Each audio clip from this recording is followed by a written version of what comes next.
What up, Peacock?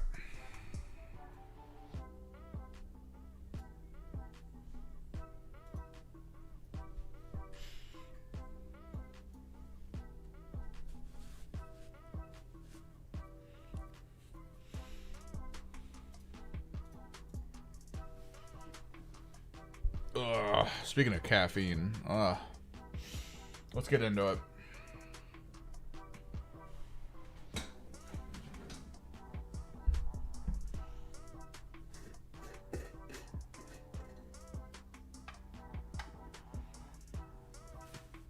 Snow's mediocre at best. We already shoveled it. Snowplow came by, cleared the street. Probably a quarter of a foot. Mostly water. It spent most of yesterday raining, so like I assumed the snow was going to be mostly melted.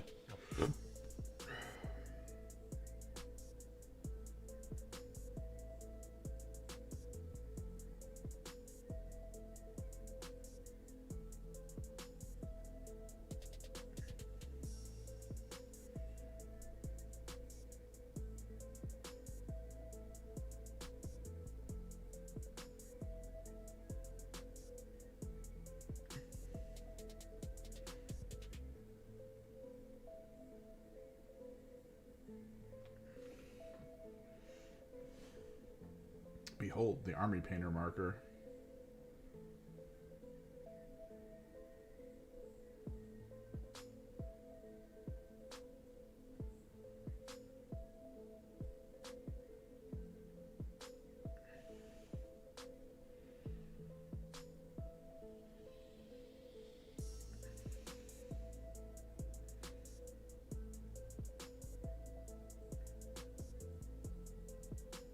I was fortunate enough that the only gold they had was the gold we were using.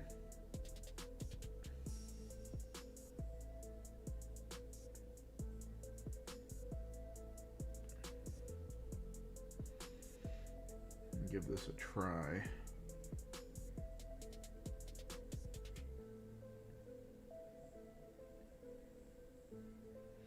Technically, they had the silver that I was using as well, but that was sold out. I will say, I used it a bit yesterday. It's okay. I don't really get the gimmick of it, though. Because this tip for the marker is way larger than you would probably want for, like, some more detailed work. Army Painter dropped a line of paint tools in the form of a brush. So within art itself, these kind of things are actually kind of normal. Like, I have brushes that you can put the paint inside the reservoir for. I have brushes that are meant for ink that are the same way. They have better handles. Like, this is not a good grippy handle. It's really big, so a lot of people won't like holding this for too long. But Army Painter decided, hey, it's a common art tool. Let's see what we can do with it with our stuff. So they just basically put speed paint inside of it and then sold it. I don't know how I feel about it. Like, sometimes it applies nicely, but I'm seeing in my head limited use cases for it, because I would much rather just load up a brush with the speed paint and then go. Because I kind of feel like getting into the detail is destroying the felt on the tip of this. Poggers. What's up, Racier? Welcome to my not common morning stream.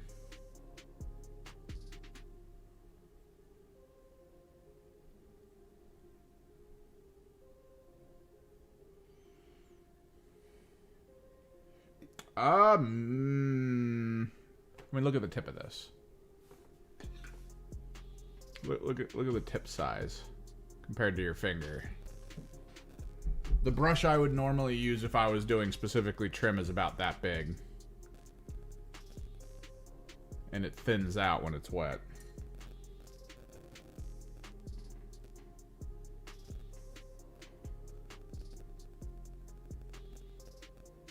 So, like, I don't know. Maybe. We're doing very large mecha models.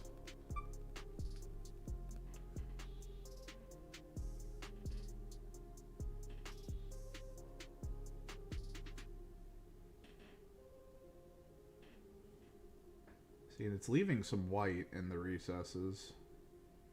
Like, it's not hitting everything in here because of the tapered tip. I feel like I should just be using a brush. Like, I'm gonna have to go back over this.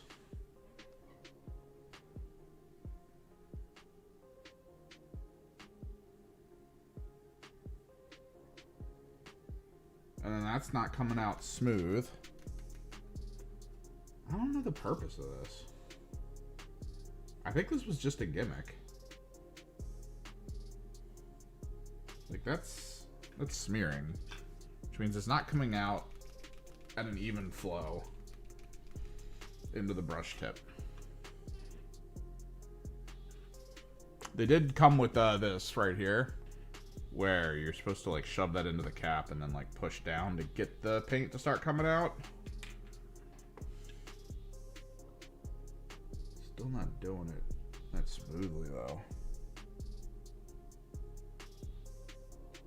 It's not, man. I mean, they're cheap. Let's compare though. 0.2 fluid ounces versus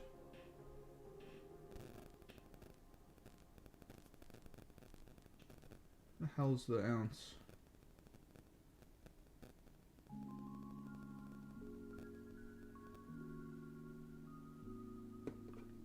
Why does it not say the ounces on here? Oh no.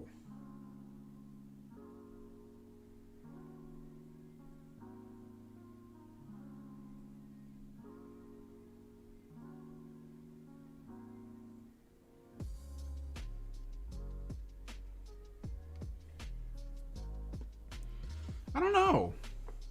So like I did it into this back thing here, right? The in-betweens to see how it like gets into the over-under detail of stuff. And I clearly see white. Like I see white around this inside part. When I'm able to actually put the tip the whole way in here, there's still white on the inner part here. Which means the tip just doesn't get it. It doesn't apply enough paint into it.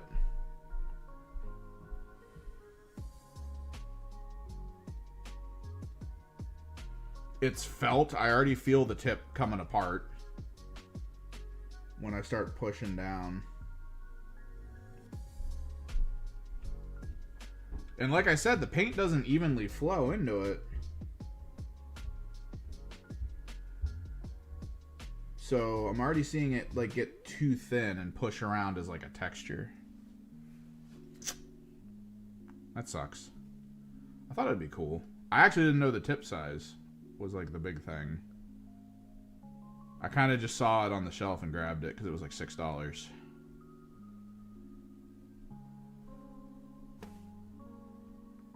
I mean, we did the symbol with it, which was fine.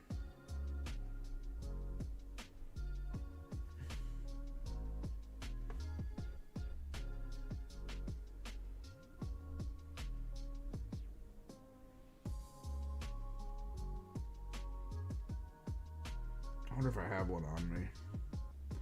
This is, so like, I feel to a degree. No, this is not eyes. This is too big.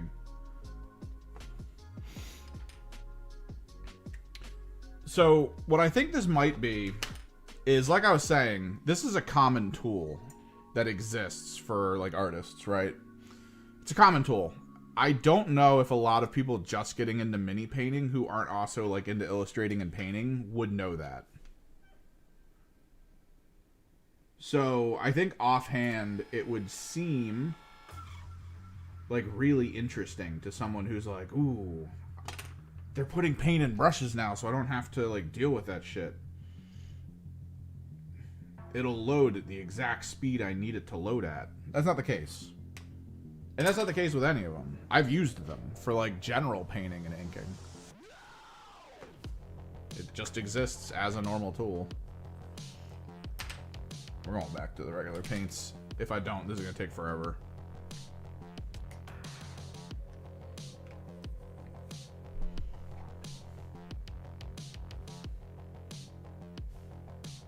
Like Shazam.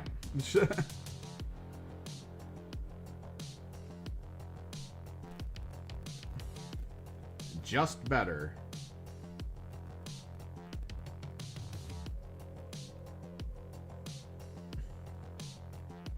Able to get into the recesses. White filled.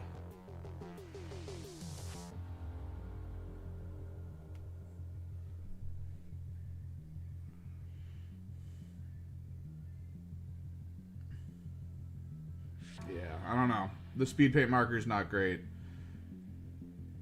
Now, that's not to say liner markers aren't good. I haven't used one yet. The Gundam liner markers that are basically shader in the form of a marker. You're supposed to... It has like a thin tip, and you're supposed to like find like a line you're supposed to hit with it. Right? Like, it would be like one of these gaps where you're like, oh, I gotta put shader in there. And then you would kind of go up to the corner at the top and then just touch it, and it would fill. Like, it just flows out and fills the gap with the shader. Which, those might be cool. I don't have a use case for it right now. I don't really see a need for me to buy one. Yeah, I feel a little disappointed about the speed paint pen. Kind of meaningless. What up, Francois? Ready to see the new models? The twin blades from the Tau.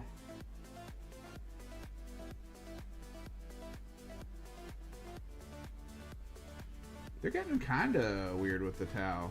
Kind of out there.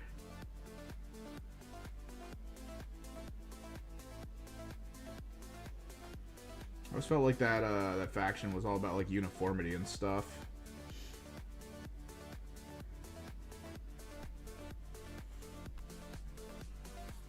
And that that one special character, the Blade character,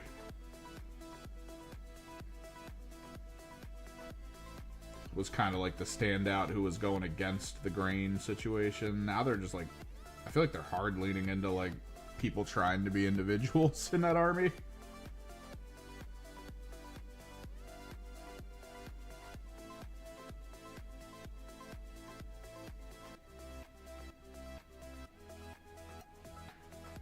And we're getting like, we're getting that like that stunted. Yeah, but we're getting that stunted Imperial Knight now too. It's smaller than a Questoris class, bigger than an Armiger. Has a micro lance on it.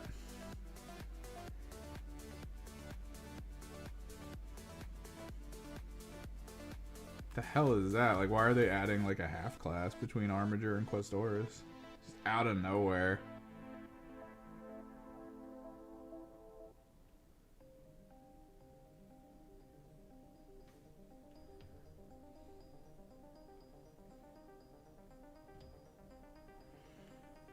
Yeah, they might eventually give us that like stub class.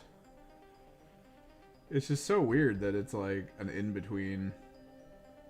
Not quite Armiger, not quite Questoris.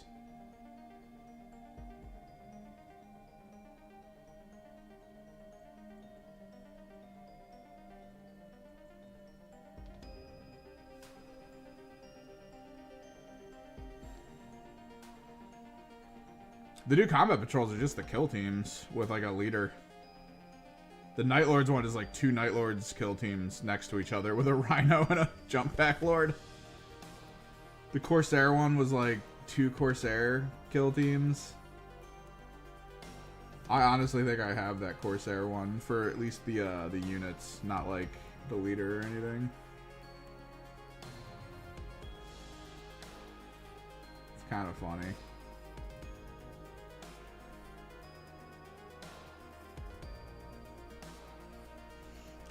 Ugh. It was the Corsair one I saw. I clicked it and it was like, you need a Corsair kill team, and I was like, oh. Oh yeah.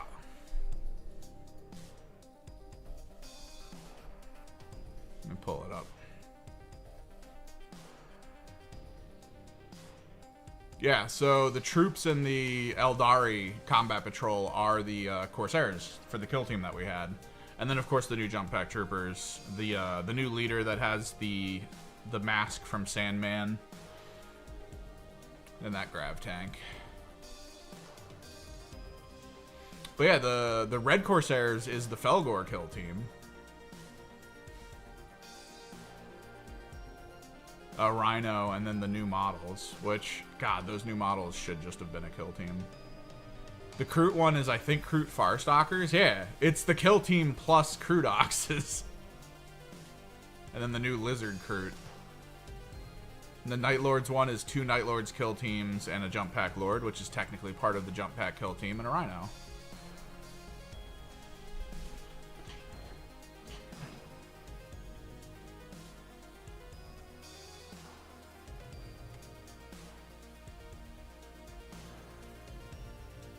So this is what I wanted from the brush.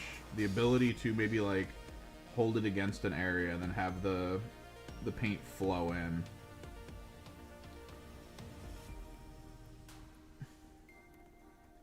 Instead, you kind of just like slightly rub stuff with color, which is like whatever.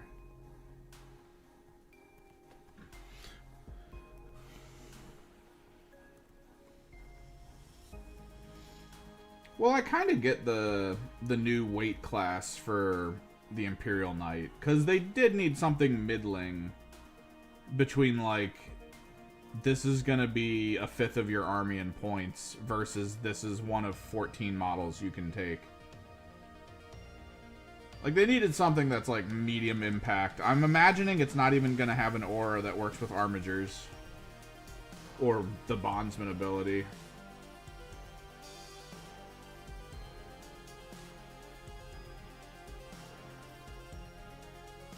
But that'll be something you, like, send forward to put on an objective. I wonder if it'll be considered super heavy. That way it can go through walls. Yeah, the new light looks okay. It's just whether or not Chaos is going to get it, which is, I don't know, doubtful right now. We might get it later.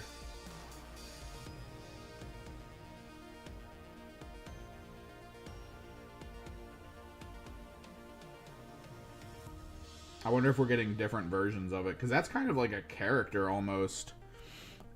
They might have like 2 different... If they had like a different gun loadout in the box for a more standard knight.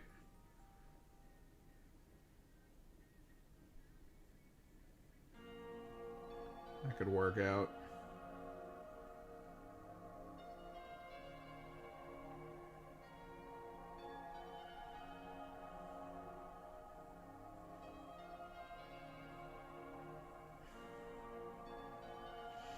Well, Jack's alive, so that's good. Yeah, it's a Micro Lancer.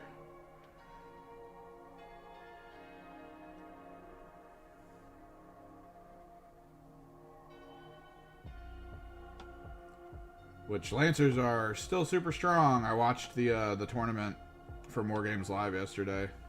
A bunch of Knights players were doing well simply because of their Lancers they had.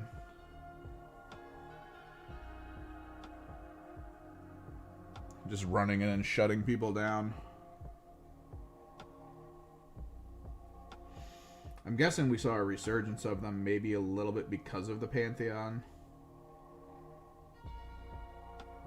Because, I mean, that's how you kill a... that's how you kill a frickin' Catan. Just Lancer it.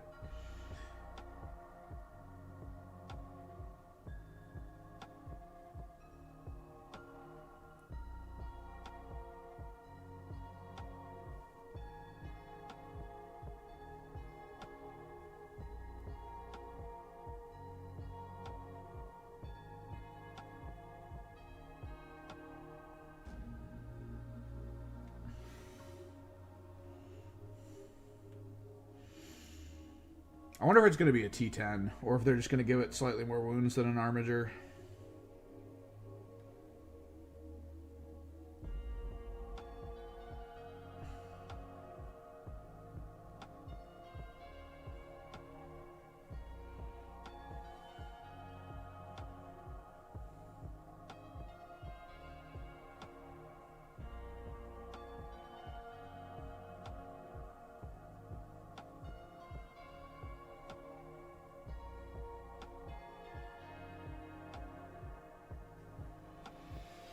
The big ones are 11.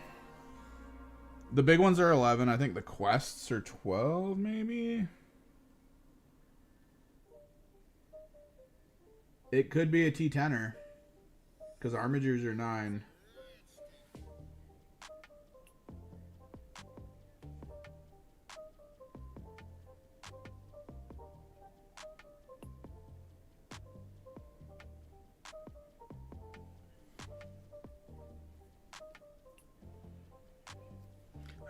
If they lower Armigers to 8, they're going to lower their points even more.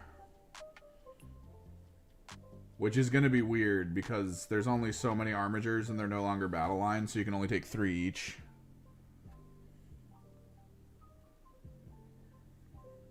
Kind of forces you to have to take a big knight, which, I mean, I guess. The War Dog detachment isn't bad with a big knight, because you do kind of want to give your Armigers buffs while giving them the abilities to do cool stuff.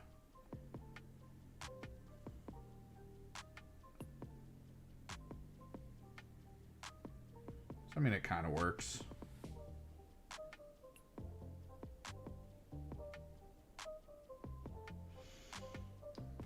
I did see someone using the War Dog detachment, though, in that tournament.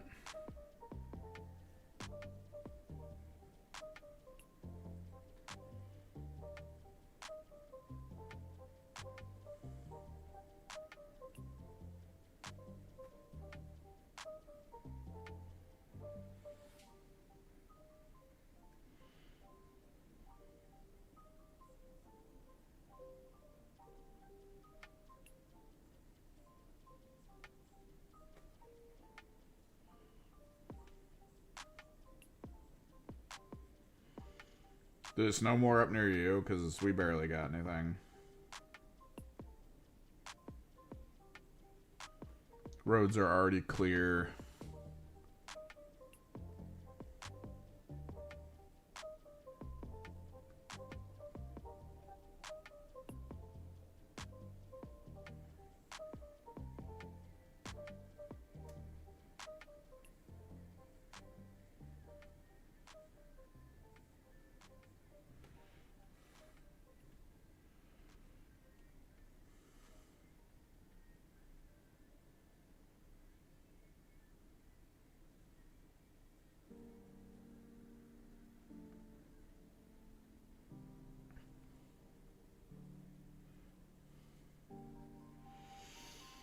It's a Nundum.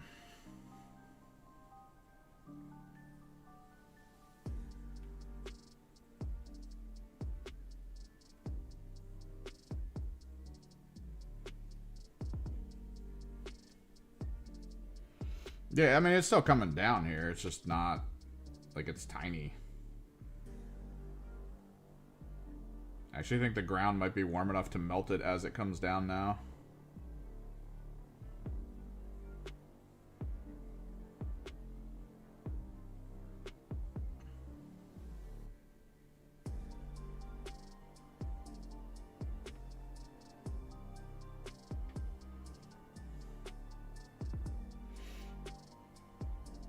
No, yeah. Crude oxes are so important for Kroot. Like, if you're playing pure Kroot, that makes it pretty good just to pick up.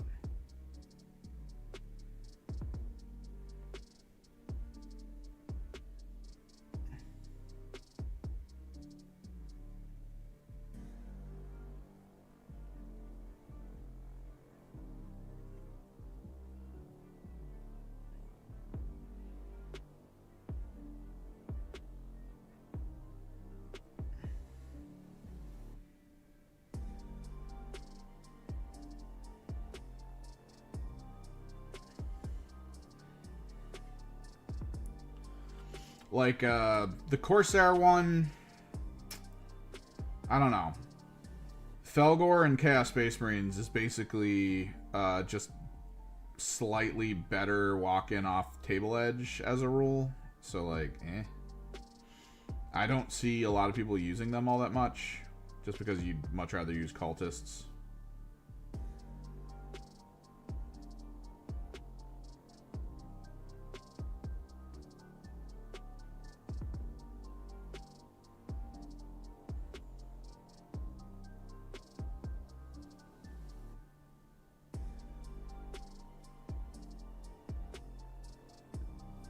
So yeah, I feel like the Red Corsair one, not that great. Dude, they get... if you're new Steeljack to Warhammer 40k, yeah. Yeah. The running joke is that Games Workshop basically gives rhinos away. So much so that when Adeptus Titanicus, that game came out, the new Epic replacement, the free model, or the free mini of the month, was a rhino from that game. I mean, they just really want to get rid of that crap.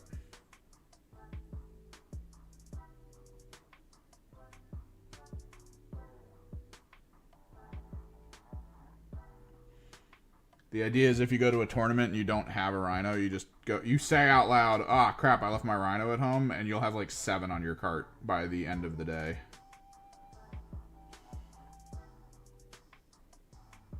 Unpainted, completely put together.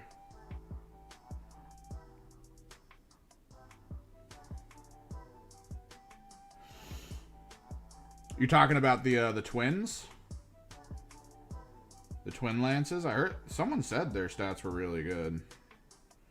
They'd struggle into like pure horde, but like pretty good otherwise.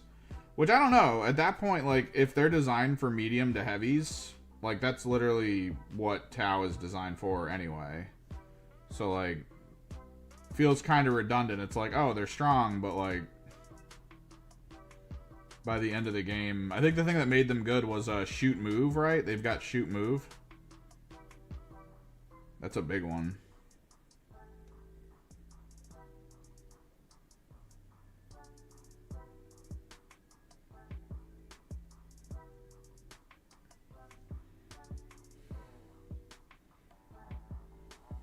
They have charge fight move too. That's not bad.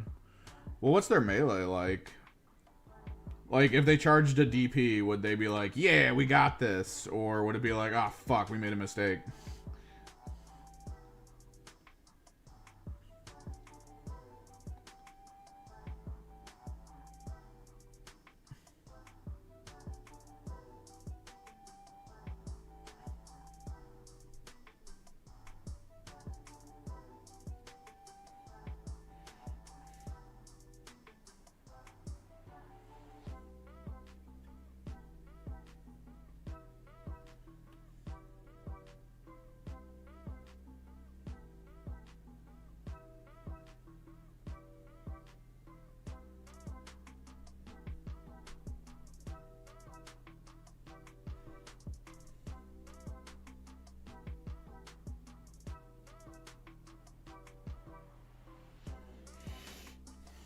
Let me pull up their stats. Let me distract myself, because I feel like I'm going to be painting for a while. I started on your jump packs as well, off stream, just like I was doing the friggin' Repentia.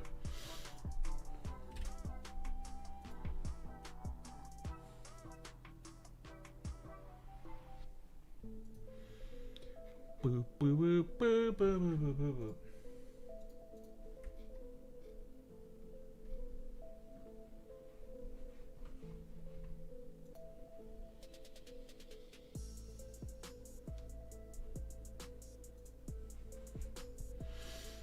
Like, yeah, this... I mean, this is cool as hell looking. I'm not gonna lie. Looks like a straight-up frickin' rotary generator in the shield. Looks nice. Classic drones. Everything has drones. All of it.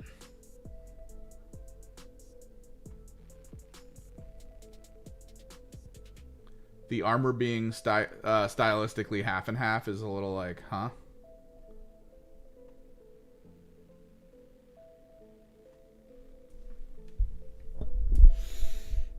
But yeah, here we go. Deep Strike, Scout 8. I mean, I guess if you're in an uppy detachment, this is nice. Scout 8's probably a bit more interesting for early game threat. Although, save 2+, invulnerable 4, baby! We're there. Only with 8 wounds, though. So just a little under a DP, but there are 2 of them. So...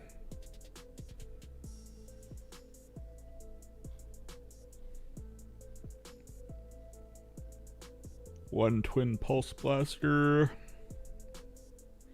Do they have all of this, right?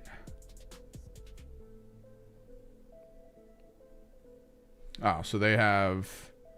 the bear is equipped with 1 twin pulse blaster. So they got 2 drones, right? Yeah, 2 drones, twin pulse blasters. 2, 5, 6, 1, 1. It's okay. 10 inches. It's whatever. Fusion, Ion, XV Pulse. So it's 1 Fusion, 1 Ion. So you get the 2 variants, Rapid Fire 2, 4, 2, 8, 3, 3. This is nice. This is nice as shit. 7, 2, 2. It's not that many attacks. Still nice as shit. Fusion Eliminator. Only Melta 2. 10, 4, D6. It's okay. Being passively 2+ on most of this is really nice. XV Pulse. 8, 1, 2. Not bad, not bad. I'm seeing the ignore cover over here. This is what makes this good, because this is a lot of like whatever on some of this, like the 2s, the 1s. This makes it good, because ignore cover ostensibly makes this -2 into most people for cover, because then you just ignore it. Everyone gets cover like so often.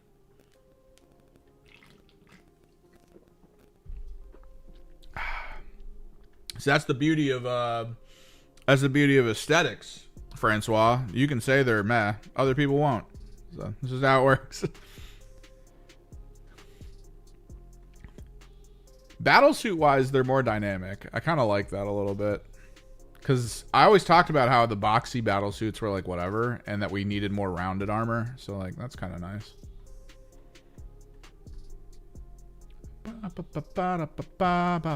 So pistol in combat, and okay, yeah. Oh, adds extra attacks too. Lower hit rate, which that does suck. They can't really boost this. So attack 1 on a 4. I mean, it's still a valiant effort.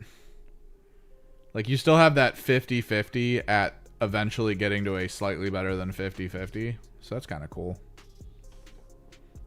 It loses its Melta in close range, though. That's, I mean, I kind of get it, I guess.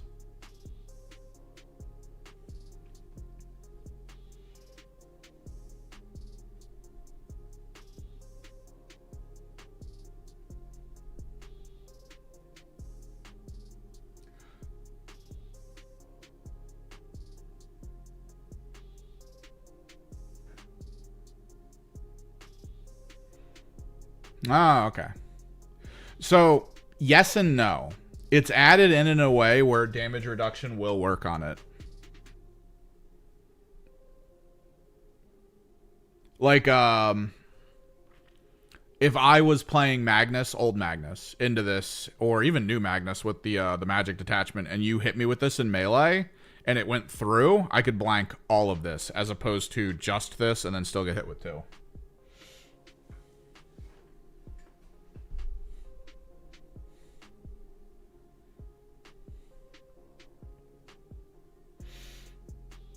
And this unit makes a ranged attack. Targets the closest eligible target. So ranged attack, so you don't get sustained in melee. But sustained 1 and ignore cover is nice. And they're pretty close ranges weapons. So, I mean, you're most likely going to be targeting your closest eligible at all times. I've been theory crafting the idea Like, I need to figure out where in the rules it says you can't do this. But I was really trying to think of playing a Zangor detachment where I actually take Zangor squads that stand kind of in a cluster with rubrics in them, right? Like, this is something I don't really see that often. It's probably for good reason. But I like the idea of putting, like, a rubric flamer squad kind of as a core in a 10-man of Zangors, that rather than putting, like, that screen wall that's like, oh, I'm screening. No, you just combine the blobs. Because, like, in that situation, if this wants the rubrics and the Zangors are just, like, right there, like, they have to go for the Zangs instead if they want their benefits. I think that's kind of funny.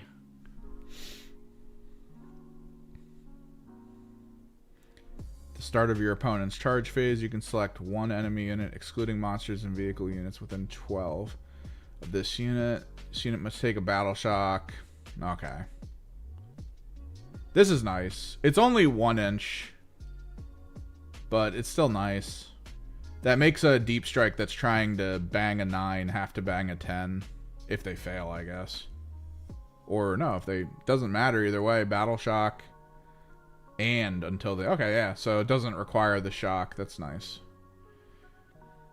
It's happy to get this because then you give them a 10-inch charge and then they can't make the reroll if they need to, which is just beautiful. At the end of the fight phase, this unit can either make a normal move of up to 6 inches or a fallback move. Okay, so the fallback move is nice. Weird, though, for the wording. Fallback moves are your normal moves. So if you kill the unit, you make a normal move of 6 inches. If you don't kill the unit, you make a fallback move of 10? Is that what I'm seeing here?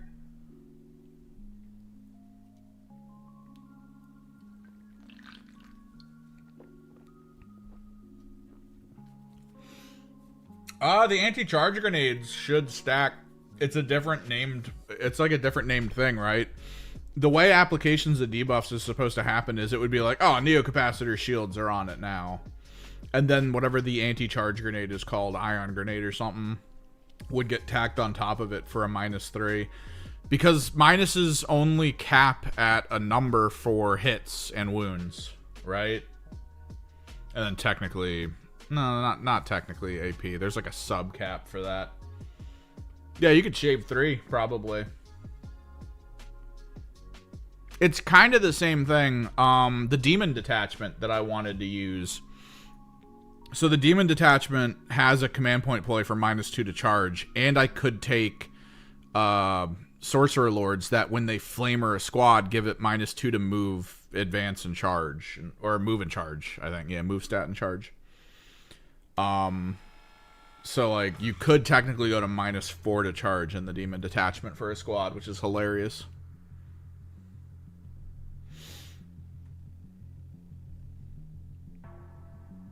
And at 18-inch range, that's great, just to do that.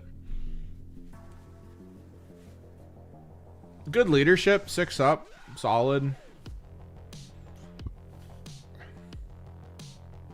Walkers, vehicle, fly. They're very susceptible to a lot of anti-stuff. Vehicle, fly, character.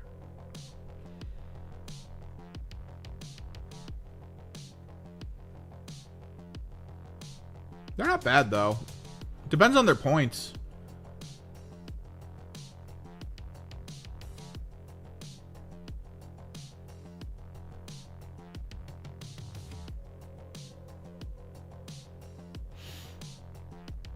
But yeah, the, this thing.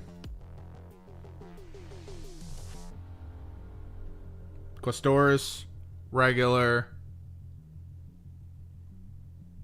And then boom, halfway point.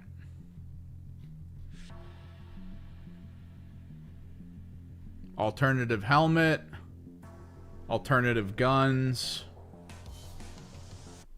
Chainsword arm, spear arm. So they do already have alternatives. They might put out rules for it in chaos form. They don't have to necessarily put out a different model, because they do this all the time. if you want the despoilers, you have to buy regular Questoruses and convert them.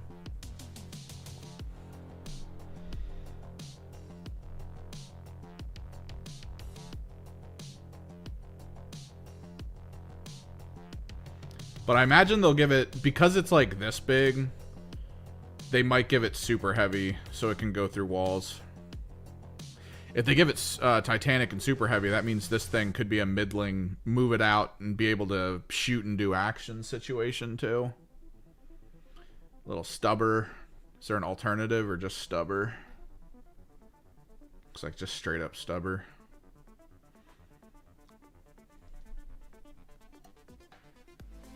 Then a character you'll never see on mine, because I'm going to glue the hell out of that frickin' hatch.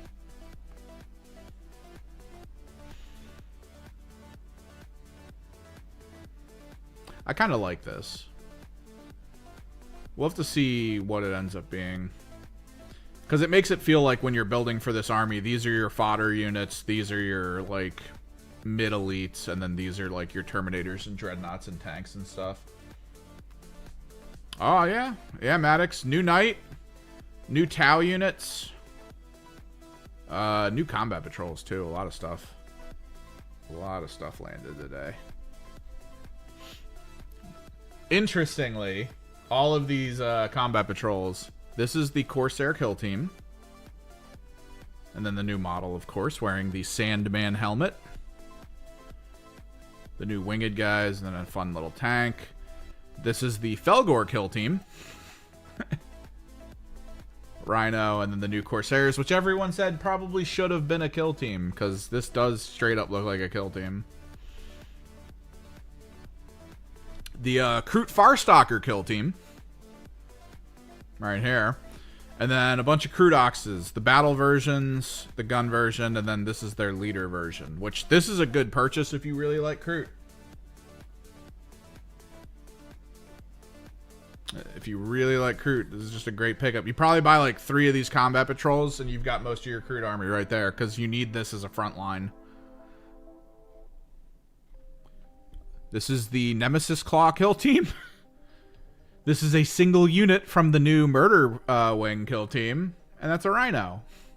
Ta-da! A lot of kill team based freaking combat patrols here. It's great.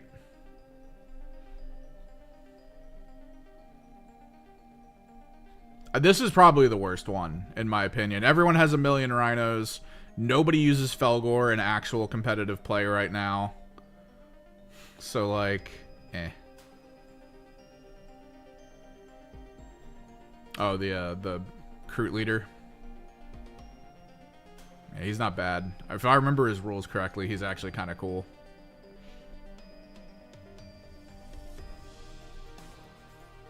Alright, back to painting Nundums.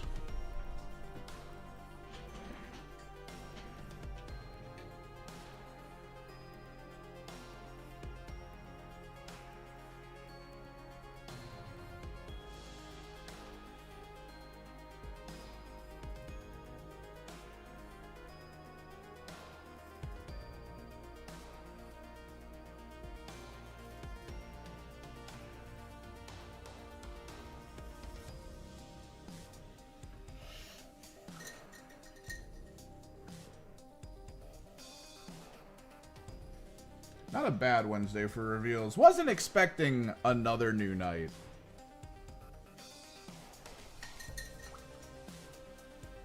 Kinda wasn't expecting it.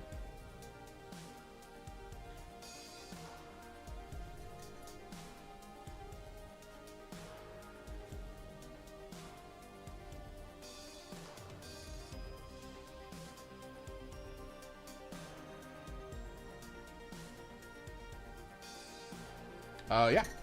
Kill team units are usually 40k related. Most orc teams run the commandos. Even in the old edition, they were useful.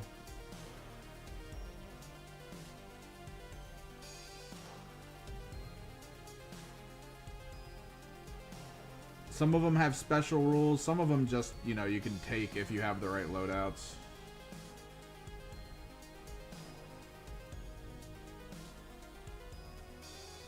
Like, the Chaos Space Marine Legionnaires are just the regular troops.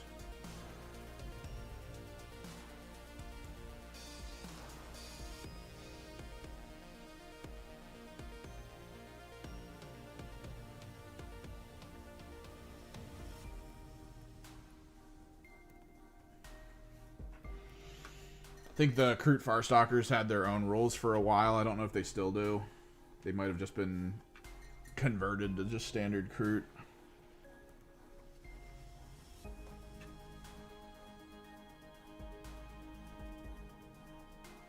I know the Nemesis Claw are an actual data sheet.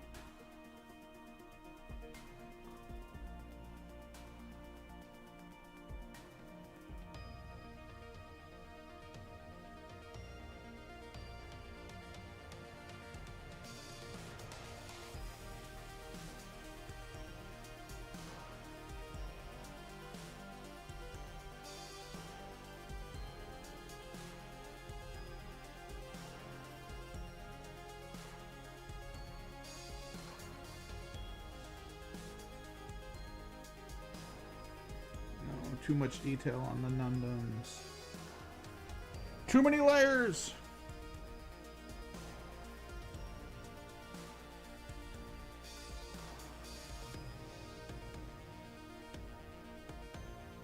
This is why the marker wouldn't have worked.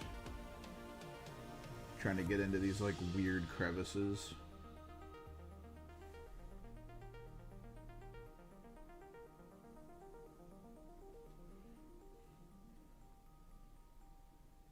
I thought it was supposed to be Templar and friggin' Orcs.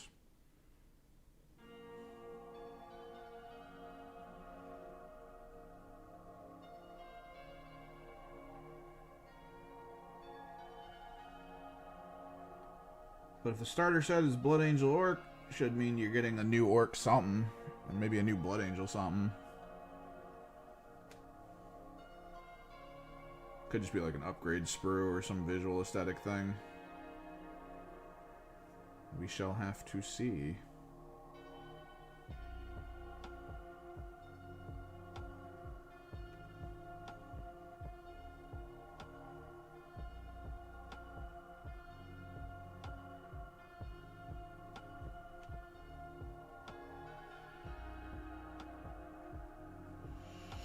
I mean, it could be.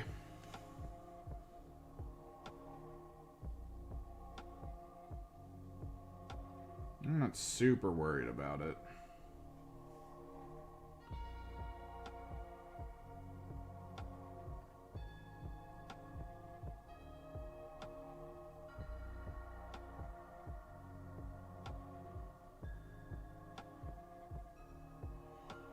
Because at most, knowing for me, like knowing, getting the deets, getting the early, this is the rumor situation, all that helps me with is like, knowing that I'm not going to have to spend money on the starter set. That's it.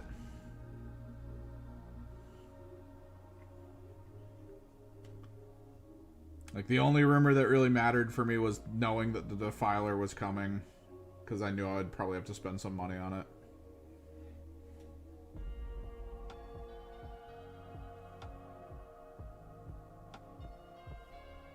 Yeah, so it's not even like new stuff, it's just like Blood Angel. Okay. I'm interested in 11th, but I mean, it's mostly from what we've heard that's rumor-wise. I know a lot of people who tend to do the whole rumor mill thing have been pointing out that 11th is mostly just going to be a refinement of 10th. Which, I mean, kind of a good idea, considering 10th has pulled a lot more interest from public than like prior editions. I mean, the only thing they could do wrong is basically like utterly hose the rules as they are and then go back to like just massive convoluted nonsense and make everyone go like, well, I guess I'm not playing 11. Like, that would be a pretty big downslide for them.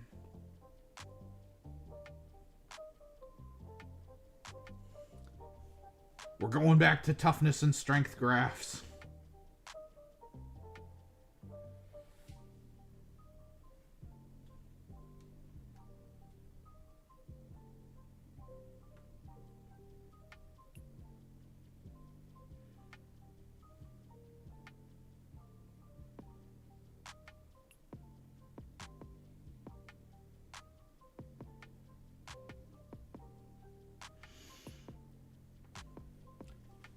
What's up, Batmans?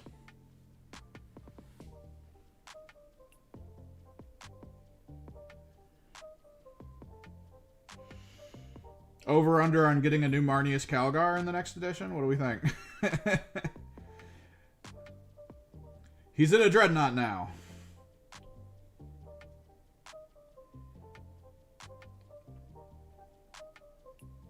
They could put him in one of those battle dreads.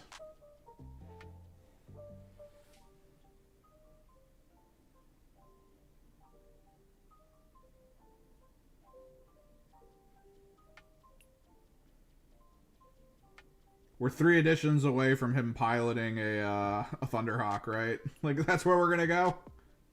It's just him in a Thunderhawk, freaking front seat.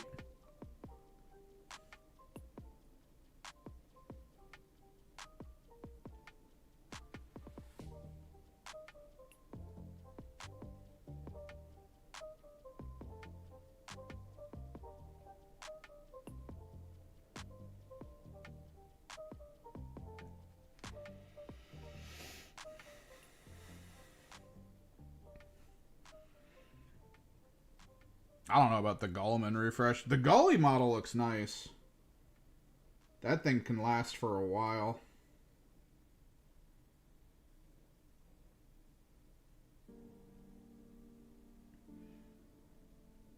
The reality is they'll probably just like cycle more heroes into Ultramarines that to get legended out in like 3 editions.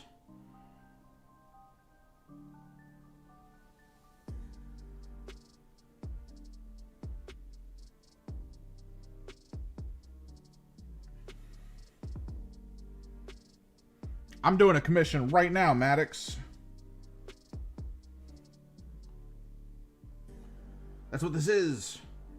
We doing it. It's a big one too, so like this might take a minute.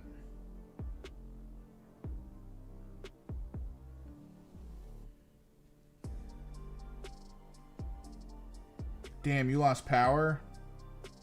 I was actually worried about going out on power because this was like a sloshy snow, which means it's a heavy snow. So if it clinged to power lines, it could have knocked them over, or clinged to any of the trees in the area.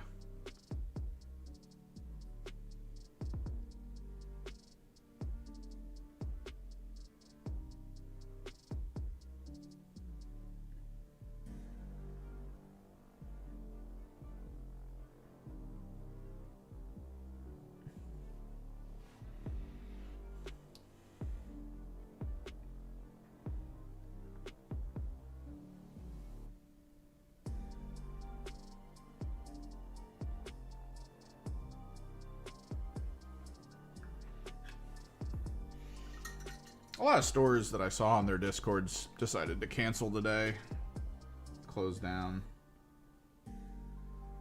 But like, I went outside, like there's nothing. Like the roads are 100% clear.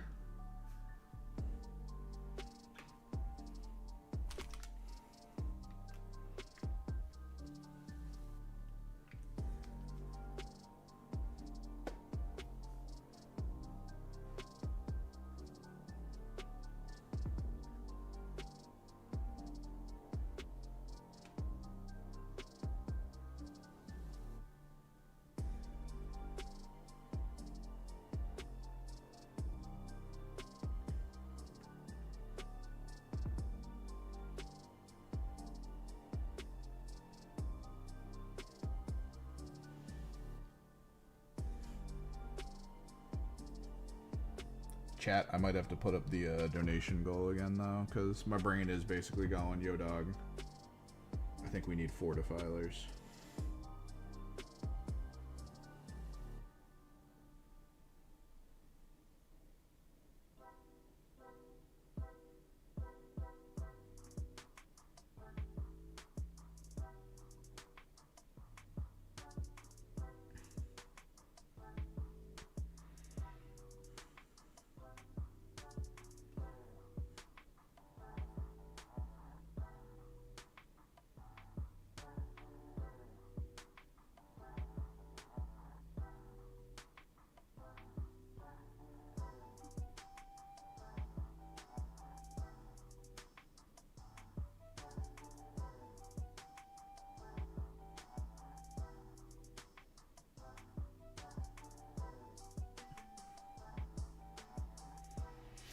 The best tank for Space Marines would be the Executioner, right? The Repulsor Executioner. The Rep X, as it's referred to.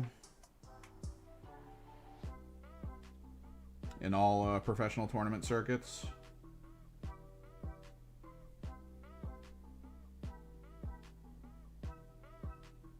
They had to shorthand it because every list has it. So, I mean, people talking about what their list is in order to speed up saying what's on their list just started saying Rep X.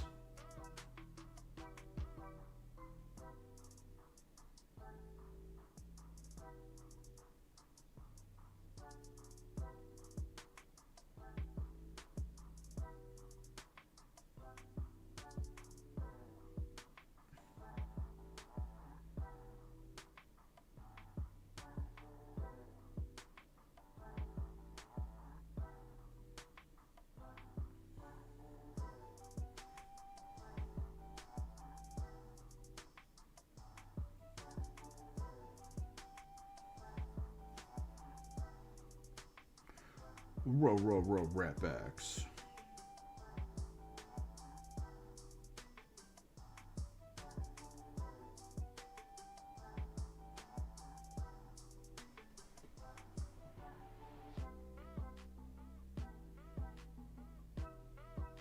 It's so many guns too. It's kind of funny watching people in Space Marines use Rep X's because, like, we have a lot of Imperial Guard players near here. And those guys seem so used to the idea of all their weapons on their, like, vehicles, right? So when they go to roll, they'll say the weapon, they'll have the dice in their hands, they'll roll. I know a guy who I really wish I took a minute to talk to. Who, he plays Imperial Guard, and whenever he uses, like, multi-gun items, he'll, like, pick up all the dice for it. And he'll color code it, tell you what the color coded dice are, and then roll it all.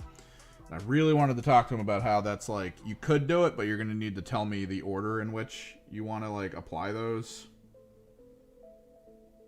before rolling, because I can finagle you out of some wounds if you're going to do that to me.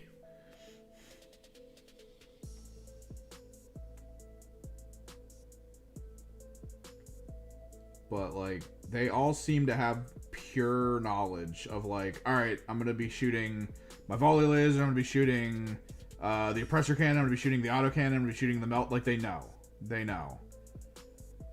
Whereas us and our stupid Space Marine brains are like, alright, I'm going to shoot my 3 las cannons. They missed. Alright, let's move on. So there's, like, that level of it where now that the Rep X is, like, part of the Space Marine lineup, you just have so many Space Marine players using it, and they're like, oh, I forgot about my volley laser. I forgot this thing had more than 2 guns. God damn.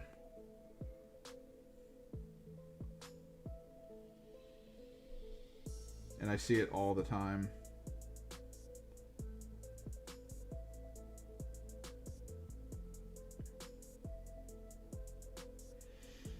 And that's going to happen to me with the Defiler.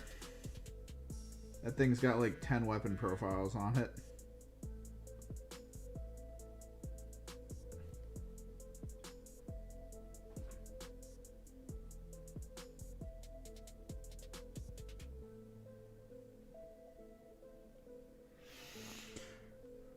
The Impulsor, like the Transport Impulsor, it's good.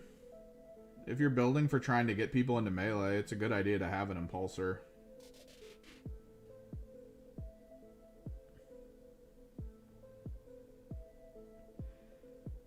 Keep them protected, throw them up the field. Force your enemy to have to solve the puzzle of destroying the Impulsor and then what comes out of it. The game I watched yesterday, Knights versus Votann. The Votann player had his Sagittarius with Berserkers in it, and the Knights player was basically like, all right,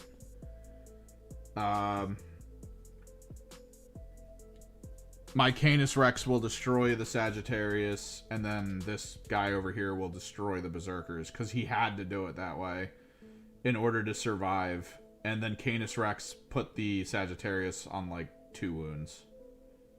And then the follow-up to it only took it down to 1 wound. And that was basically the game. Down spiked a roll from a pretty much 80% chance to kill Sagittarius unit, giving the Berserkers inside the chance to survive and then go kill everything. And that was it. It's the end of the game. Intercessors? I mean, Assault Intercessors or whatever. I think it's what? Blade Guard usually in an Impulsor. I am not like a solid Space Marine player, so like I don't know the pure combo. I think it's like Blade or like Victrix Guard or something. Victrix and Rep X's was the big thing, but I think it might just be like Blade Guard and Impulses or Assault Intercessors and Impulses.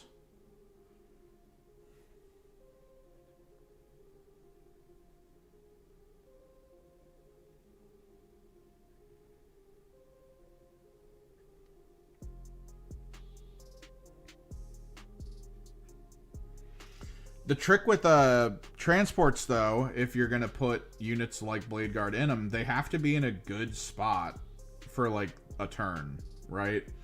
Because you can't hop out and charge normally. I don't think... Do Impulsors have assault ramps? I don't think they do, right? If they do, then that's awesome. But if not, then yeah, you have to basically, like, sit in a spot.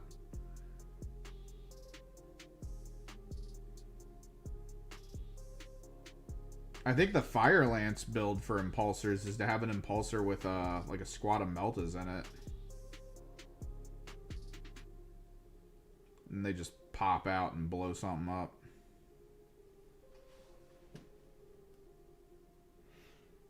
Yeah, no assault ramp.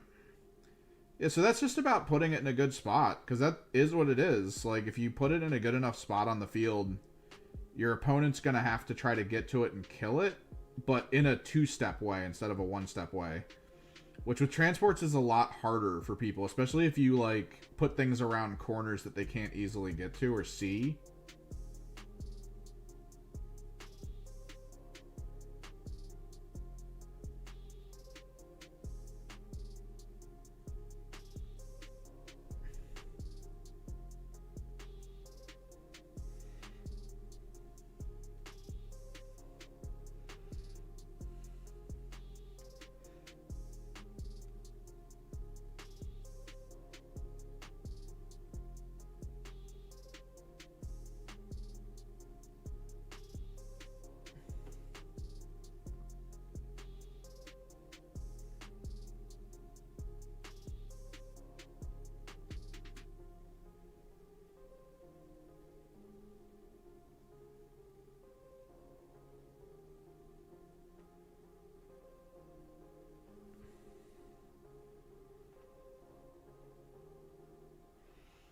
What, like, in-game or just in general?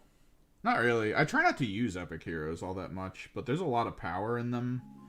A lot of people's strategies do revolve around them, because they do just come with way too much benefit.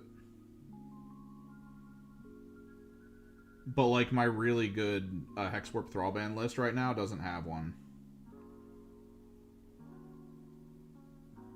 Mostly because Arimon's not interesting enough.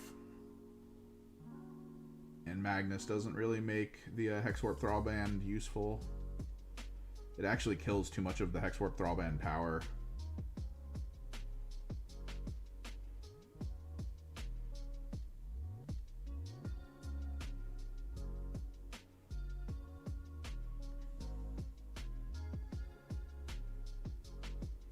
But if I were to do the half demon, half Thousand Suns detachment, I'd 1000% use Kairos. He's too good.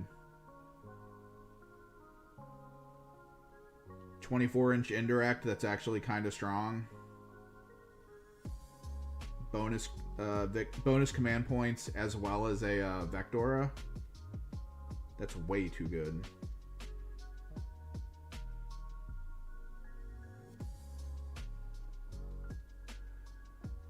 But, like, yeah, lore-wise, I don't really care that much. It is annoying to always see Guilliman and Calgar like in the same list at all times. Like he's always in the same goddamn list every time. Like I've played like 20 different Space Marine players, and it's always Marneus Calgar and Guilliman in an Ultramarines list.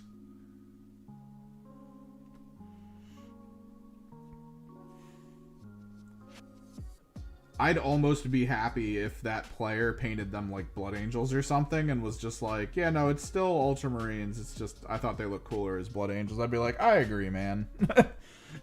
At least give me a visually different thing that I'm going to be dealing with. And I'm okay with it.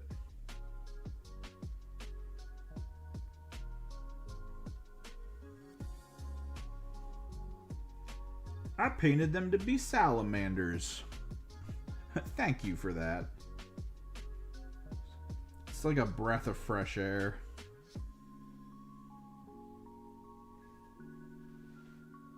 They are both I'm not saying they're not good. Like I said, Kairos is insanely good. Magnus is pretty good. Ahriman's kind of whatever. I miss Ahriman with the +1 to wound bonus. That was so good.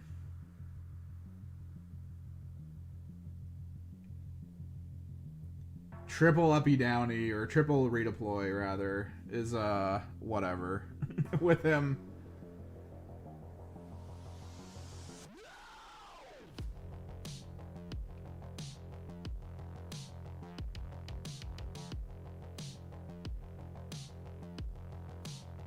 I'm still really sad that the redeploy enhancement for the demon detachment doesn't include the demons. Yet again. Initially, the biggest issue was that the Thousand Sun spells didn't work on the demons and only worked on Thousand Suns. They fixed that. Why does the enhancement not work on the demons as well? You can put it on a Lord of Change, but you can't use it on the demons. It seems like the biggest oversight.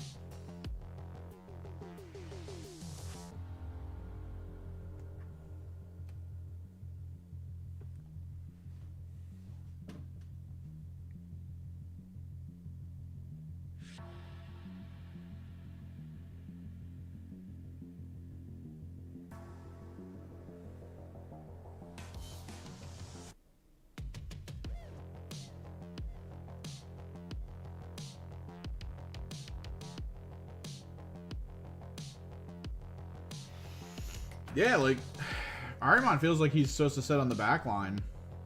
And that's it. Like, I don't see the value in putting him into a Rubric unit. It feels like a waste. Even a Enlightened unit, I don't feel the value.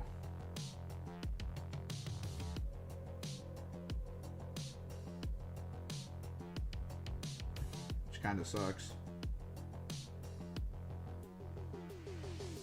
What was really bad about Ahriman is there was an on-foot version of him before, in the index even, for 10th. And then they recently just decided, screw it, he's always on disc. So I have 2 Ahriman, and only one of them's technically a valid Ahriman.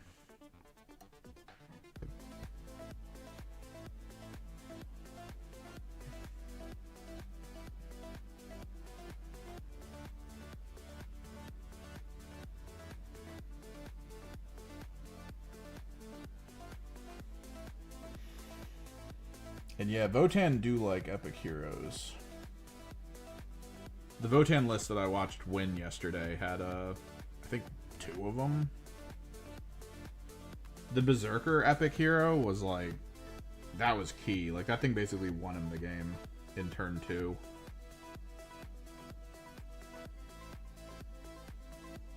Walked out, spiked his rolls. He was going the detachment that increases your damage output by 1 for a command point.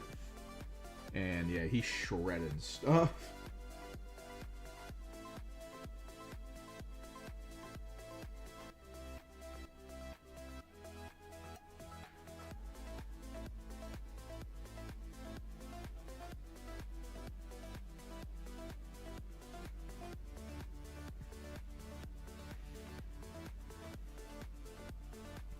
Like just the Night Lord's theme, or actually aiming for that new detachment? Or whatever potential Night Lord's theme detachment drops. This Night Lord's theme is cool.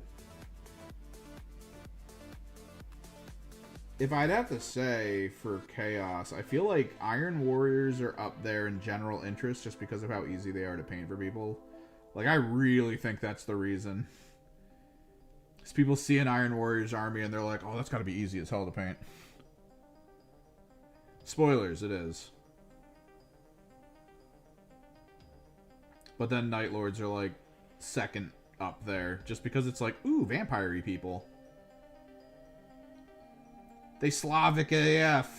Hit the house music. Boom, boom, boom, boom.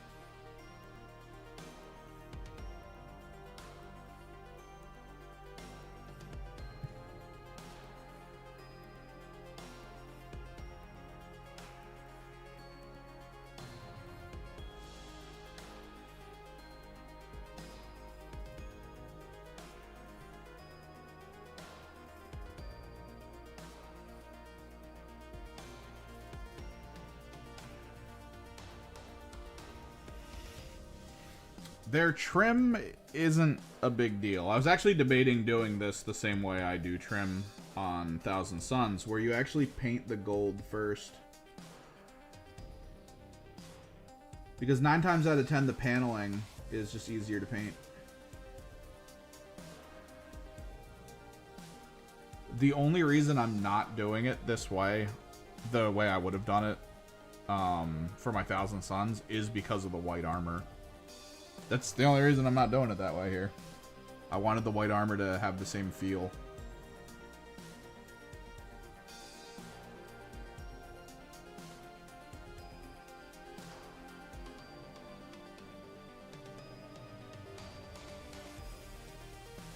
But yeah, you start gold and then you just paint the panels.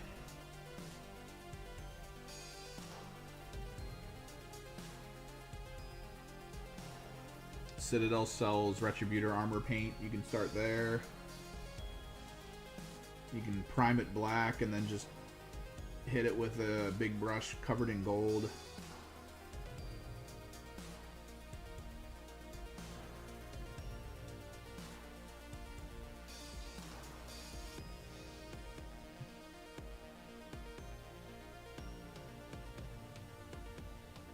I mean, it depends on what the kind of gold you want. Do you want it to be burnished? Do you want it to be super bright? I'm pretty sure Games Workshop has their, you know, this is it list for lore accurate color.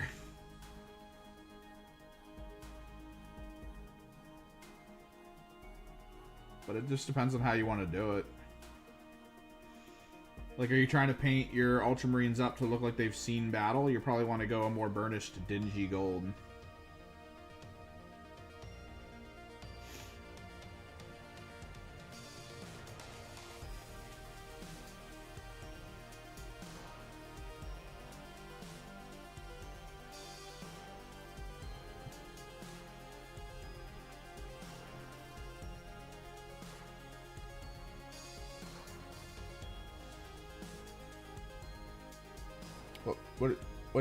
What do you mean? So if you're trying to mix it with like contrasts to be able to dull it or increase it, you need to start with a bright gold. So like whatever the brightest gold you have on access to is probably the way you want to go then. Because then you could hit it with like a snakebite contrast to pull it closer to like a brassy gold. Reikland Flesh Shade to dinge it down to red. Because if you already start dingy, you can't really like, you can't really go bright with it. You have to start bright to go dingy.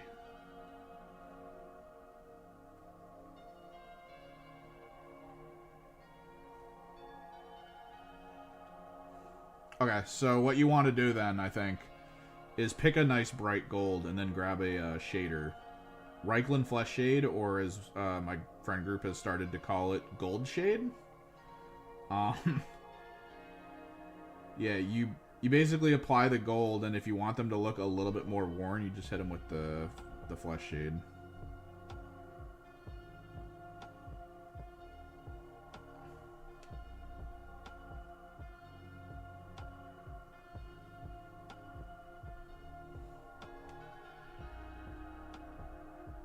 So probably like a Griffin Gold or something. Retributor armor is usually the standard starting point for gold, though, from Citadel. I think Army Painter, it's called Bright Gold. I'm using Hoplite, which already starts at kind of a dinge.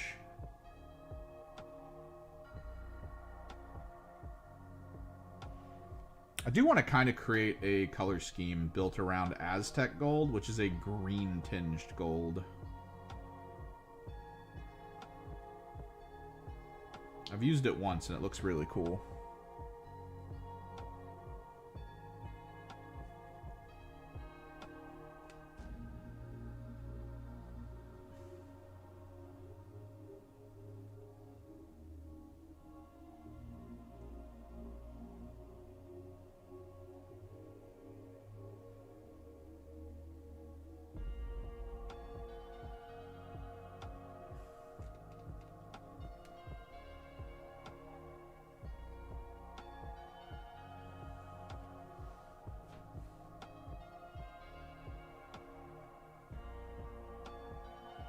Why are you drinking ketchup, bro? When you can fill a bowl with it, hit it with some water, microwave it, and then dunk a grilled cheese sandwich into it.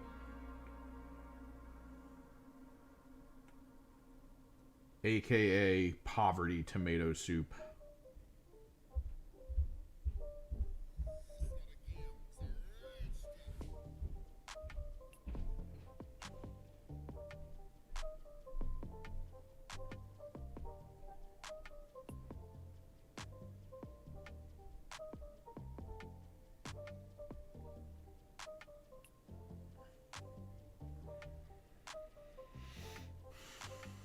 Not if you steal the ketchup packets, Rand. Poverty tomato soup. I was at my sister's Wawa picking her up, and these kids walked in and just walked over to the deli section and was like, yeah, Ma said get some utensils. And so they just grabbed like a ton of the forks out of the deli utensil section and then a bunch of napkins and just walked out of the store.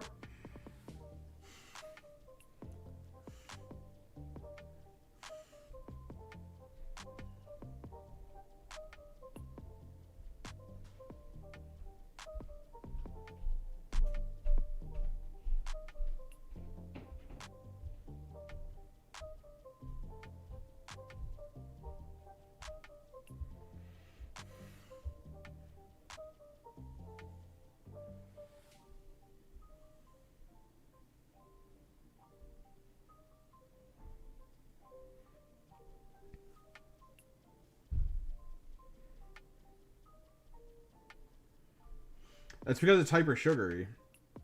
Ketchup packets, I mean, any ketchup is basically like solidified ketchup with sugar, or solidified tomato soup with sugar in it. So all you're doing is watering down the sugar, and then you just eat that. It's more like candy than a soup.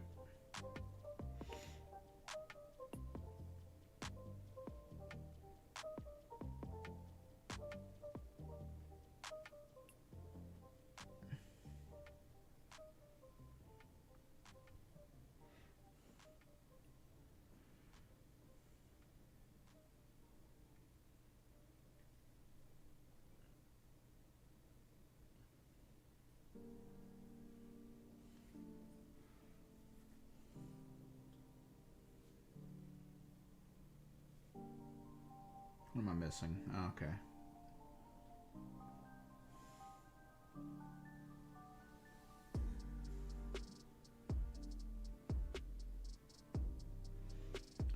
Do you think the Tau battlesuits are annoyed that Morgan Ball is just better than them at battlesuiting?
What, Morgan Ball?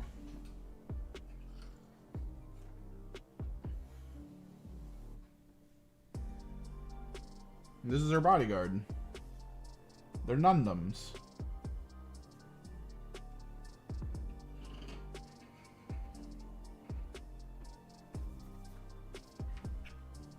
There's a little person in here. Just a little person. What did I hit with gold on this? I didn't.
I mean, you say that, but that girl is able to kill like half a person's army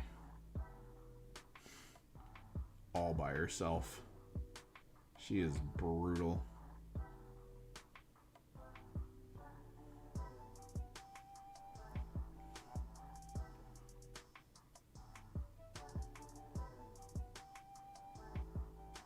She is the most necessary Sisters of Battle unit. We talk about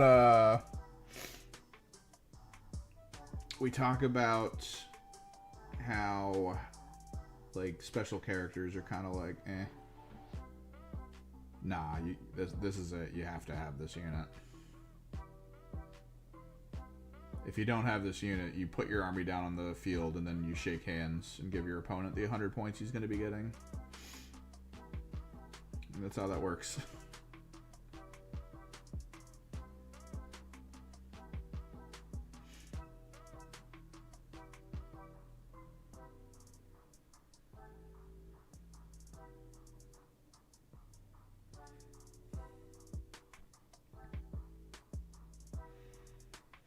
Fit.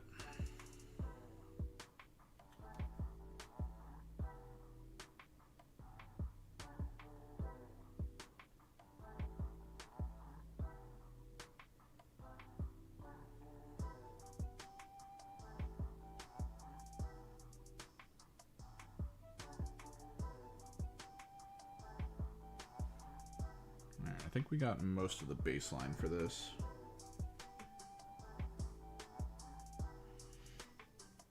You at work not milking dogs?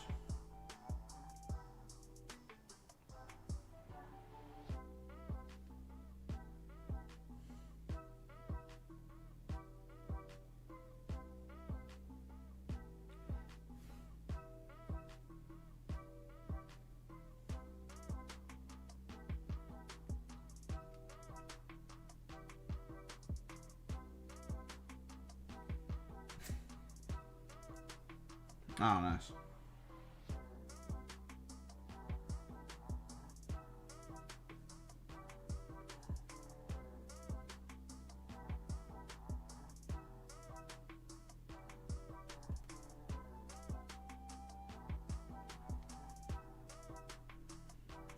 It's good to take a day off from not milking dogs.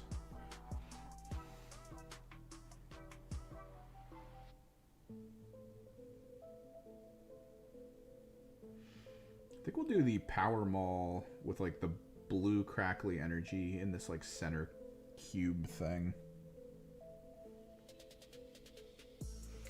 I use the marker at the top. You want to see the marker?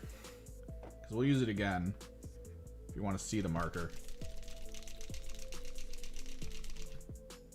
Because I actually don't like this marker. It's the same paint color as what we're using.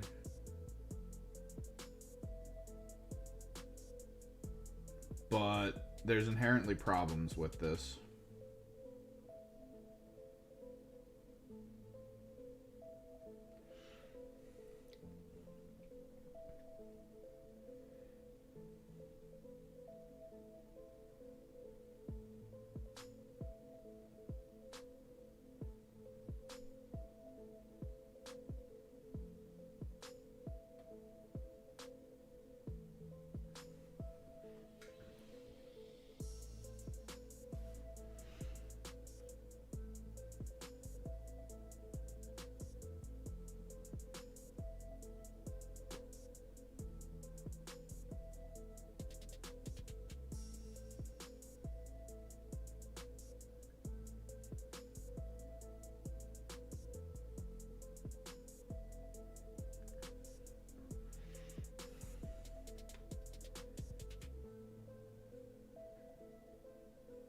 Like, it feels like it's just taking way more work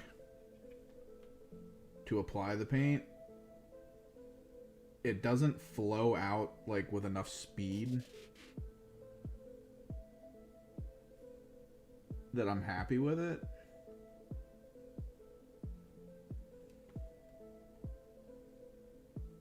And I don't really have, like, as much control as I have with, like, a liner brush. A little annoying. I get it. It's kind of a gimmick. To the average person, if they see this, they might think like, oh, that's going to be way easier to deal with than a brush. No, it's not.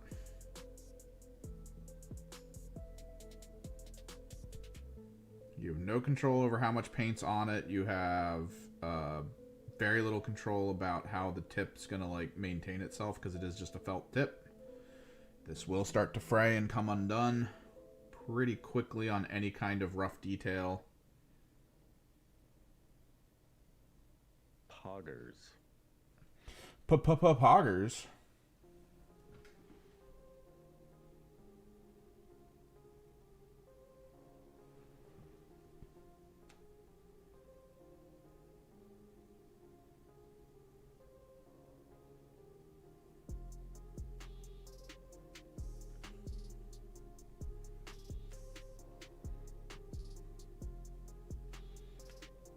Stabbing someone in the eye.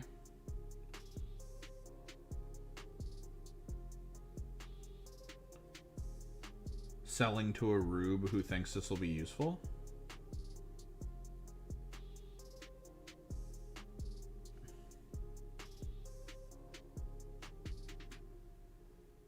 Like, it's already starting to flop on the tip. It's going to become very uncontrollable soon. So I couldn't get... Well, no, like, even then, like, I'd still prefer a liner brush. They didn't have the silver one. I would have bought the silver one and the gold one to try out today, because, yeah, silver is part of this. But to be particular, this is a speed paint brush. This isn't like a paint brush. It's not like a Posca brush, which would be like thick paint that you could just put over top of anything.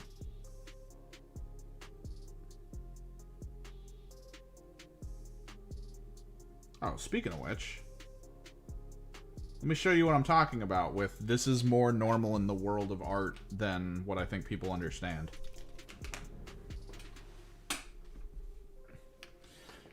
This is a Posca brush. It's much larger. There are smaller versions. Actually, there's versions with smaller tips than this.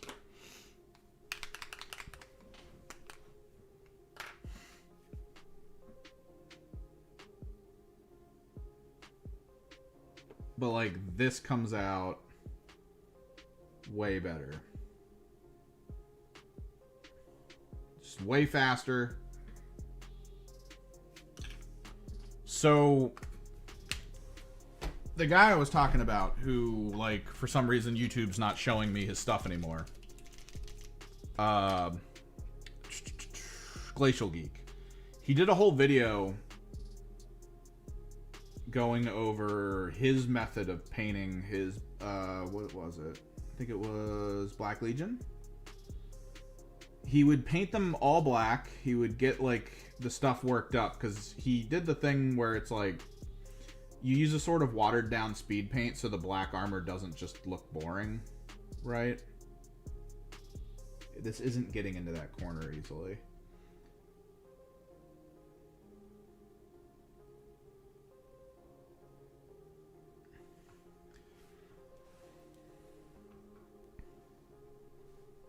Yeah, this is worse than a Posca. But the way Glacial Geek did the trim is he actually just straight up bought gold Sharpie. And then just gold Sharpied the trim on.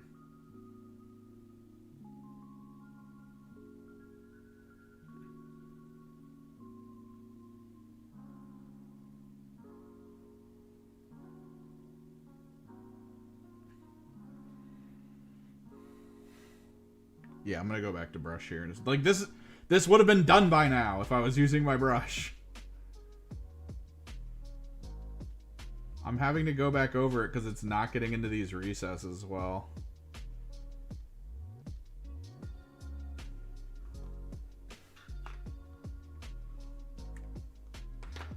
Back to brush.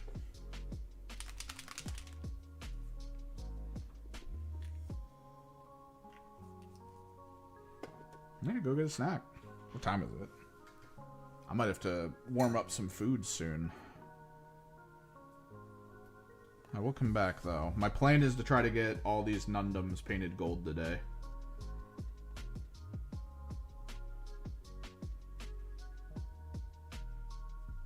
See? Instant. You just go... whoop. Done. Better than a marker. More accurate. More capable. Just buy the paint and a liner brush.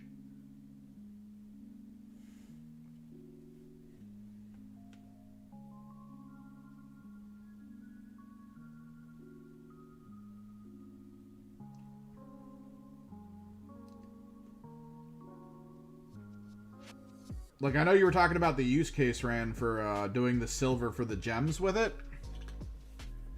Where is it? You'd probably just want to do this instead. This is a chrome pen. You can get them even in smaller tips than this. And chrome is just like purely brighter than most silver paints.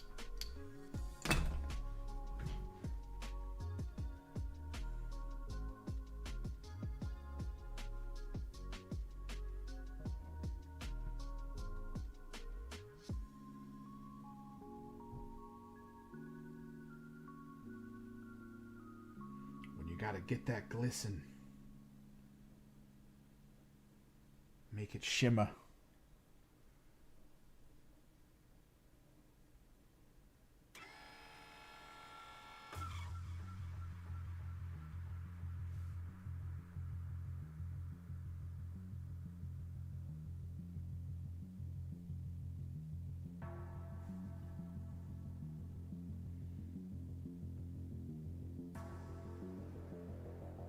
My music go.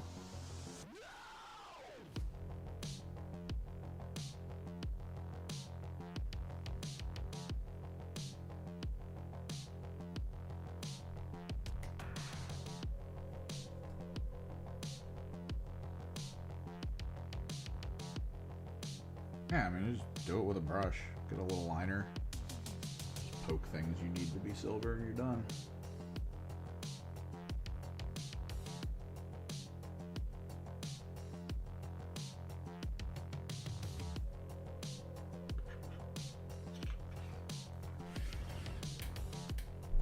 Wait, was that the whole playlist? Nah.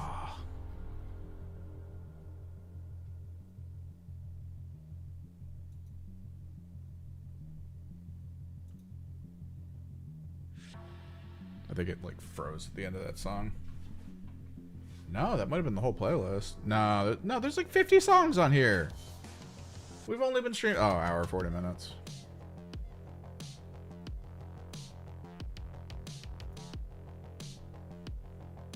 New playlist.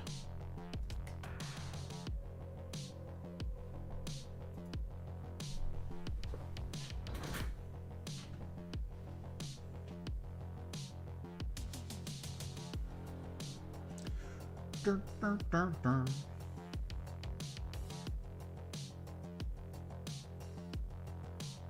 For those watching on YouTube, there is actual music over on Twitch. That's the music I'm referring to.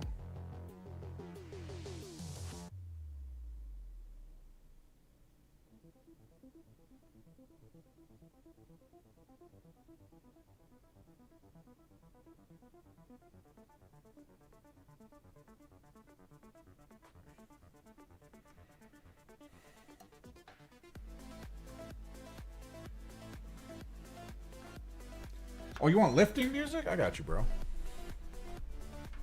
Where's my lift mix?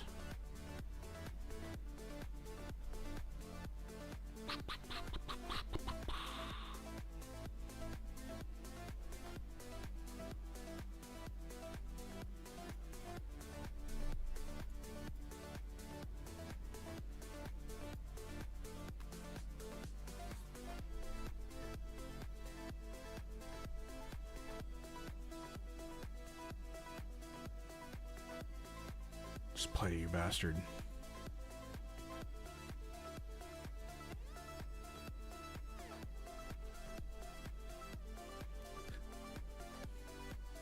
You get some Limp Bizkit for lifting.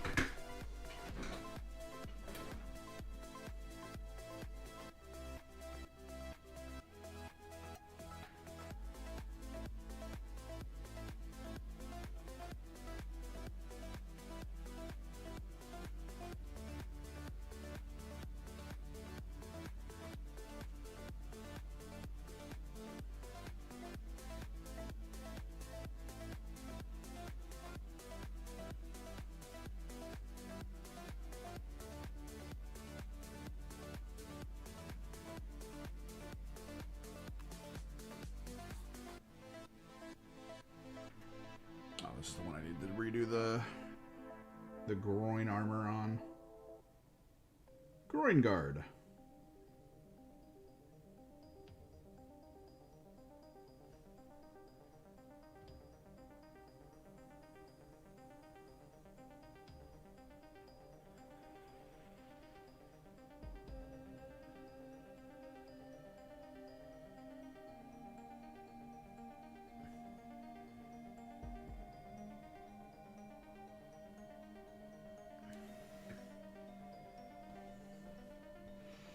Like, in general, favorite snack?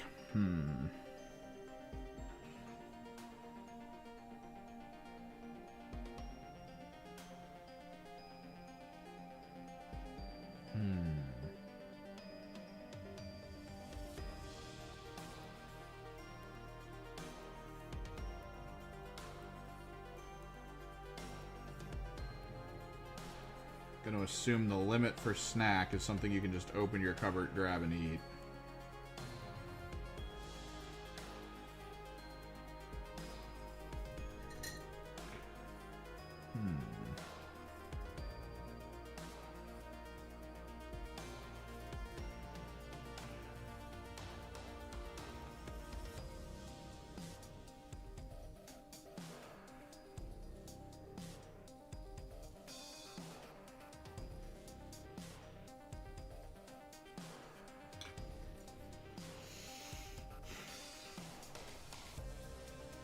it's changed over time.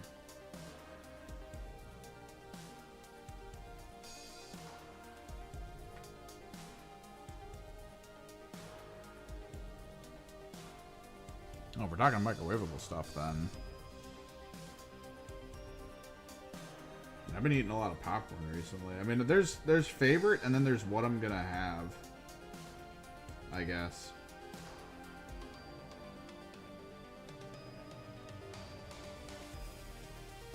Like, in a world where I was gonna be okay being 500 pounds, it would probably be like the dollar store frickin' sliders you can get. Because they're all oniony and shit. You microwave like 20 of them.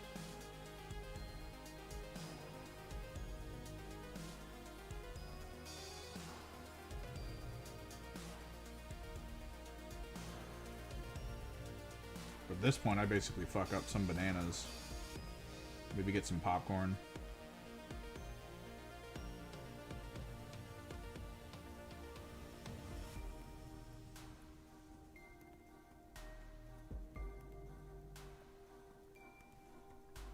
Well, a lot of people use the same cups they use to drink when they paint as paint cups, which is step 1 to how that happens. Step 2 is they'll usually drink coffee, and then they'll use a lot of brown to paint. So that's how step 2 occurs. Step 3, you usually paint with your dominant hand.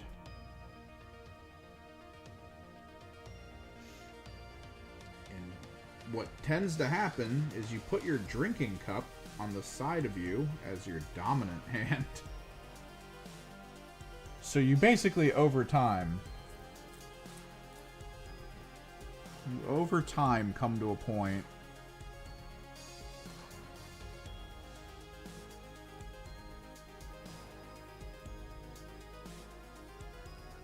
where you basically have 2 cups next to you and a decision to make.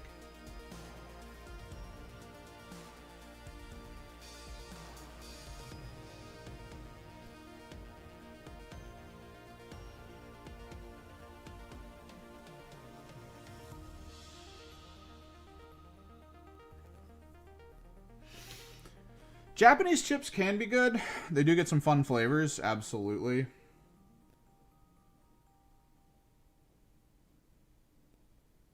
But like, calorie count being no problem, I would actually probably at this point, there's a store near me, like a Food Lion, right? And in their international aisle, they get a freaking cinnamon babka that tastes like every single freaking Cinnabon ever. Like, it's so stupidly good. And I can't buy it for myself because I don't think I've ever purchased it and been like, alright, I'm gonna eat this over the course of the week, and then not, like, found myself constantly, like, going to the kitchen to, like, get something to eat or something to drink or something, and then just being like, let me grab another piece of this babka.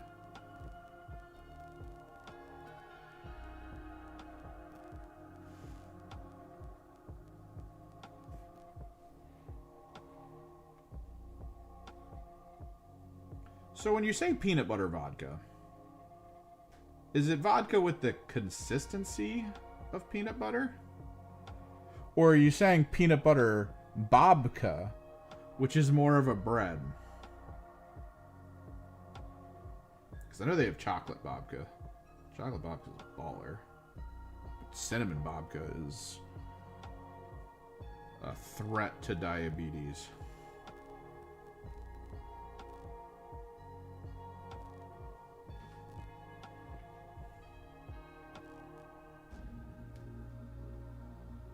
Was this like on a dare that you had peanut butter vodka, or...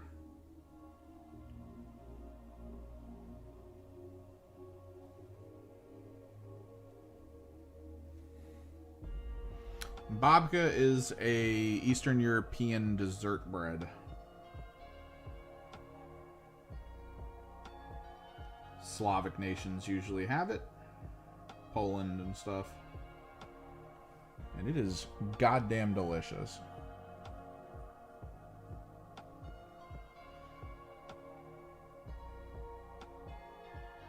My cousin for his 21st, we gave him a bottle of Blue Carousel, and he had to drink it by the end of the day.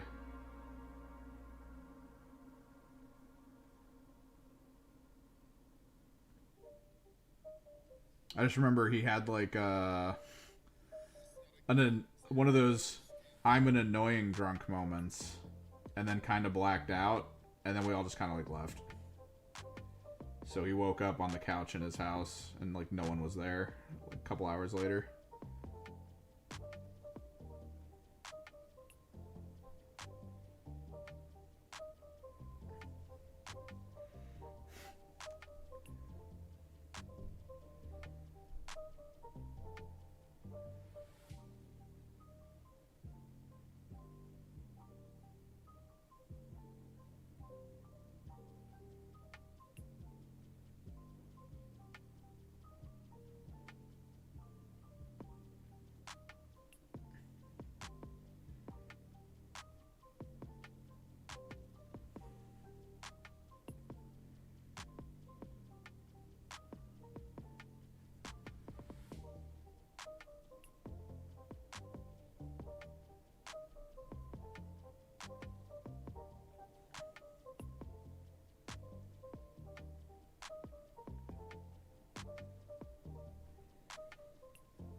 My family got me Guinness for my 21st. Extra stout. It was so bad.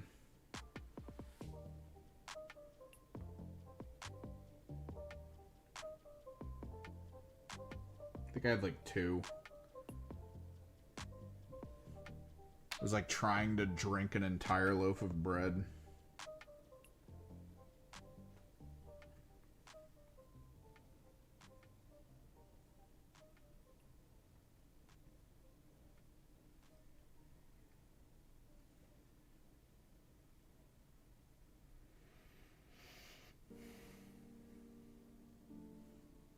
This guy's getting 40s. Did they Edward 40 hands you?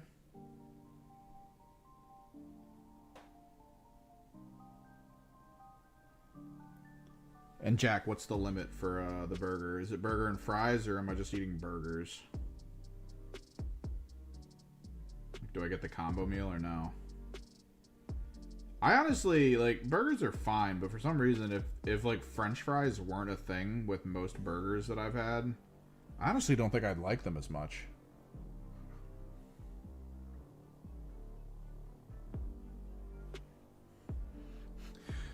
You said uncles plural, and now I have like this image of like 30 older dudes.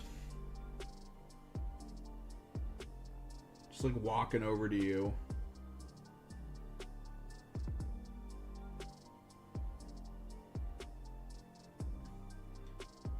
A completely innocent and unknowing Fiat. Just pulling a 40 out from under one of their jackets and just handing it over.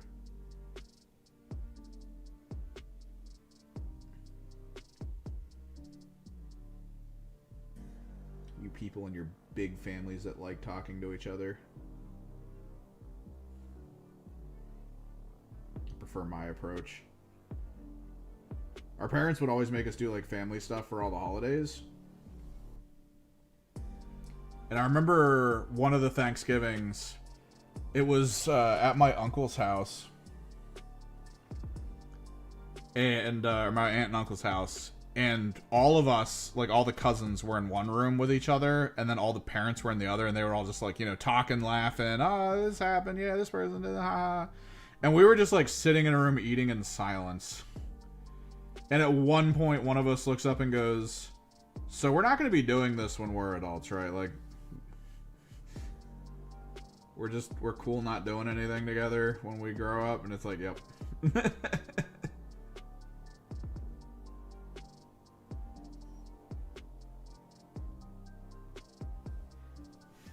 Yeah, dude, like, basically they were pulling, like, 20 kids into a room that had nothing in common. And being like, enjoy each other. I'd be sitting there like, yo, you play the recent video games? And they'd all be like, no. I'd be like, cool. And my other cousins would be like, you go hunting anytime recently? And I'd be like, no. And they'd be like, cool.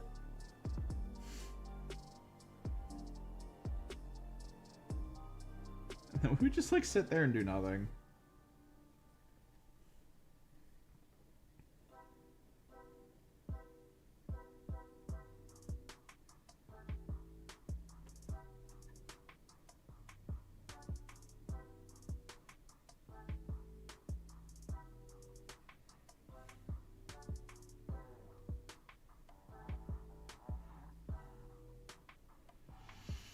So, you're saying I get fries. So, I know enough variances of burger. But at the same time, here's the thing. It's kind of a rigged question for me, because I once had burger pizza, which is just a pizza. That's basically a hamburger with fries on it. So it's like, I'll go pizza because I can just get the burger pizza and I'm good to go.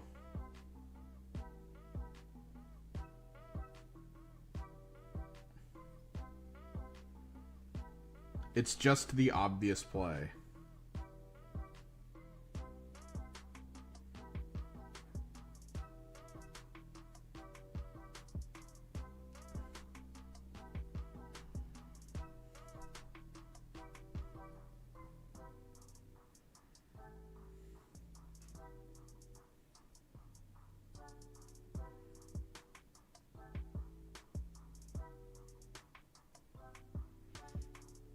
I mean, since then we've done some Thanksgiving stuff, but like, not a lot. They've got their own families to deal with now, and it's like, it's too much.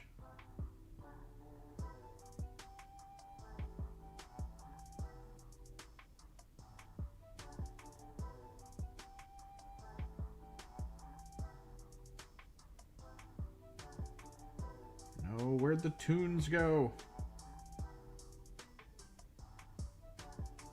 I'm gonna have to do a YouTube playlist, I think. I think Spotify's messing with the thing that my ad blocker was preventing.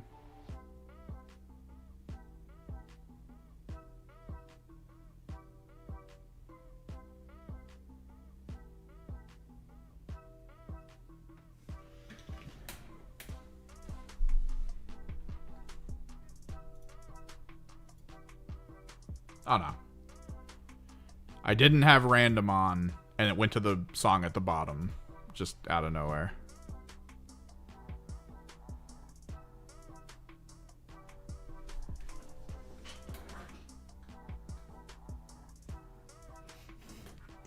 I'm an assassin with words, bro. Was it the blue carousel where we left our cousin just passed out on the couch?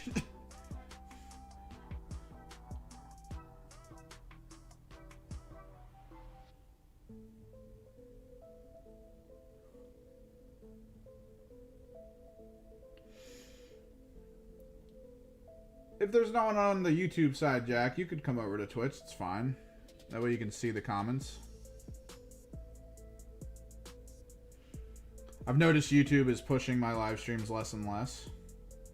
It's brilliant. Might have to figure out how to stream the short side. Dude, he was blacked out on that couch. And we were just like, fuck this, and just left.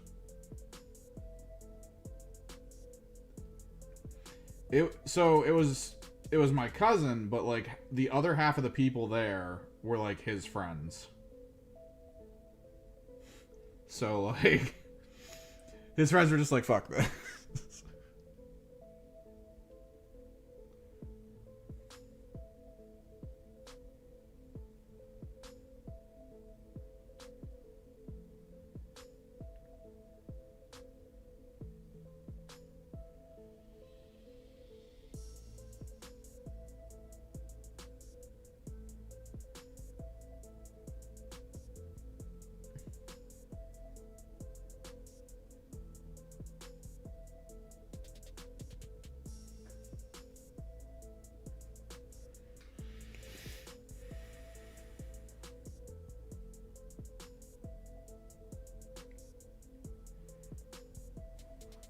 Lurker mode is just not talking.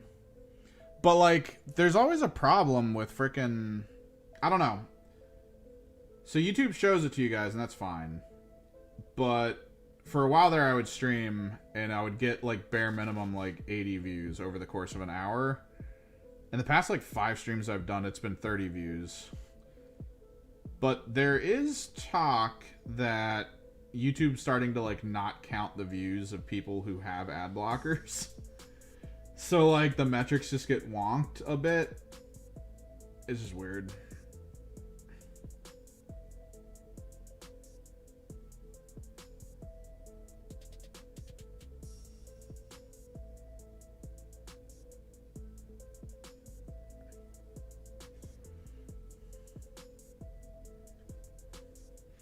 Technically, it's more right to not count the views of ad blocker people, which I am one of. Because technically those views are for the metrics used by advertisers, which was kind of the whole thing on Facebook when Facebook was being like, oh, our live streaming service is huge. They would count the views of the people who would scroll past the live streams. So, like, someone would just, like, swing by a stream for, like, a split second. And then they'd be like, you got a view, bro.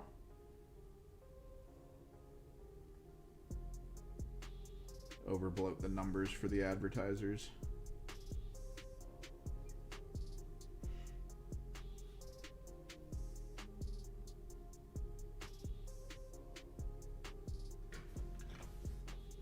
Okay, Spotify's fucking up. Where is my YouTube mix?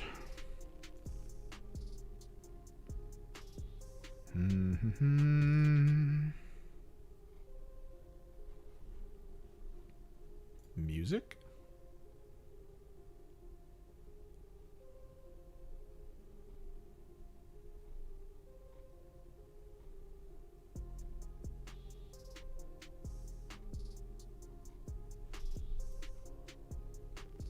Might tell it to autoplay, I don't know.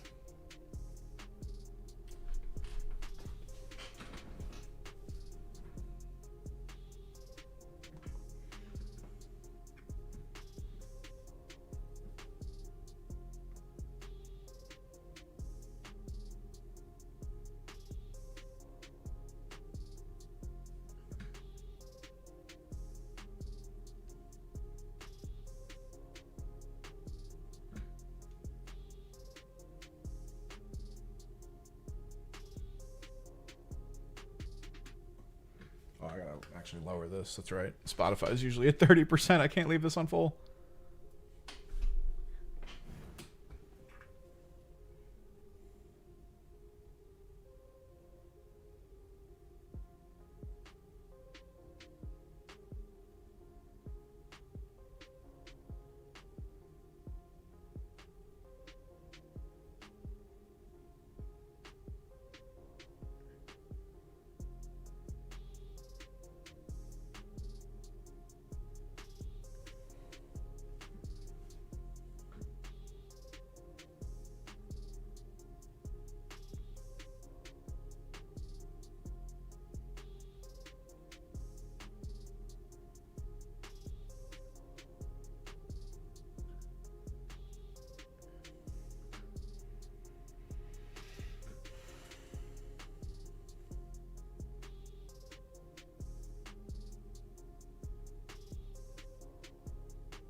So if I get these Nundums done, probably not today.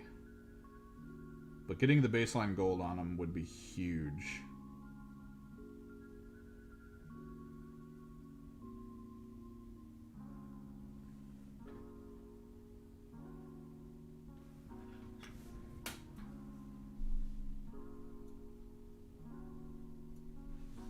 Ah! There we go.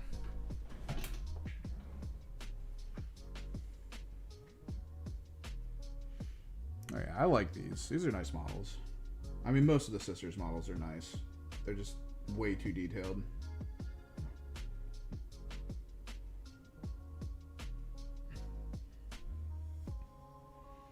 Too many layers, too many connections, too many odd things to have to think about and deal with.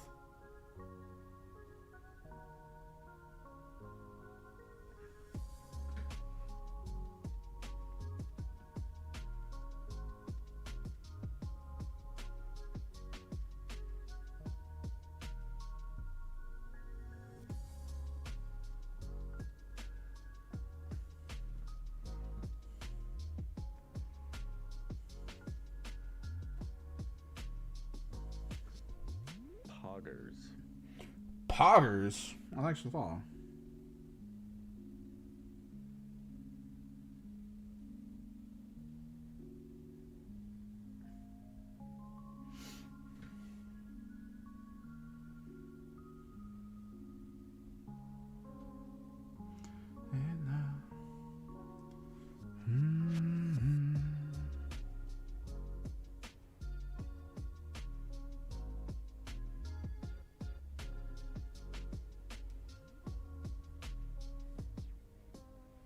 Yeah, man.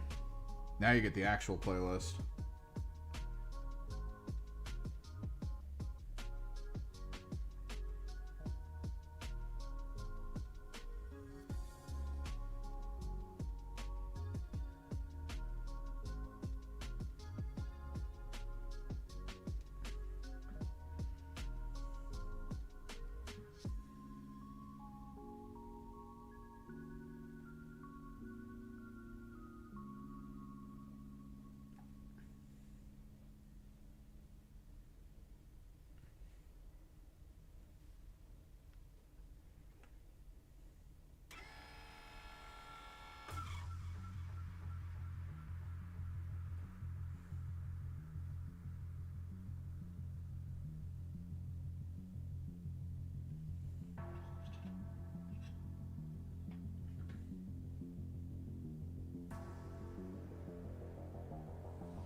Still debating if we're going to do the gold for this one. I think this one might end up being mostly silver. Probably be gold around here, because this is wood. Why is there wood paneling on a Dreadnought? Like, come on. Like, but look at this. Look at all the layers. Look at the multi-roll KG elements of it. It's so ridiculous.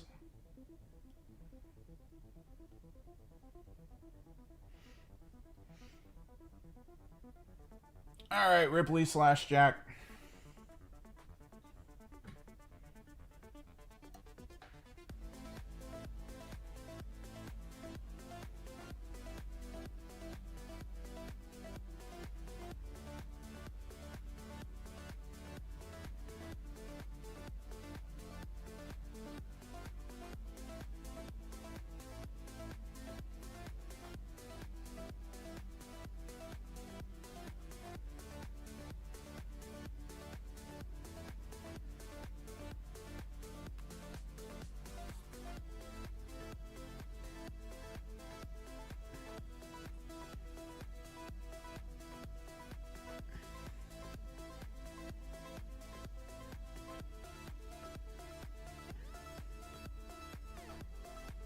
Oh, never mind.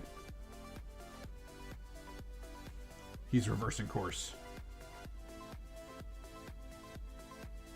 Alright, now I get to choose one of the playlists that's on the side. I think we go this one.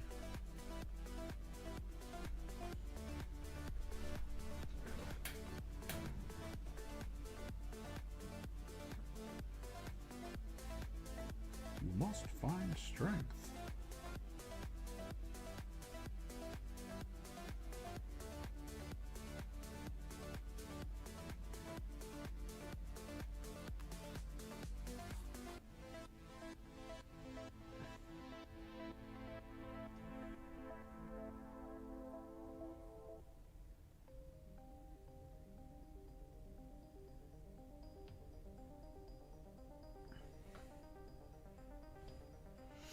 We're going to try to get all of them gold, so 6. I don't really play too much Tabletop Simulator. I did it once. I wanted to see how Kill Team felt playing on Tabletop Simulator. I don't really like it. I mean, I get that it's the best way for a lot of people to play, since, you know, they don't have local communities and stuff, but, like, I don't know.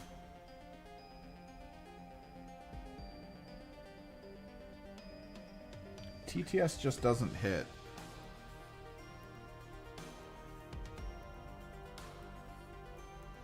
There are actually a lot of people, though, locally who will play TTS against other players in the area in preparation for events and stuff. I don't know. I don't like how it feels. Like, it's not necessarily intuitive.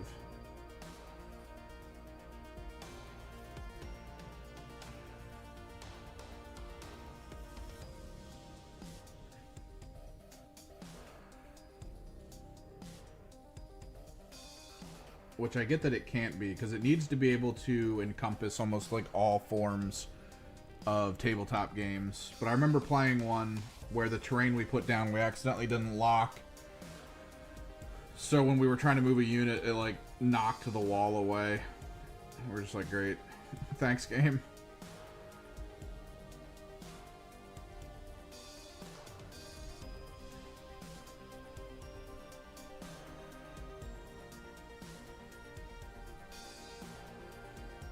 Yeah, you kind of have to, like, learn all the functions and secrets of it. Like, you have to learn what things you need to have active and deactivated. It can be cool at times, because I know you can usually select, like, a unit on the field and then select a rangefinder for it. And then you can kind of set, like, waypointy elements in there so that you kind of know the edge of your base and stuff, like where you need to put it. So, like, there's tools that are good. It's just, I don't know.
Oh, yeah.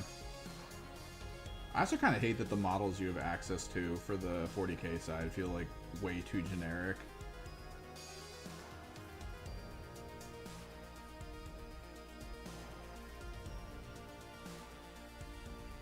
And they don't always have, like, specialists for the units, too. Like, you have to kind of, like, mark the note on it to be like, alright, this guy is the Meltagun. Or I'll be rocking with like a squad of like bulk Chaos Space Marines, but then like I needed a different looking one for a different weapon, so now I have like a random Salamander in my squad because he happened to have a weapon that looked fine.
Wraith is a mod because I know him in real life, and I just gave him mod privileges. Not that it's like,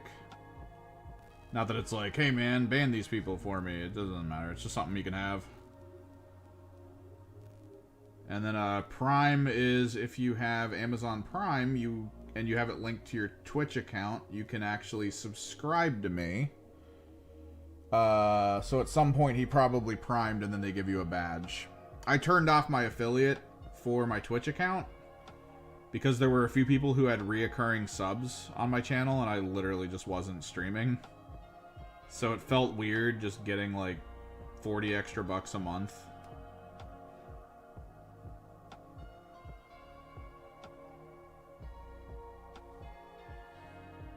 Any primers, dog? What's cool is I still have access to my my emotes I unlocked.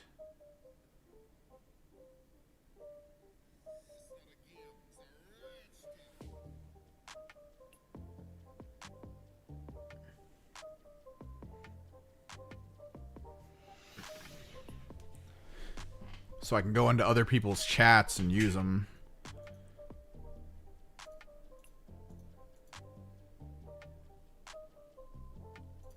We got my recent animateds. I got my my classic gigantic, the Margrave Gauntlet.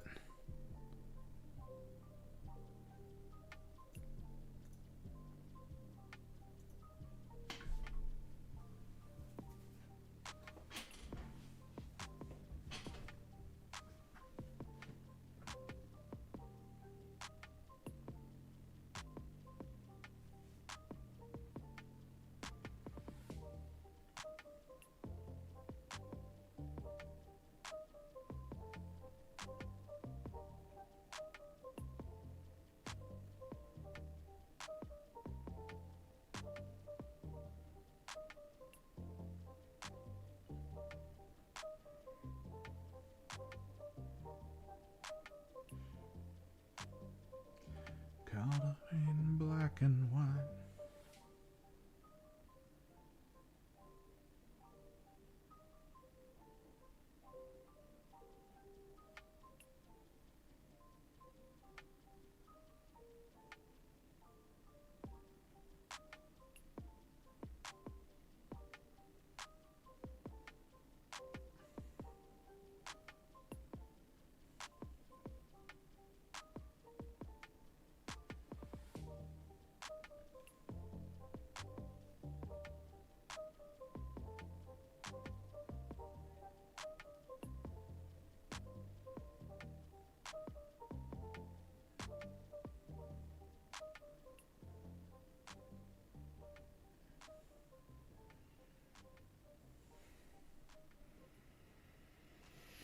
It does cost money on Twitch, but again, my affiliate's off, so you can't. I don't know if I'm going to turn it back on or not.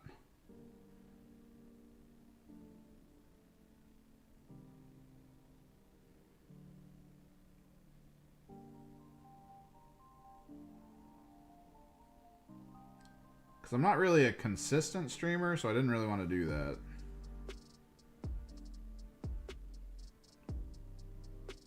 It's just more shit to track and pay taxes on.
Oh, nice.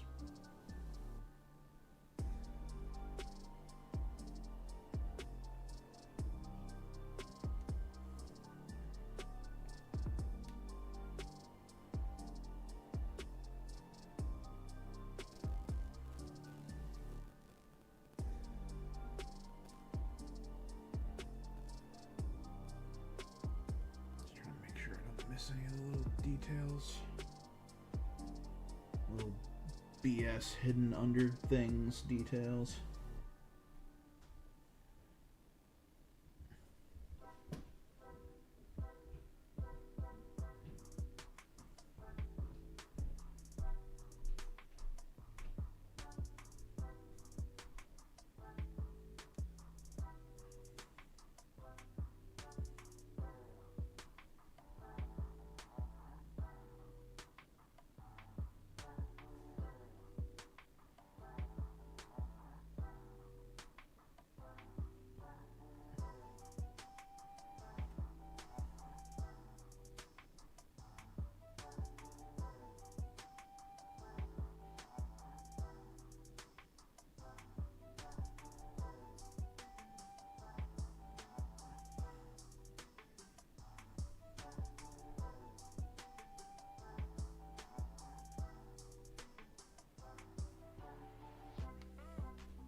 Still kind of want to figure out how to build an Emperor's Children Carnival list.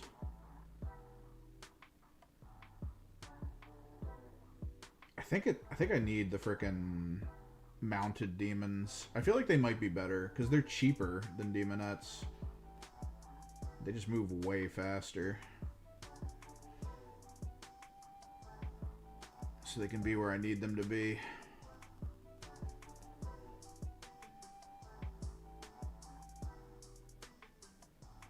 Because Carnival's doing a lot better now.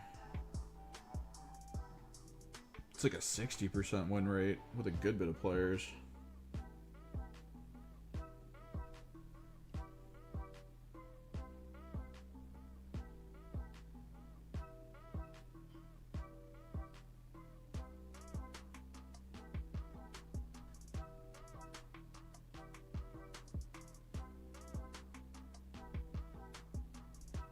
I kind of like Carnival. And I feel like I almost have enough units that I don't have to care about Fulgrim being on field. But maybe if I grab like 2 or 3 Seeker squads, we might be good.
The weirdest experience?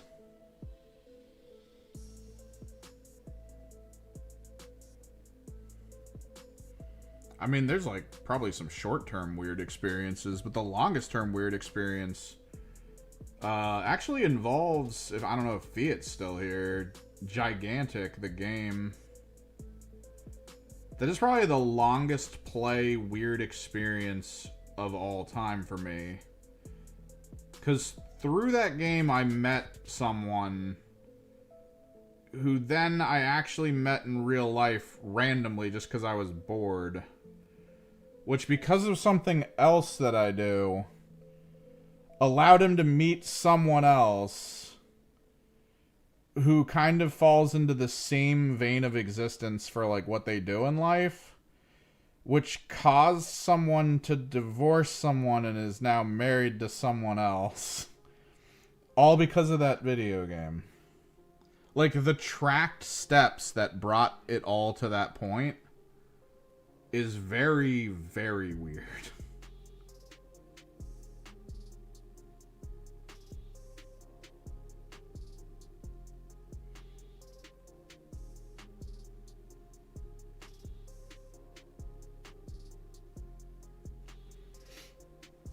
Because that's the thing, Fiat. It's not even the game that made it weird, right?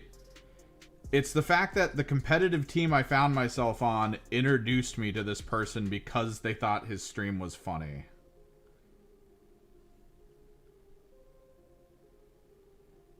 No, it was.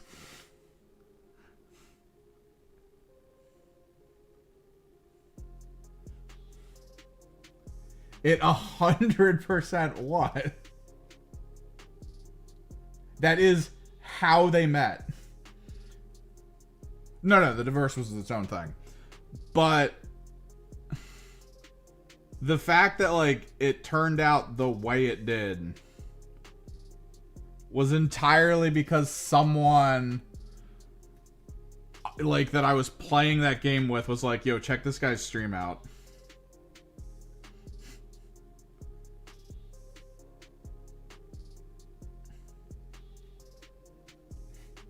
It wasn't even like, he wasn't on a team. He was just like, yo, you should check this person out because his streams are kind of like weird and wholesome. I was like, all right.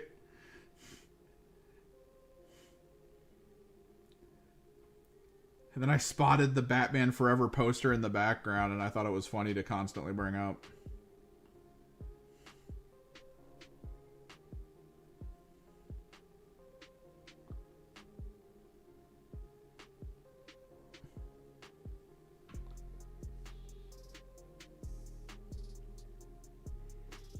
So you say you had a PDF on your team, which to me stands for a file that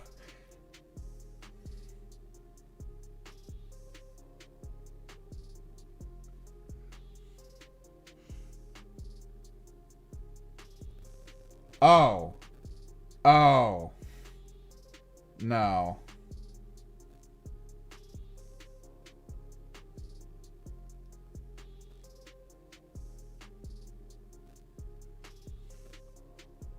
Was he on a list? Is he on a...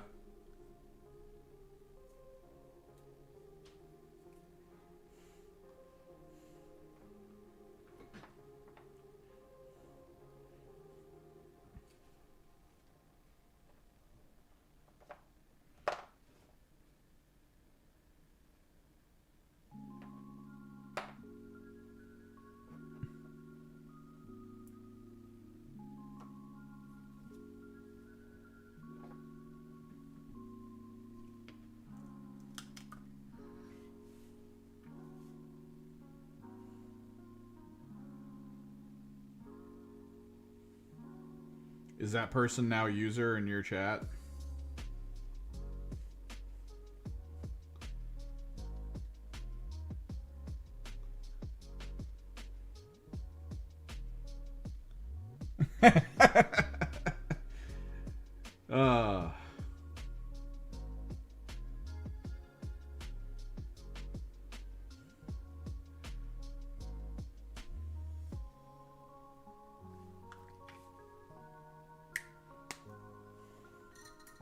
I mean, Basil's already a red flag.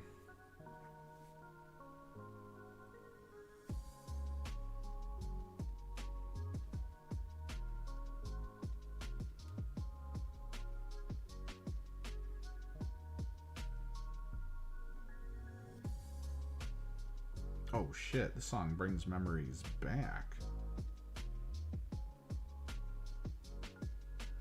Not good ones, but still.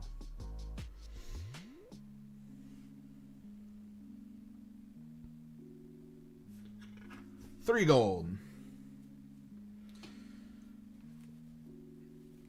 3 more to go.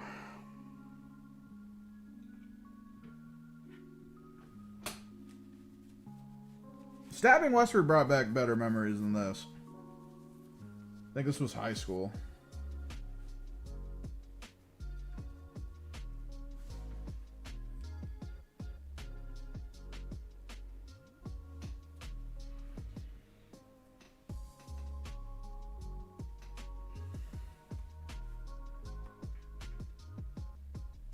And that Stabbing Westward song was actually in a trailer for a bunch of anime movies that was on that X VHS that I had. Like, that was the starting point that was like, yo, you should check out all these other animes.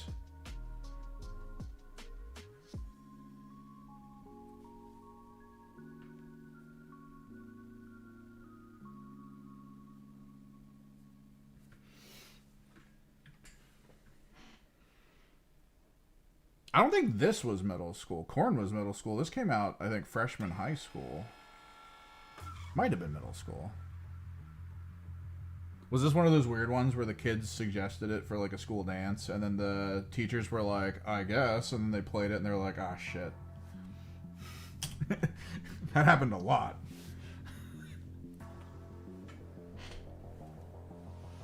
Stabbing definitely was middle school. I'm pretty sure Stabbing Westward was middle school.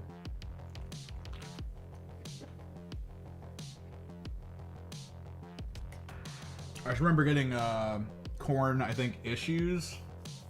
And then we did that New York trip. Friggin' Colin McKay in the front seat was like, yo, I gotta listen to this shit.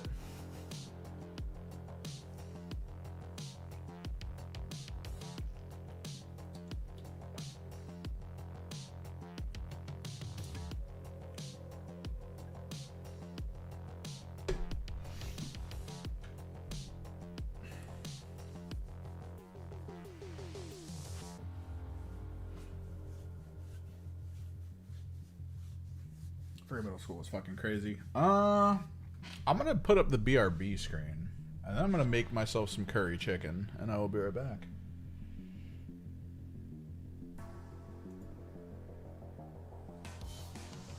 Yeah, BRB, everyone.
Curry chicken.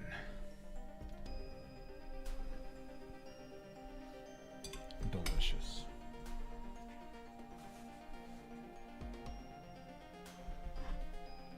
Ooh, kill switch.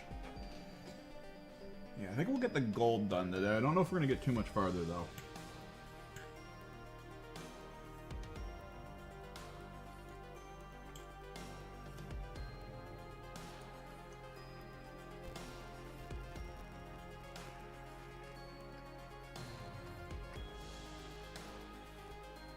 Maybe the robes. I don't know.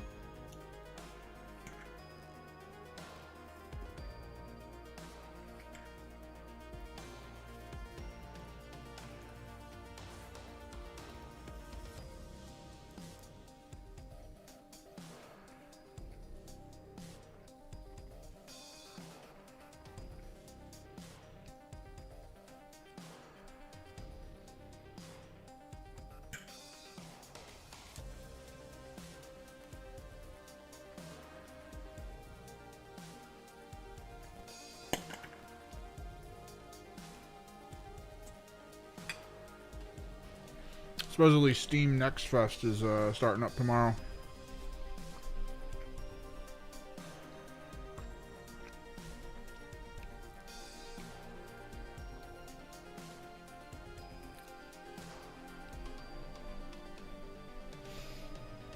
Bunch of demos or something.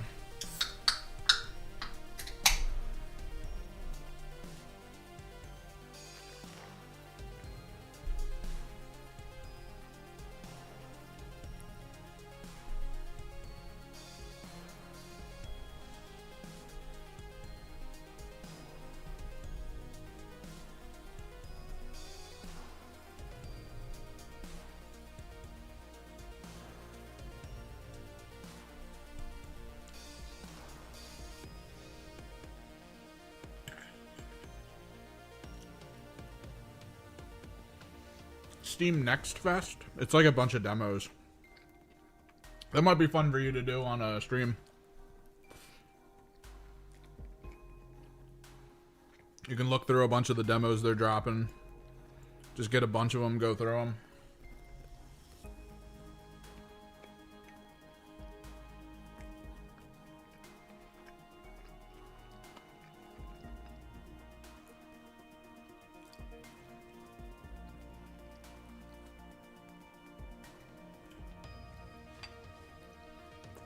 No, yeah. It's usually demos for games that are coming up. A lot of developers actually try to build for this day. Like if they've got games coming up, they'll try to get their demo together literally for this event. Because it front pages them on Steam.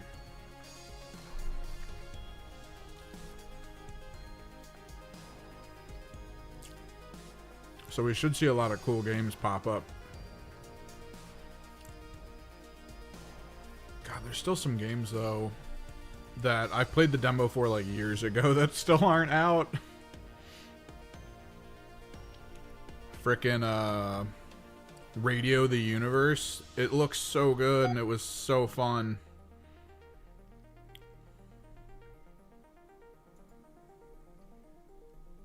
And it's still just like to be determined for when it's gonna release. Let me pull this up.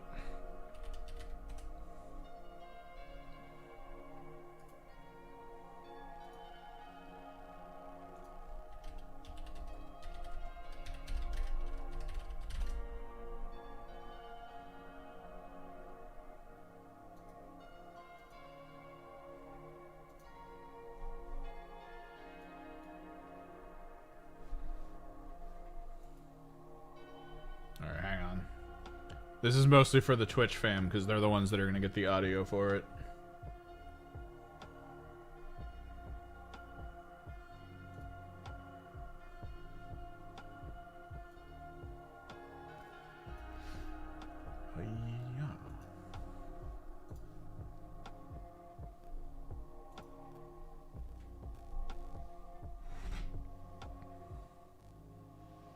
I've been looking forward to playing this game forever, and I played the demo for it, I think, like 5 years ago. Still not out.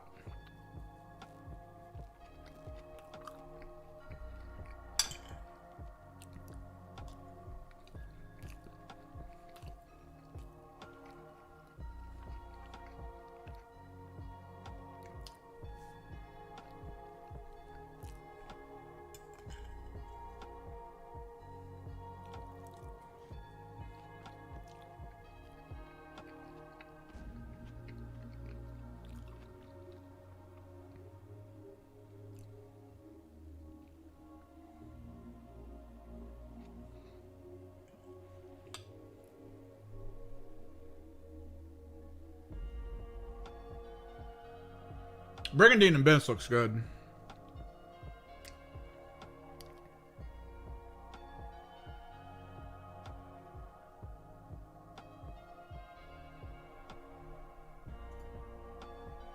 God, I want to play that game so much.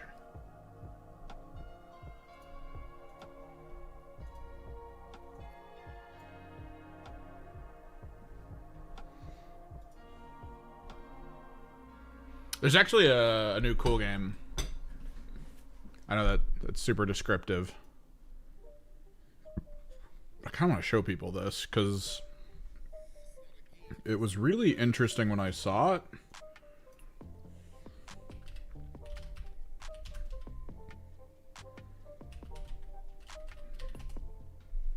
It'd be baller if they had a demo for this, but they're not going to.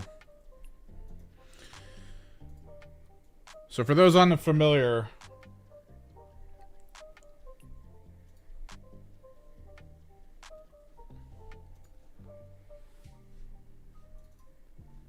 there's a kind of a game style that's called Sword and Sorcery.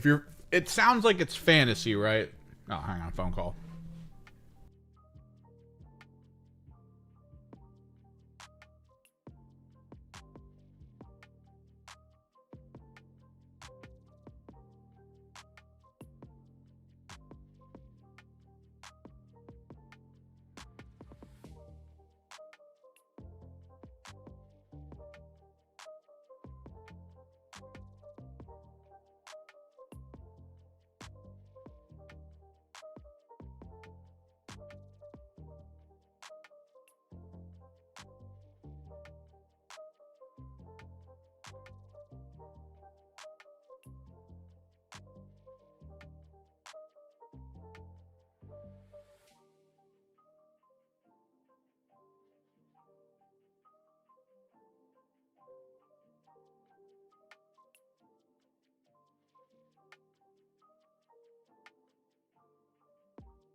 All right.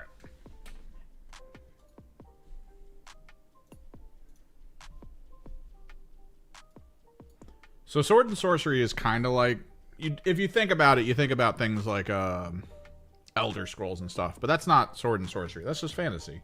Sword and Sorcery is more like medieval fantasy, but magic is usually Eldritch based, so there's like a bad stuff like kind of around it.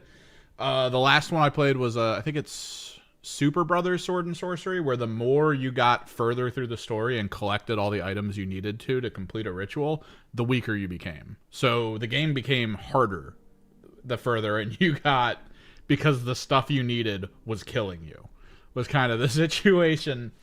So Sword and Sorcery is kind of fun in that it sort of makes fantasy like darker.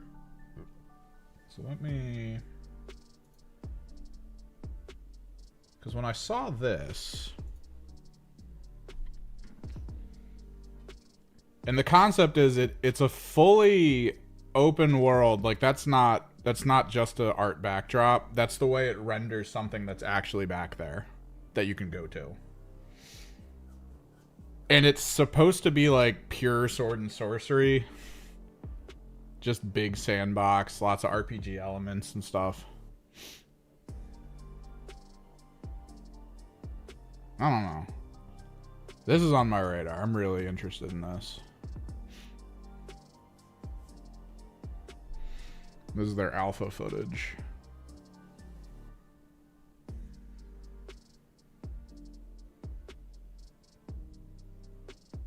Because it sounds like the character building and it's pretty crazy.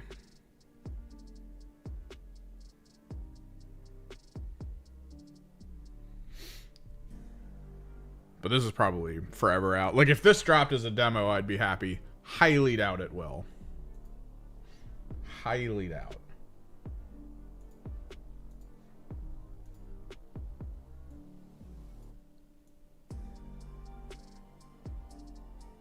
I'm almost done eating. I'm trying to stall so I can eat food before painting again. I prefer Magic when it's like, yo, I can cast a fireball, and they're like, why does your arm look like that? And you're like, uh-oh. Like, I prefer that universe to just like, I can do whatever the fuck I want and magic solves all problems.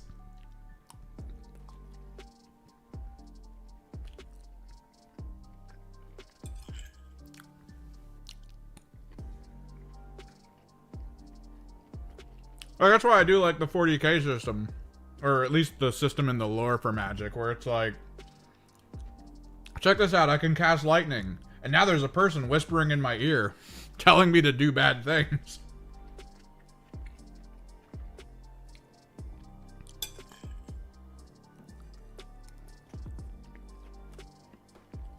Oh, and in Elder Scrolls, almost every version of Elder Scrolls, you had to download a mod.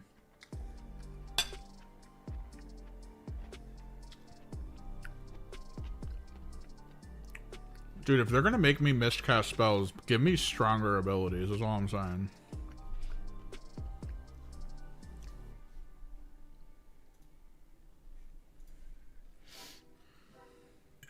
Don't give me these half-assed reroll functions.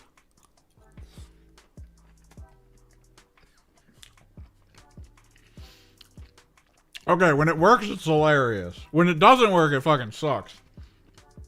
I had one sorcerer kill 3 units in one turn because of that. I friggin' doom bolted a guy that was on me, grenaded a guy that was near me. Friggin' blew up a whole other squad. It was awesome. But if I failed the roll for the doom bolt, it would have been over anyway, so.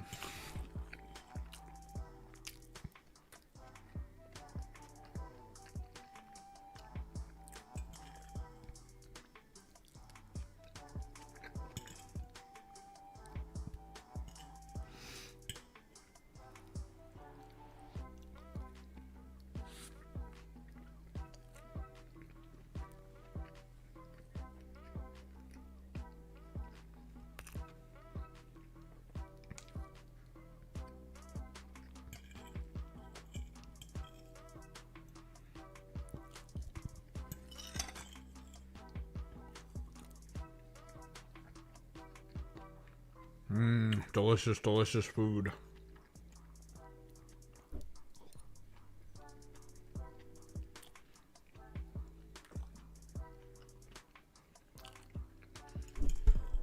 I am really wanting to play like a build a character kind of RPG.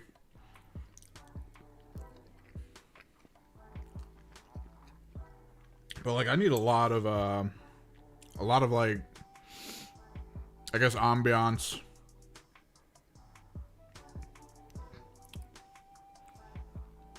Like, playing friggin' Bethesda RPGs, I really do get sick and tired of wandering around and hearing all the guards say the same shit about me. It's like, oh, you completed that mission, so every guard in every town is going to bring up that you completed that mission. It's like, cool, I don't like that. It's kind of dumb.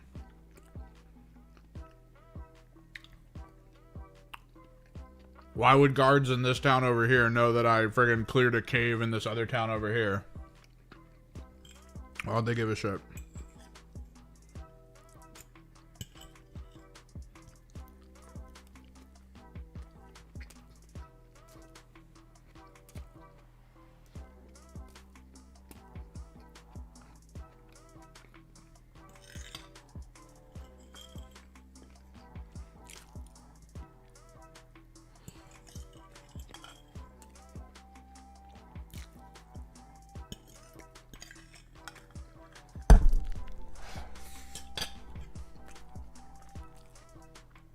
Dude, I can't wait for Elder Scrolls 6 to drop and be just as disappointing as every Elder Scrolls prior to that.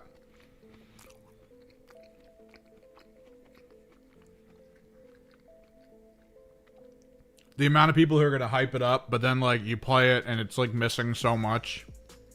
And you gotta wait for the mod community to fix it all.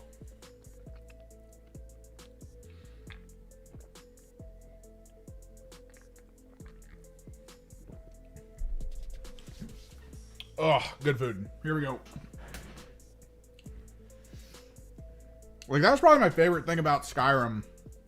Was when the devs put out that trailer showing off all the cool stuff they didn't put in the game. Like, who at the office said, hey guys, you know what we should do? Let's make a trailer for all the things that we put in the game, and then took out of the game before release. It'll be awesome.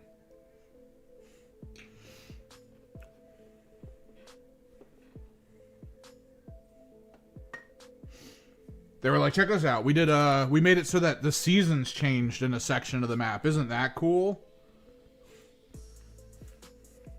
It's like, why are you showing us this? Why are you showing us the things you thought you didn't want to do? And like 90% of it was actually very cool. It's like, behold, the creativity of our team that we hold back.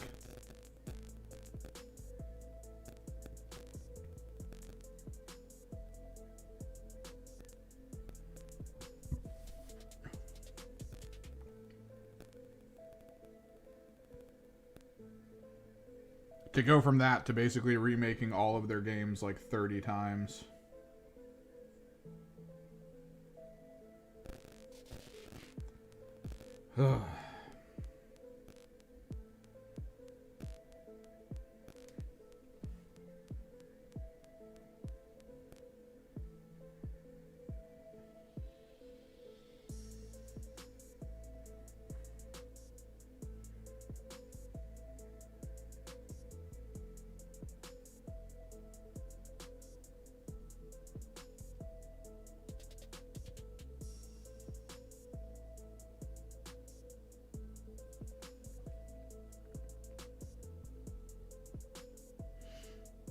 I feel like at some point I might like crack the brush open to get more paint out of it.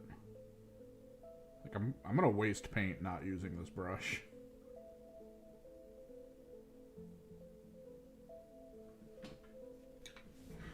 Ah, 30 seconds to Mars music video, which is like 80% a TV episode.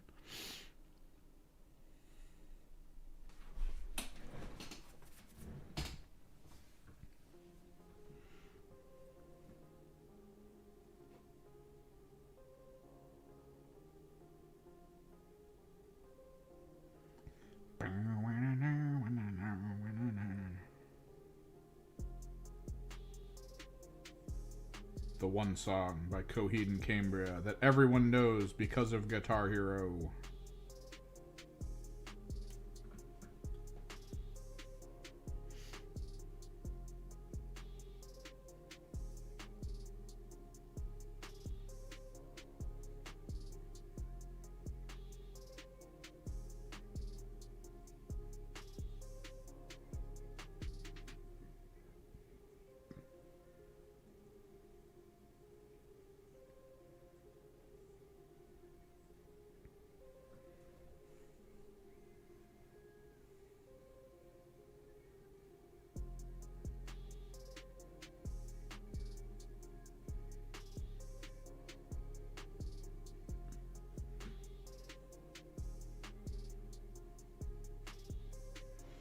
Radio edit. Sag.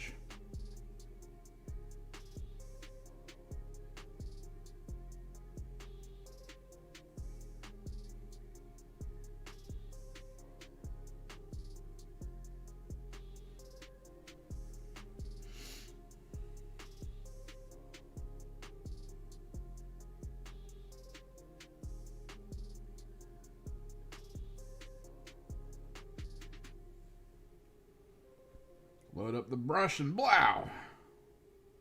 Let that ish flow. Look at that go. Don't even have to touch it.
right, so I want to work here.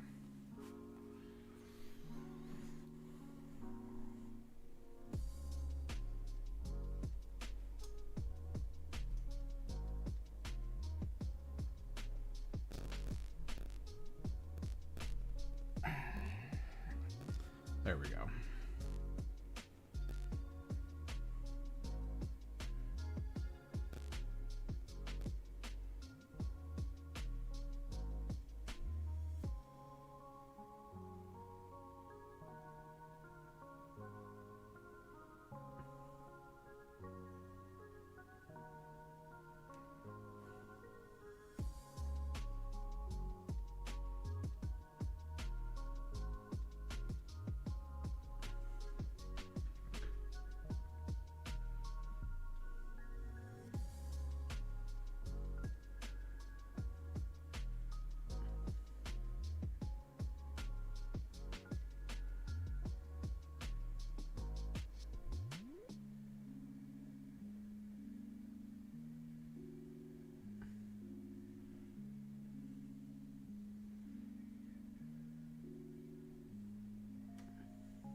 Yes.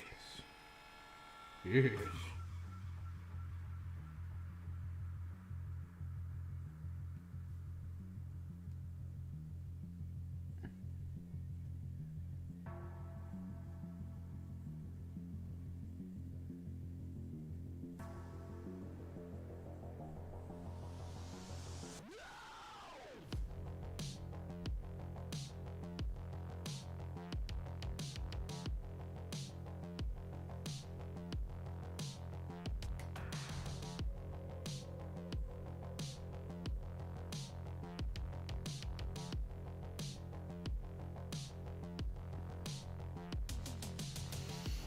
Alright, I might be. We're gonna be paying for a bit.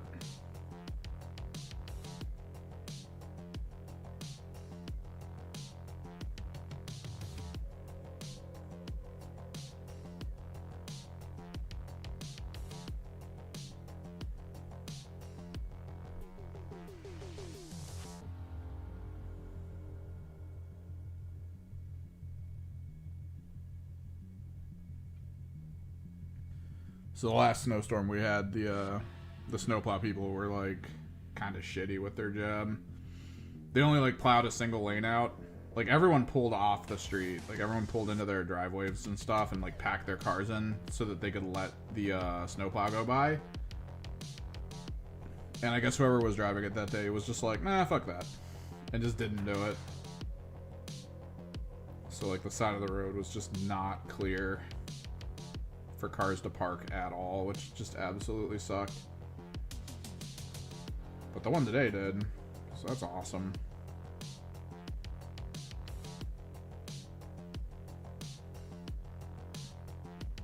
Don't gotta shovel out street side parking.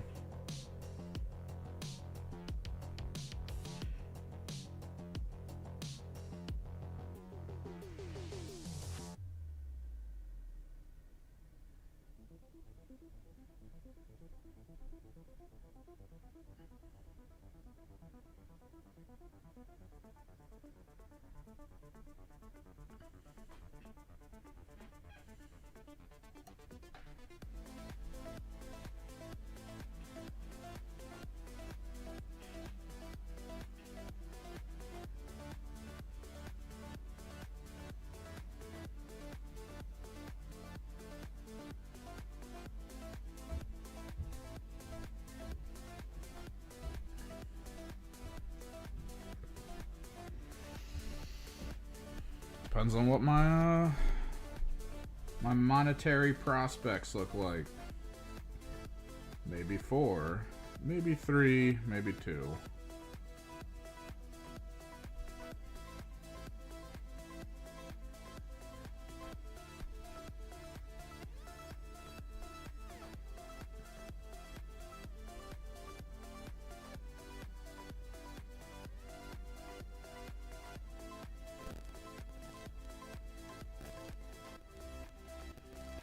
The thing is, I'm gonna have to pre-order them. These are models that I'm pretty sure are gonna be out of stock within like moments and will stay out of stock for like a year.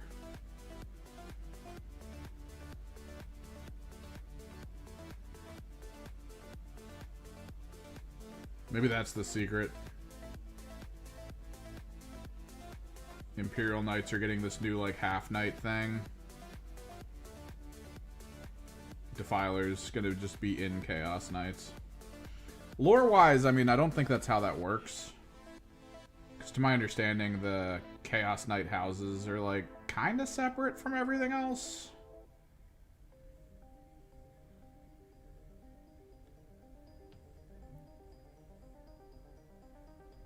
There's something weird about it.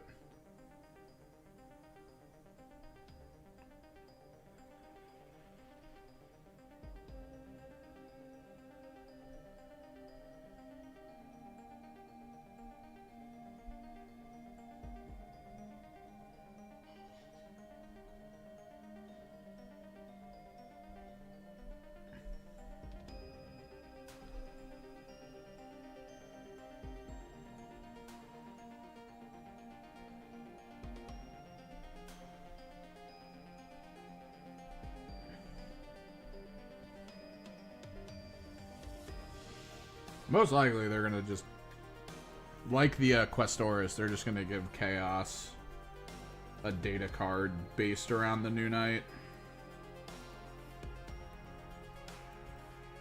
With whatever blast cannon / Gatling cannon it has access to, and then they'll call it a day. They might not let us take the spear. They might be like those kind of assholes who are like, nah, you just get the sword. Maybe there's like a power claw we haven't seen yet for it. That they're just like, yeah, you can go fist too. Can't go spear though. Unallowed for Chaos.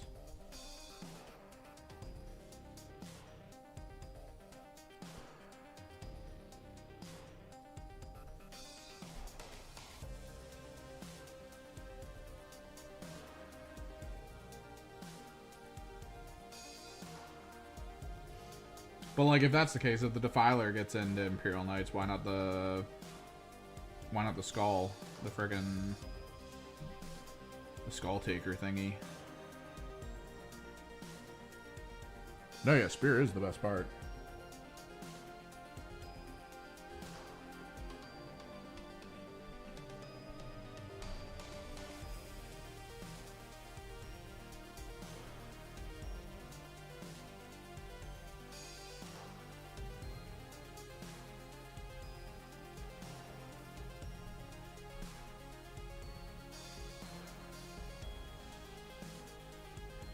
Why I preferred the 30k Fulgrim.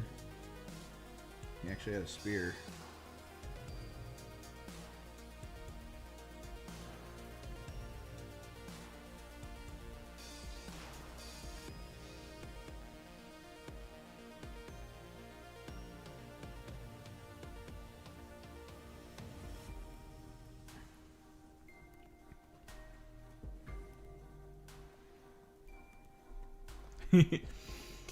So that's also on the Questoris model. Not the Chaos to Spoiler model, the Questoris model. In general. Because I had one, and it was like, glue the little person in. And the thing was, I think he was structurally integral to the model. Like, if you didn't glue him in, you didn't have a place to glue the lid back onto or something. So I was like, alright. Glued him inside, and I sealed him shut.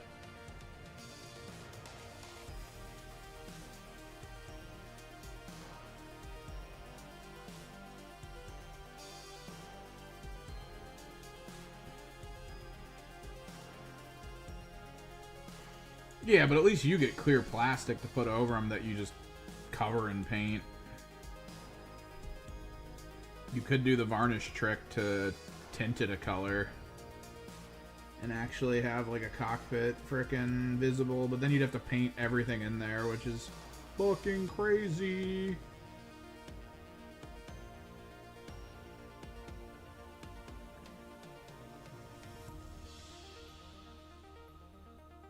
It's like the psychopaths who paint the insides of their rhinos.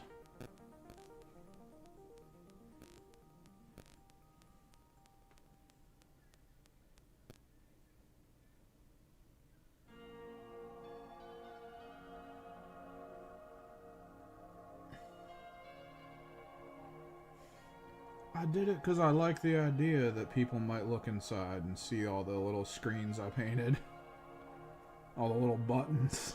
The gun racks on the wall.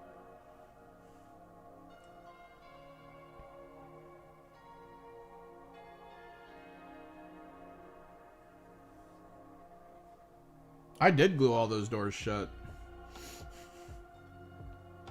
For mine, at least. I was like, nope. And just sealed it shut.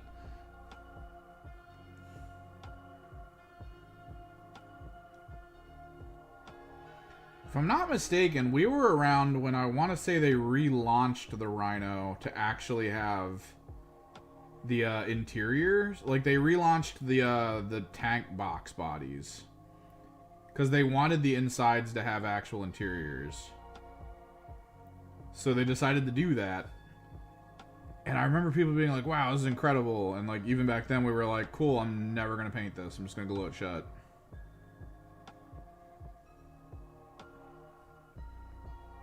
Why would you give me more work?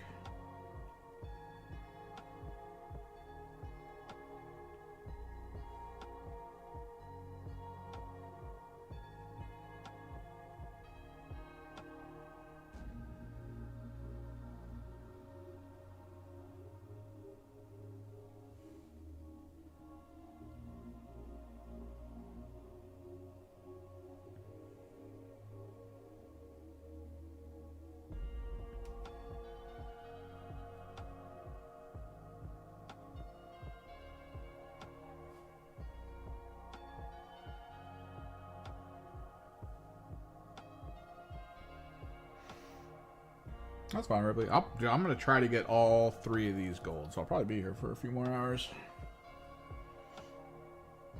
Unless something comes up.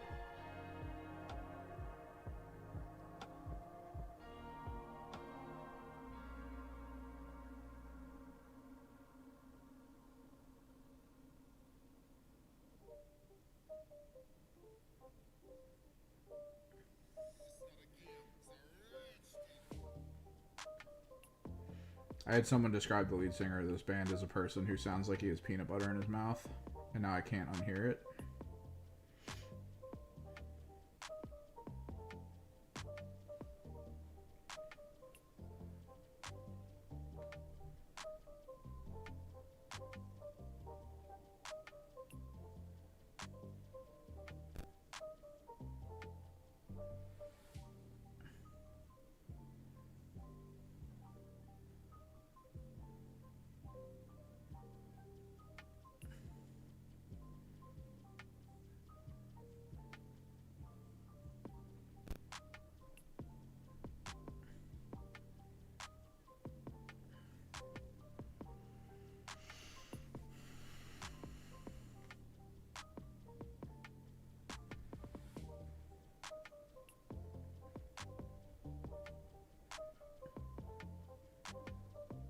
Which is kind of also how I recognize when this is the band I'm listening to. Don't even have to look.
Might also finish the power weapon effect. That could be on the docket today, because that'll only take a couple minutes. Just white, and then get in there with the fluorescent blue. We're good.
This playlist is now becoming too sleep token coded. Uh-oh.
God.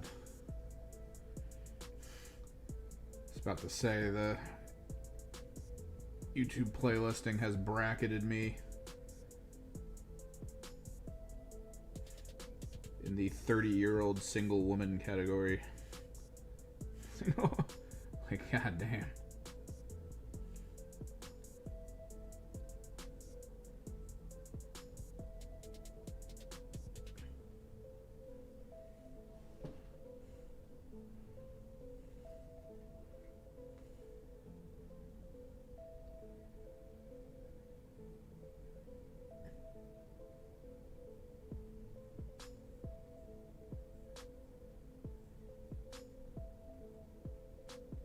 Okay, it might have.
What kind of story you want to hear?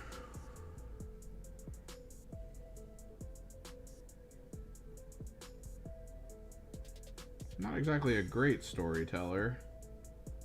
Most of my stories involve names and places that I can't really say on stream, mostly for doxing purposes.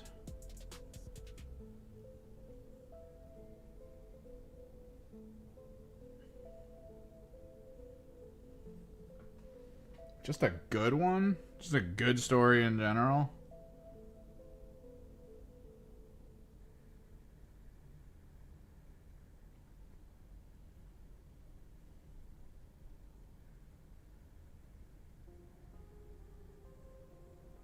I don't know how many of those I got in me.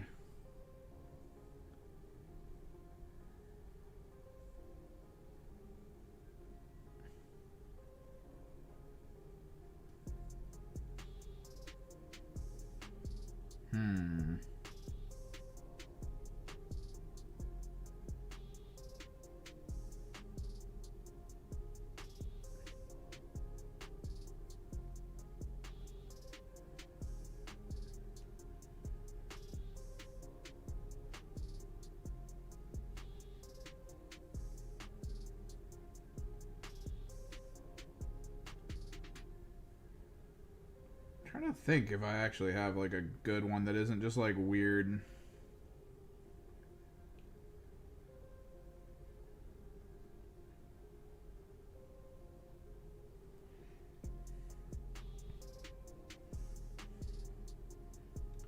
The hardest mini I've ever painted. Do you want to see it?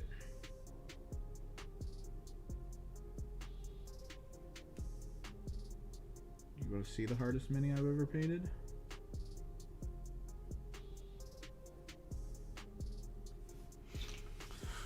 Here we go.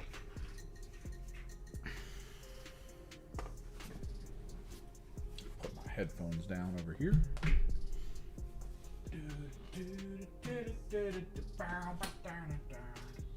Pull this out. Holy shit, it's heavy.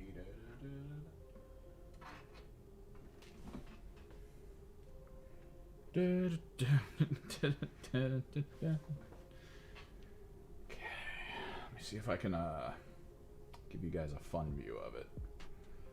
Yeah. Let me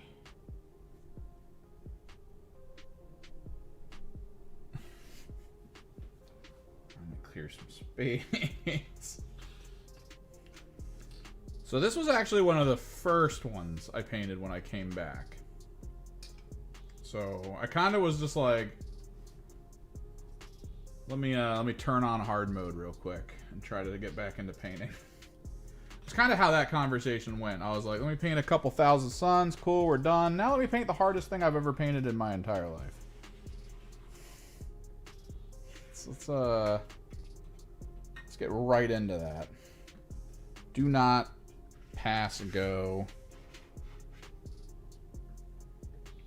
Do not collect $200.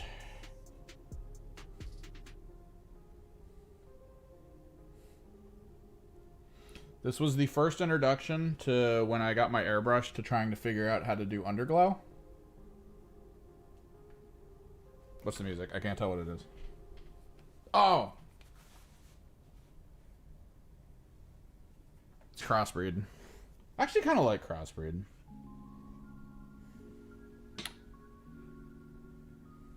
But yeah, this was my first attempt at a magma base. Which I think I did alright with.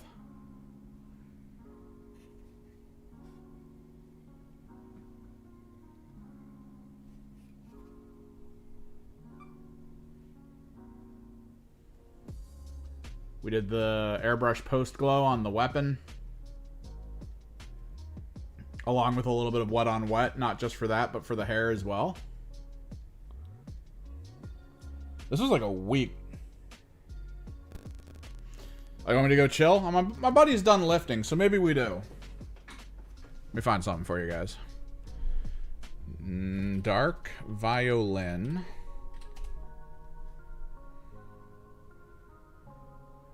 Where is it? There we are. Restart. This took a week. This was a week to paint. Because I had to do a lot with the flesh on the back of the wings. Because I wanted him to be skin tone. Like, there was one picture I saw of this dragon that I was like, I have to do that. There's no way we don't do that. And it was like, it was basically all skin tone. Like, it was like they basically collected a bunch of dead people and then turned their flesh into a dragon. So I was like, oh, hell yeah. Because, I mean, he's packed with bones. Those are skulls, those bright green bits. And one of the worst to glue ever, because this is very heavy. This is the glue point. There's like one spot there, and then you have to connect one part of his tail to this, and then that's the glue point for that.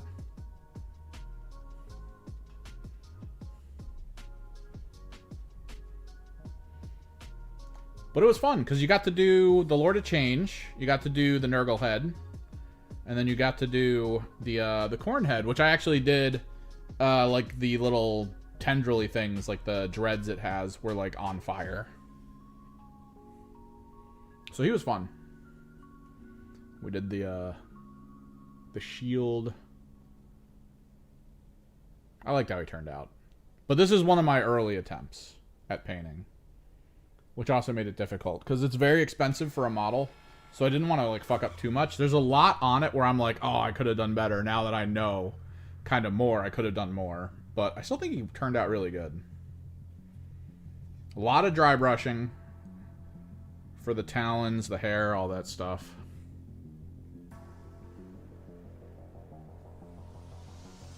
But yeah, this would be the most difficult model and mini I painted. And I've used him 0 times. Originally, in AOS, you would use this model in Disciples of Tzeentch because he had the Tzeentch title on him, so he could be used. But you had to buy a whole other book to get him. And you would use him because he was just really strong, and the rest of Disciples of Tzeentch weren't that great. So, like, he would be the core of your army. Now that I have him, and new AOS is out, he is only usable in Slaves to Darkness, so I can't use him. And he just sits in a little display box over here.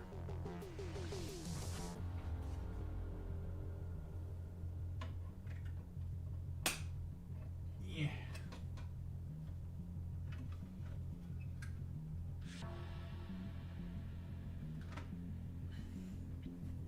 there another fun one I can show you? Huh. I mean, you were talking about epic characters before. Let me show you the Magnus I haven't used in a while.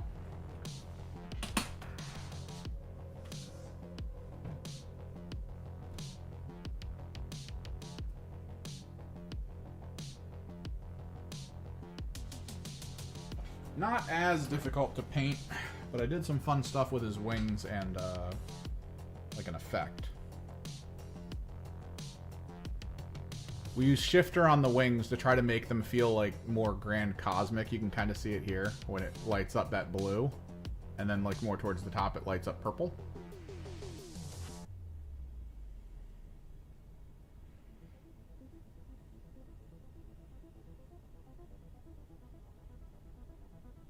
See? A little purple here, but then it goes to blue. That's the shifter.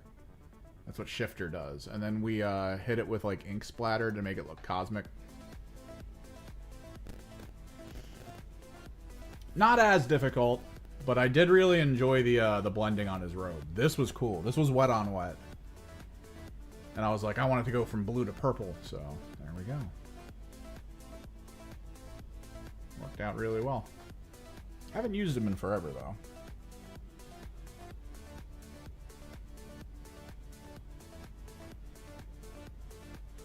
This was also kind of the cementing of me wanting to do this for like a lot of components. The green, which we actually might have to go back into. This is the old system I did for my bright greens, but now I actually use a fluorescent, so I'd have to probably go over all of this again with a fluorescent to really pop it, because the fluorescents change the brightness a lot. So he'd be way brighter if I went back over him. We might do that one day, just to get it done.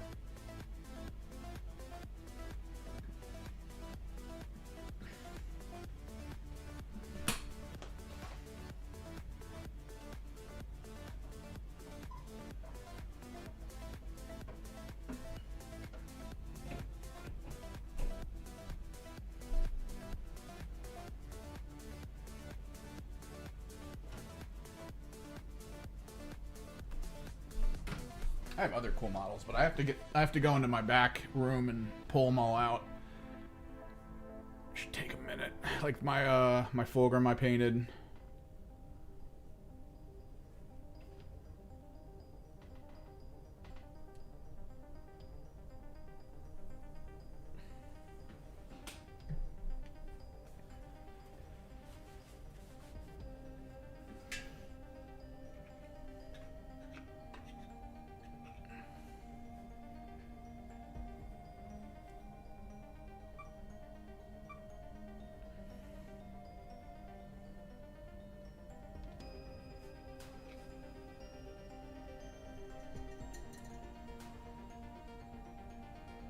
But yeah, he was fun.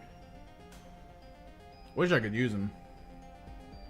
He had really cool rules before, where it's like if you rolled a double crit or something, if he was attacking a character unit, the character unit was immediately dead. The store near me occasionally does a monster mash day, where you kind of bring AOS monsters in and try to fight each other. In like a grand arena kind of situation, they push all the tables together.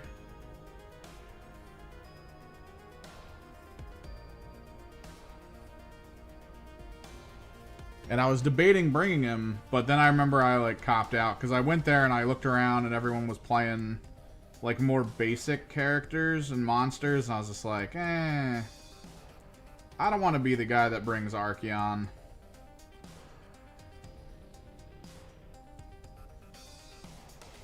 So I played a Mutalith Vortex Beast instead. Let me make sure this is turned down.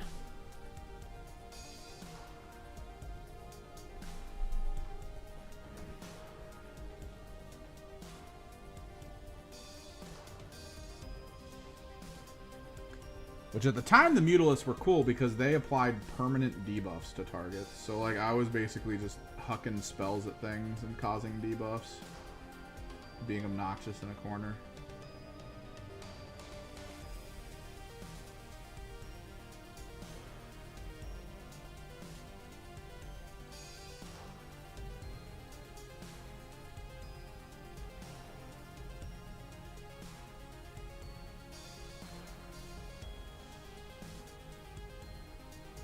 Should have used them.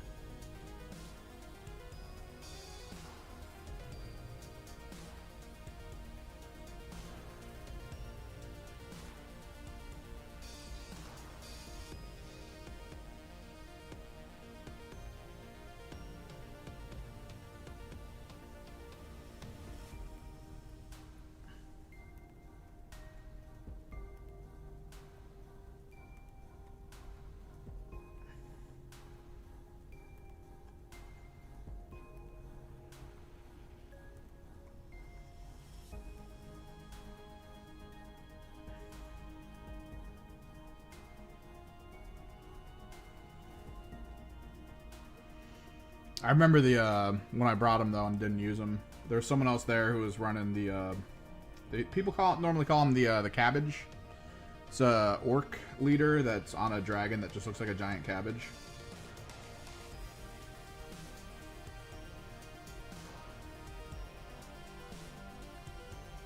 And he got into combat, he hyped it up, he talked like a lot about how that boss or the war boss was like really good in fights and stuff. And he is. We were like, awesome, and then he rolled his dice for it.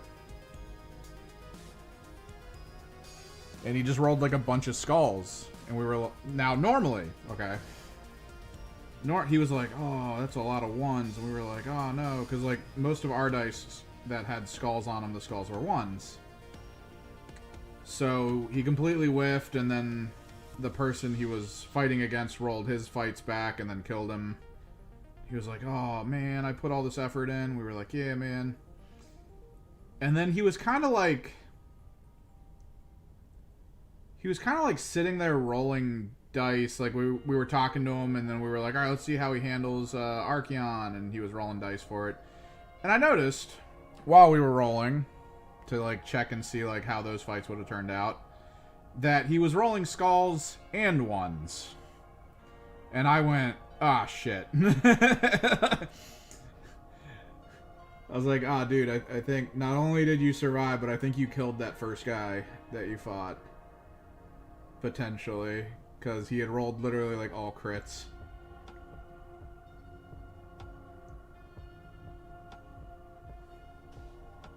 So for those that play, if you use dice with symbols on them, make sure you know what symbols are what. Because some dice will do symbols for 1, some dice will do symbols for 6s. It's probably honestly best to just not use symboled dice. The dice I tend to use have just straight numbers on them. Although I've been using my Tzeentch dice more and more. The ones that have the Tzeentch symbol for a 6.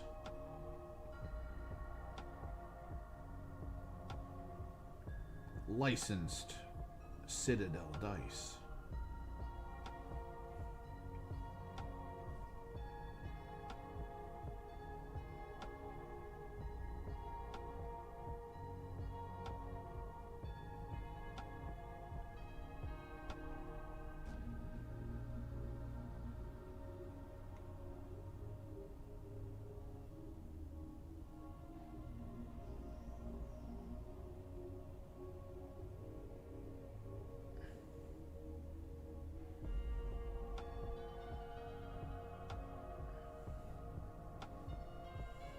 No, yeah.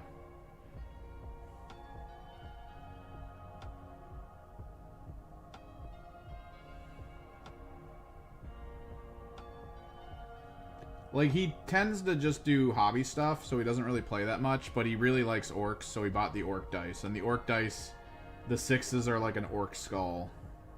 So it kind of confused us all. Even him, who had basically watched a lot of us rolling dice where all the skulls were 1s, and he just assumed the skulls he rolled were 1s and not 6s.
I switched us over to the violin so we can vibe out to some classical feeling music. At least over on Twitch. YouTube's still getting the you're not going to get yelled at for using this music.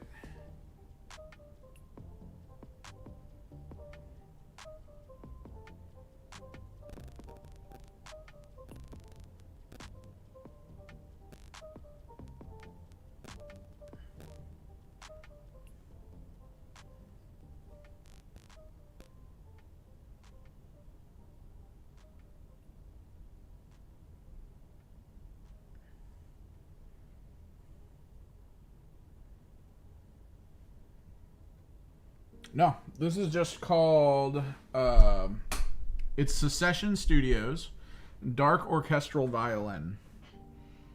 It's one really long song.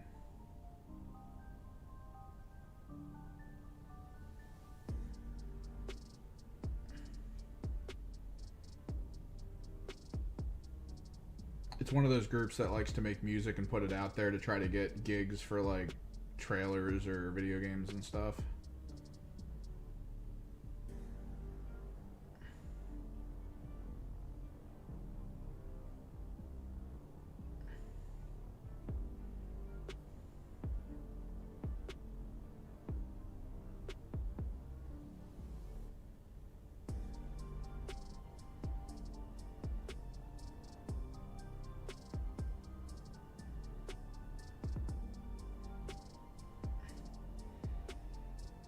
Kind of like Two Steps from Hell and whatnot. The YouTube music is just back. It's like, if you have a YouTube channel, there's a way to go into the creator studio, and there's a section that's just like, you can use this music for free. And I just went through there, found like 10 songs, and put them on loop.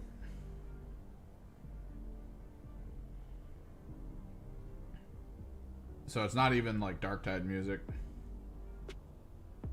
Because if Darktide runs music, and technically right now that music's free, if another company buys the rights to the music, either through purchasing the Darktide name brand or something, they can then go, oh, anyone that uses this music without our permission is in trouble. And it literally like ruins all your videos that have that music on it. Some of it has like okay lo-fi to it, but there's not like enough, I think. Some of it's like weird, where it doesn't really have a place. You start hearing it and you're like, where the hell, what video would I put this in? What thing do I attach this to that makes it work?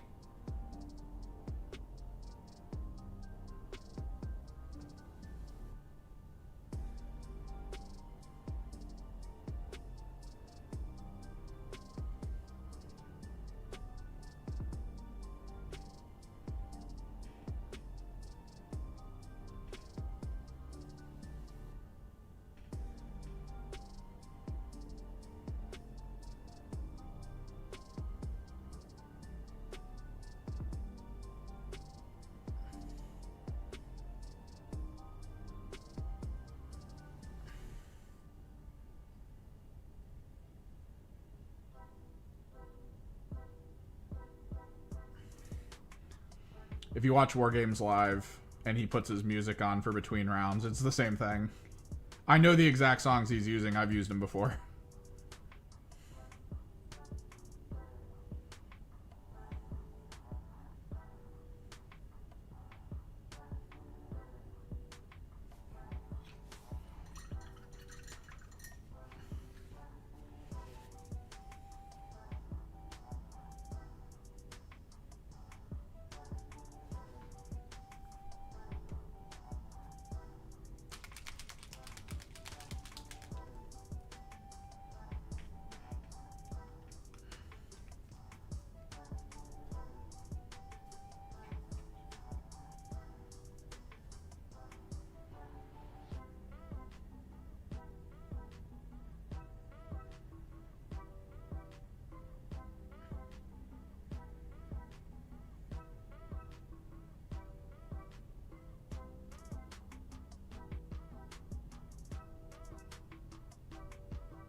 Sometimes you get good gems out of it, though.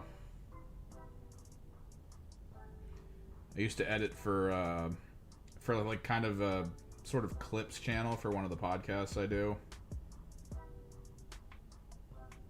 And we once had a person on our show that like would occasionally go off with these like embittered tangents talking about kind of like how shitty people are.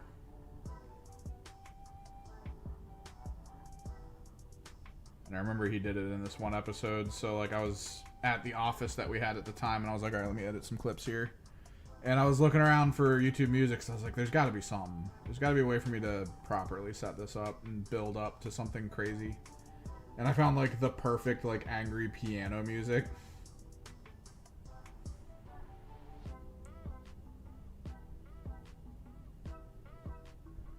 Slowly zoomed in on his icon during the podcast and just started making fire appear around it. As he was calling people who threaten like video game reviewers for reviewing a game they like poorly and pieces of shit. It wasn't mean by me. He makes a point, and I've always agreed with him on this. Just because you like a game, I don't know if that means you need to be like, get down, Mr. President, every time someone's like, it's not that good of a game.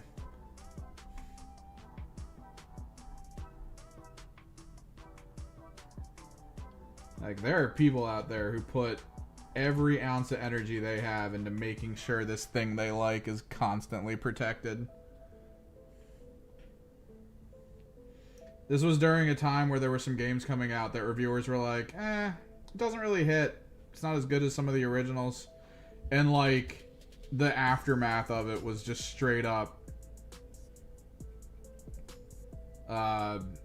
emails nonstop of like, I'm gonna find you and kill you. I know where your kids go to school. Can't wait for you to not pick them up one day. And it's like, holy fuck. Monster Hunter ain't like that, bro.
Are we talking in context of 40K? I mean, every monster could be a vehicle. Just gotta put a saddle on it, right? But in the context of 40K, I'm pretty sure vehicles are mostly just mechanical stuff. And that's that.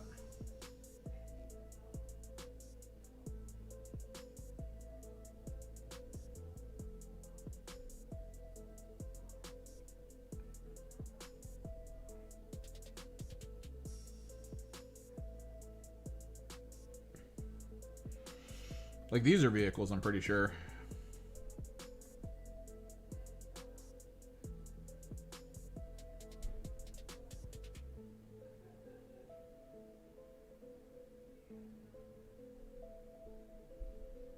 Tau battle suits are vehicles.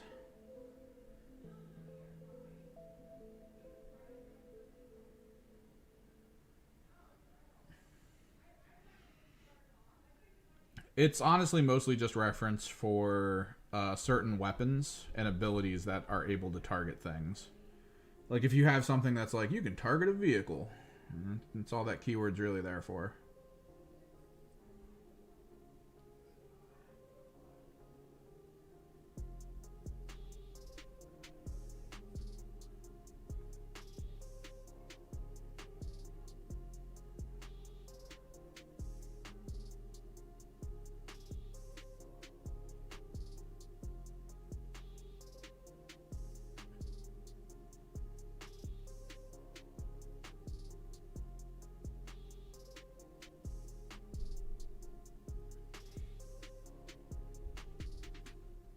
I think in movement also the keyword does negatively affect movements. Vehicles that don't have the fly keyword can't move over top of other vehicles or monsters kind of situations. So if you position poorly with a large army that's like bulk vehicles, you could have issues. Like if these have the vehicle keyword and they're kind of standing in place, that's kind of in front of like a rhino, they sort of stop the rhino from being able to proceed because they just create a wall of vehicles that their own vehicle can't go by.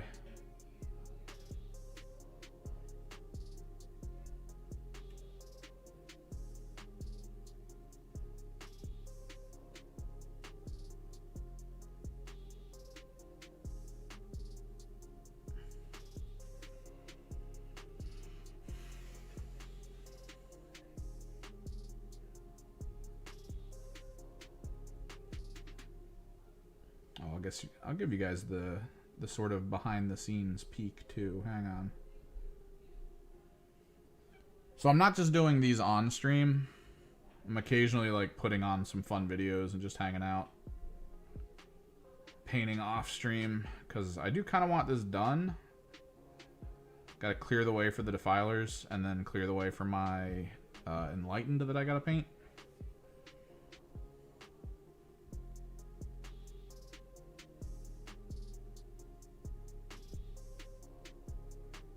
That'll be important.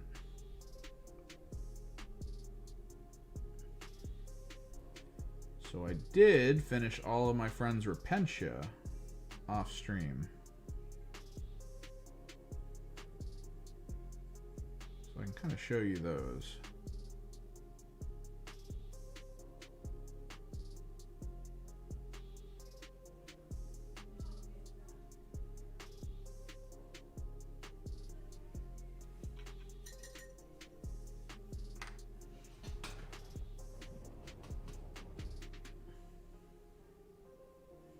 So yeah, we did the Repentia.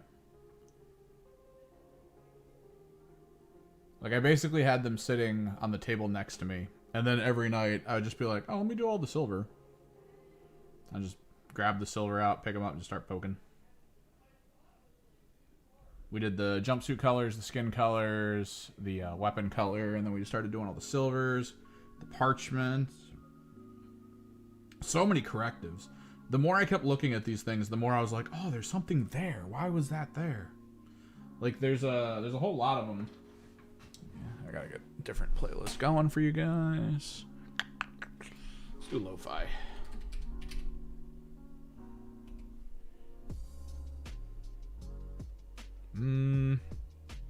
Actually, let's do vaporwave.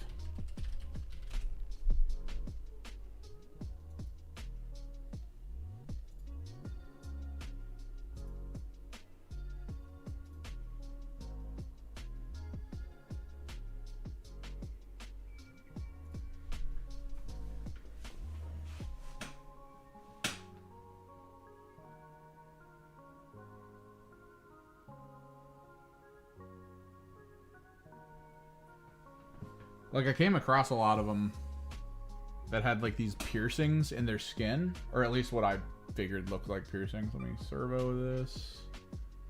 There you go.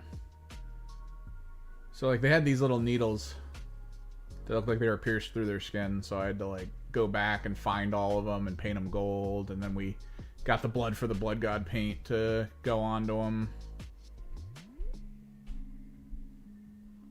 All the little power suit plug holes that they have in their skin. Had to redo all their hair. They were fun.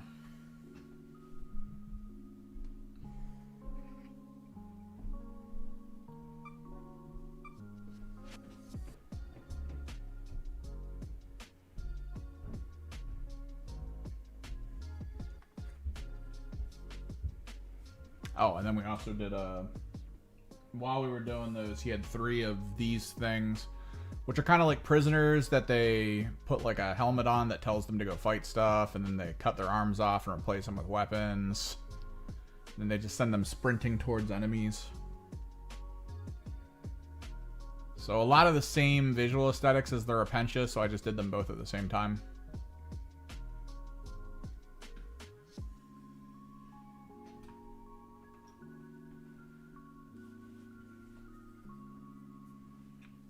Fun.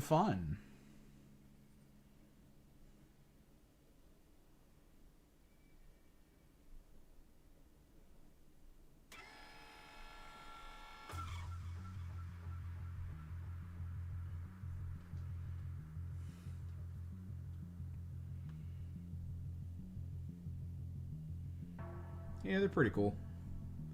They're not super useful, although there is a detachment that I guess you would want a big brick of them in because they like hit like trucks. Those things are actually kind of quick and kind of scary in enough number.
Jalen's feeling like PBS with this music.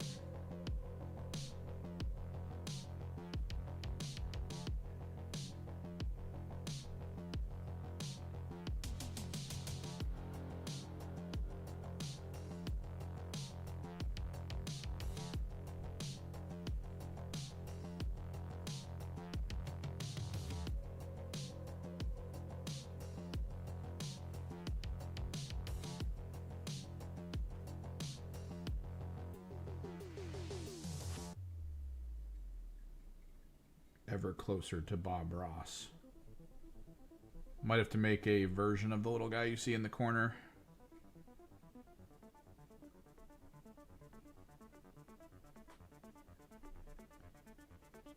Get him a little Bob Ross afro. Just hit the 360 no scope. Is it on console with aim assist? Because like, eh.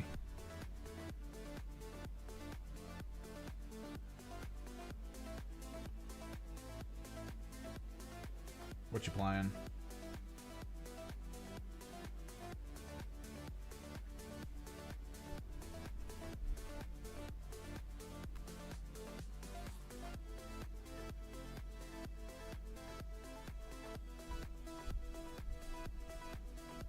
Oh, Titanfall. Not bad.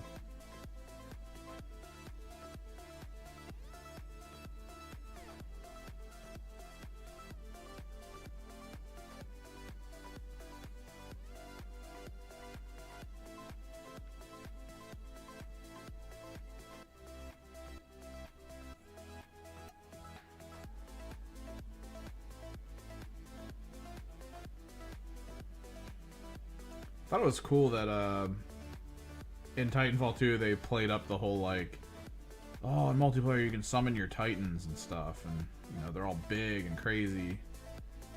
But like, people became so professional at like killing titans in that game that like summoning a titan tended to be a liability, to the point where people who did it would usually have the upgrades built into them to like give them the passive like AI system that they would just walk around doing basic things and shooting at stuff. Because the whole point was at that point to just summon them and then never get in them, because you might die pretty quick.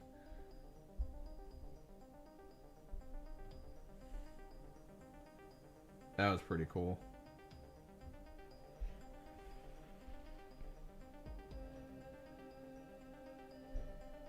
I remember when Titanfall 2 spiked back up in interest because everyone thought that they were about to bring out like Titanfall 3 or whatever.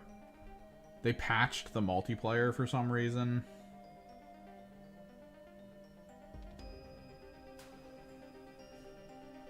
And I was watching people stream it, and they were doing like the breakneck speed, hyper wall running. Just ripping around the map, not giving a shit. Killing everything. I like high skill ceiling games like that. That don't really pull any punches. You're either good at it or you're not.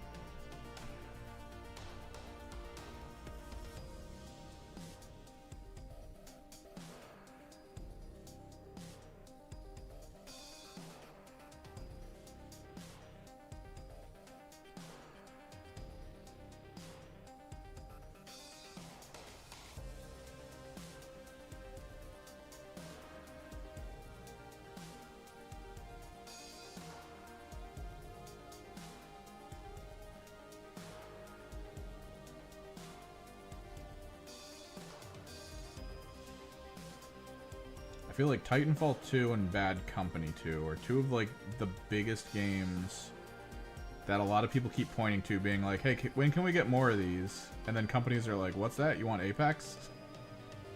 No, please.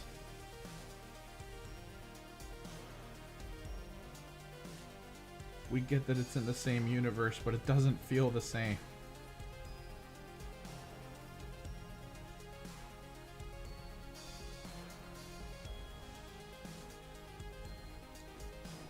There's Bad Company 2 in Battlefield 2042. You just gotta, you know, boot it up. You won't have half your guns, and it'll feel different.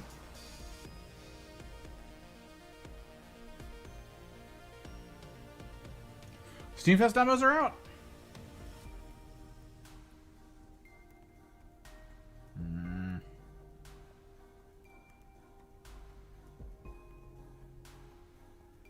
I kind of want to go check them out. See what the hell they got. There's a simulator for everything.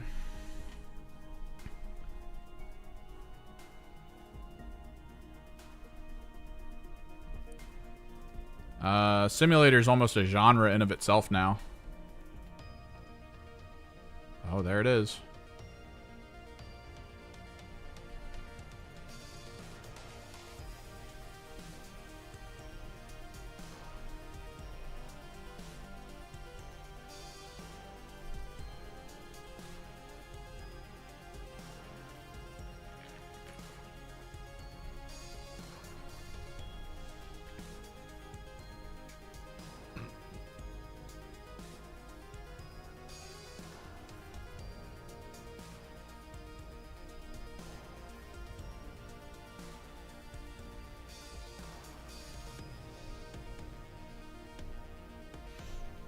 There's some of like the weird games that I know are more memey than anything else.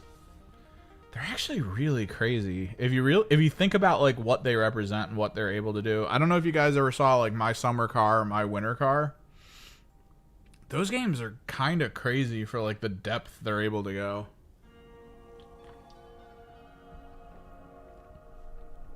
For like the simulation side of stuff.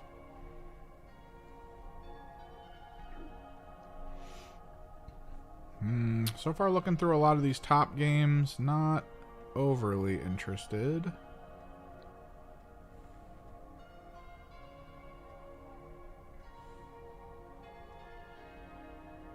Yeah, Plush Shop Simulator, you want to do that? All Hail the Orb looks kind of cool.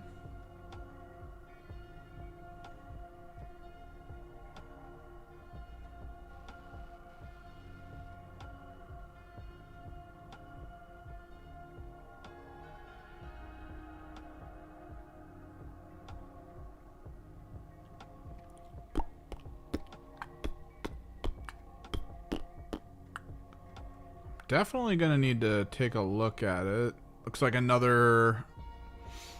Oh, what the hell is that game? If you're into horror games, there's something called Villa Nocturne, which... I don't know how else to describe this. So, there's a lot of video game engines out now that are able to do really high quality video assets, like really high resolution textures, stuff like that. And it looks almost photorealistic at times. So I feel like certain people go onto these websites and then they find a bunch of assets they can purchase for cheap that are really high quality, and then they make a horror game out of it. And Villa Nocturne looks kind of like that. Where it's just like photorealism. A lot of ambience. Cloak. Mini World dioramas. Witch Rider. Something called Collector's Cove. A lot of these don't really seem too good. A lot of meme games.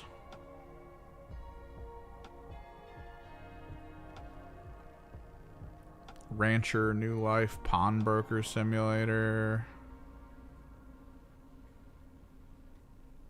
I'm trying to see if there's something that really stands out. One of the people that I do the gaming podcast with did pop in on Twitter to ask about any upcoming demos for her to check out. And like half the people in her replies were like, my game's not in that, but you can check the demo out at my website.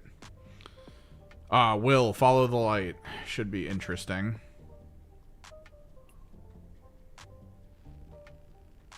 Definitely take a look at that.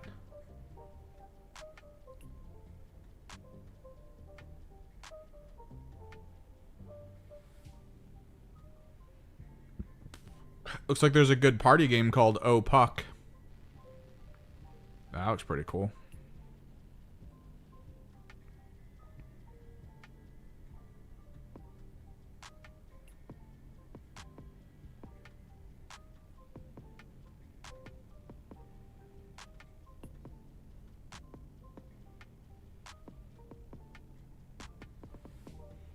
We're starting to get to the games now that are basically mocking other games that exist. So there's a game now that's multiplayer co-op called Friend Slop Drive, which is just you and your friends trying to drive around and solve puzzles.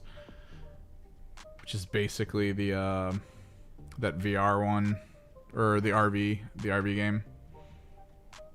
Yeah, not a lot really interesting looking though.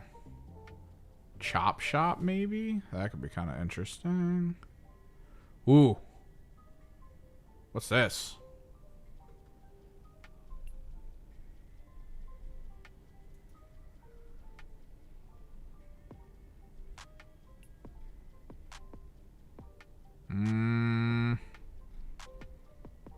Kind of looking a little bland.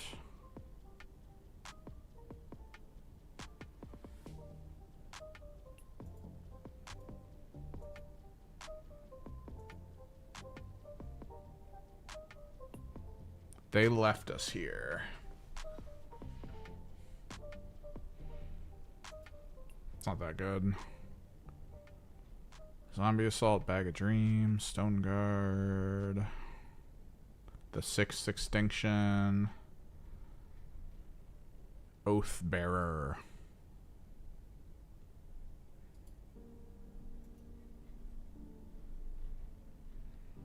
I gotta say, not a lot of this like, there's been like 2 or 3 that I'm like, maybe.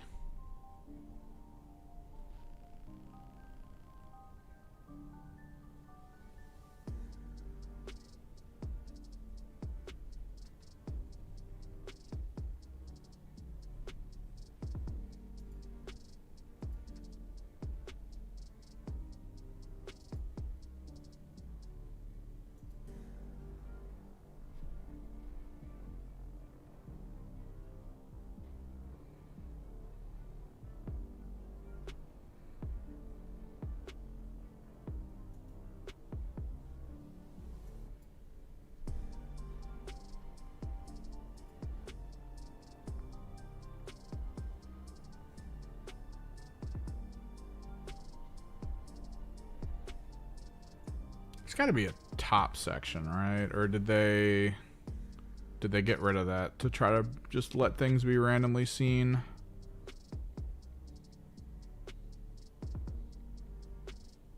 I don't know. I'm scrolling through. Urban Ascend, maybe? No. It's like retro SimCity.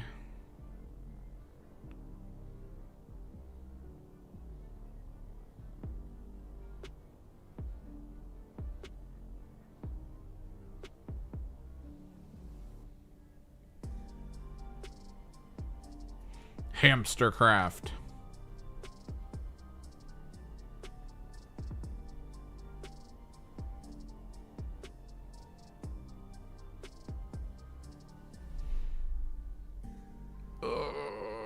Home. Let me do for you.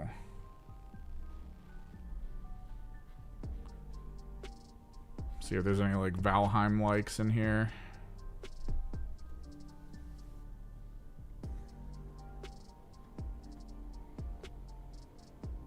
Said under charts. Oh, there we are. Charts.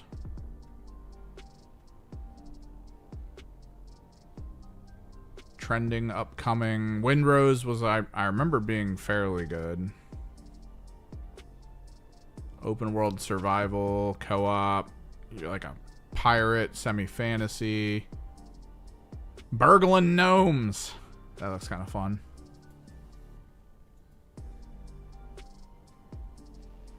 Darkhaven. Ooh. Ooh, Darkhaven. Far West? Oh, they're doing a sequel to Far West? Cool. Acheron. Eh. Oh, Wanderberg. The one where you build a town and you have to, like, keep it alive by killing other towns and collecting their shit. And it just, like, travels around. Outbound, I thought, was supposed to be pretty good, but that's just kind of more RV.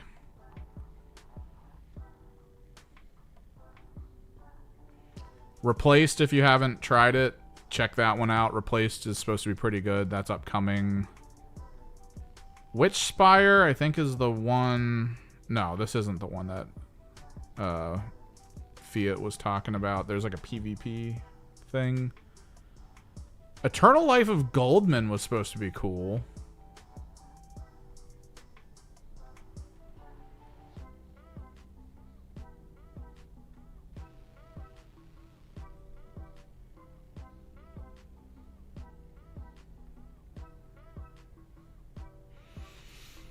Armistice looks interesting.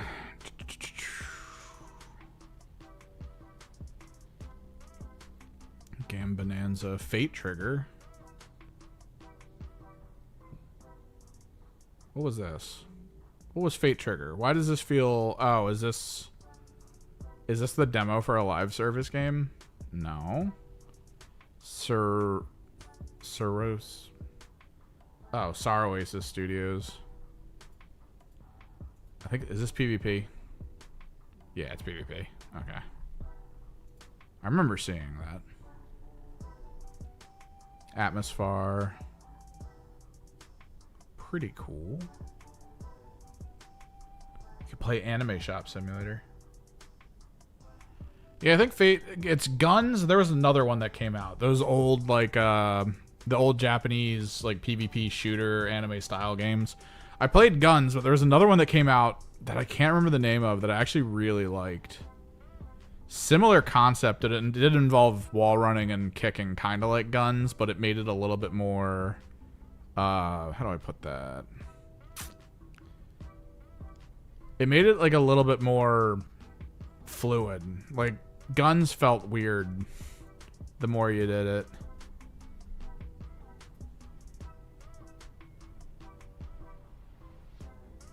Game called Spacecraft.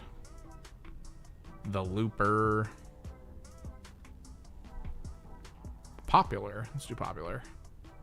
Of course, Pragmata's number 1. Dino Blade. That looks kind of whatever.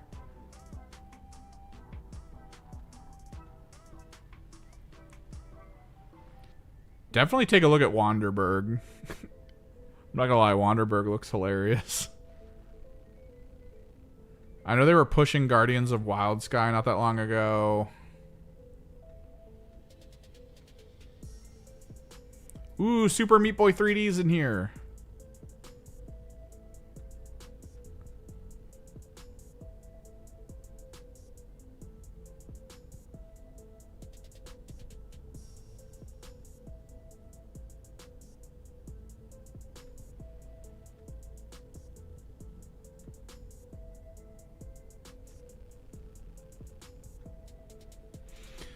Will Follow the Light might be one of the better ones. What the hell is Dark Switch? City Builder. Colony Sim. Tower Defense. Interesting. Parasite Mutant, I think this was the spiritual successor to Parasite Eve, I want to say. Might want to check that out if you were into games like that. Might Rhea. What the hell?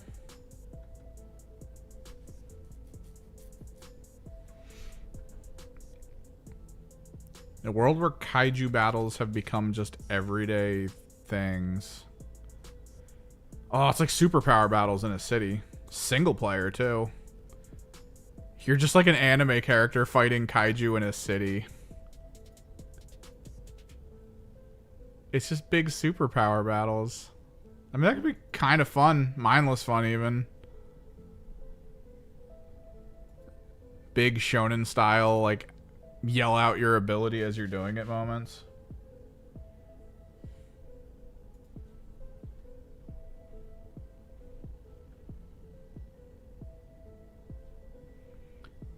Densha Attack. I don't know if you guys have seen this. It's the one where you get to be a train. And you have to, like, grind on rails, and it's like super quick. That one looks ridiculous. 1348 Ex Vota. Why do I know this one?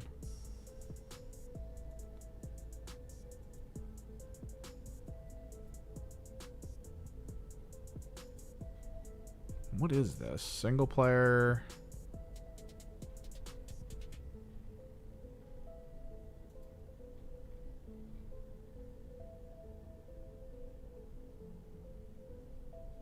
I feel like I saw a trailer for this. Altered Alma. Looks nicely animated.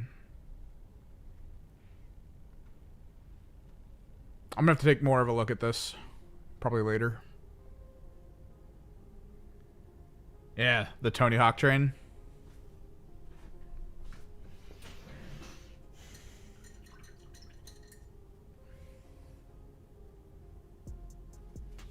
Like, I honestly don't know how much you can, like, Densha Attack feels like a game where someone comes up with it, starts making it, and then it should be done in, like, a week, right? Like, I don't know how much you can really get out of that game unless there's, like, thousands of levels, and then it's just going to be crazy to play, where there's just so much going on at all times.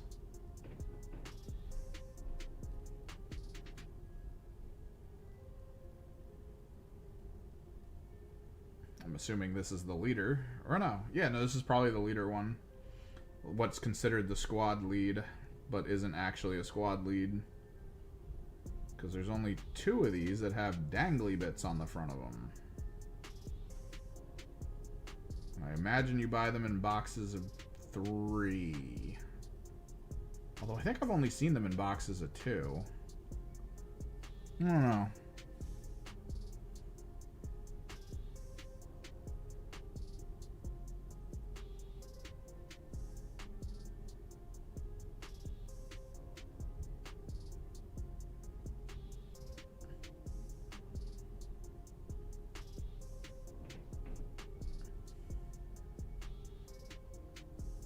So the game I showed off earlier, don't see a demo for it. I didn't expect to.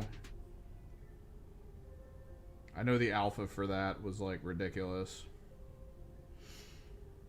I am still waiting on Little Devil Inside, but God, that game's in frickin' dev hell from what I can tell. Like, the last thing I remember hearing story-wise for it was they were trying to do a scene where your character kind of goes to, like, a part of a continent that has like underdeveloped tribal people on it, and that's like part of the story or something. So they designed the characters to be like wearing masks and stuff, like tribal masks and things. And apparently people online, or like a cross section of people online that were paying attention to the game, went like, oh, that's a bit racist. And then they kind of like tailspinned when that happened. Like they were like, oh god, that's not what we wanted. And then like since that moment, it's been this weird system where we keep hearing that they're like, oh, we're changing all this now, we're going to adjust all this. And like I don't know what happened. It's like some level of shock hit the team, and now I don't know if we're ever getting Little Devil Inside, which sucks because that game looked kind of cool.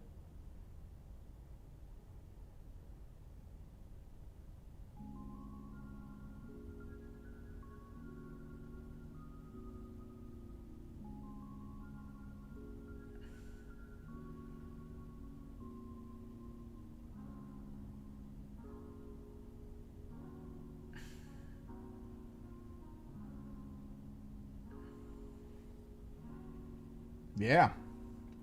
It went MIA, but like they were updating occasionally because technically that game I think was a Kickstarter at first, and then PlayStation decided to pick it up because it was interesting looking. And then they did the thing that like we all know what it means, right? Like when a company comes out and we're like, we're switching to a more agile group. We all know what that means. Like, you're not fooling us. Becoming an agile group means you fired most of your staff so that you didn't have to pay people. And now you're hoping that the few people you kept are enough. And like, you're not going to give them raises, but you're going to make them work all the jobs of all the people that were fired. Like, that's about to happen.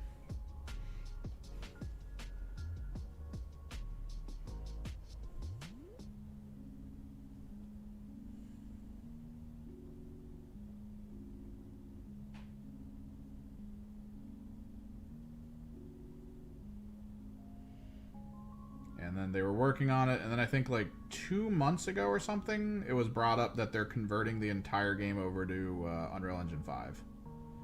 Which, very notably, a lot of developers have been talking about not being something that's easy or good. Because even though it's the newest engine, like a lot of games suffer performance-wise from using it.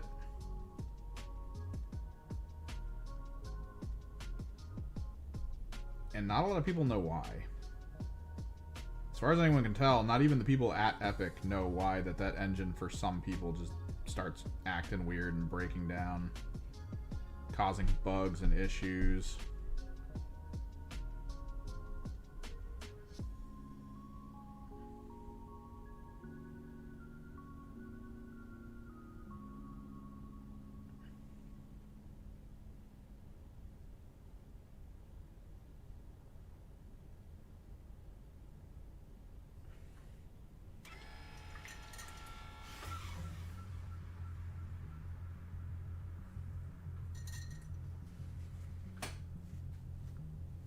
There have been a lot of games that have come out that have ascribed the engine to their problems.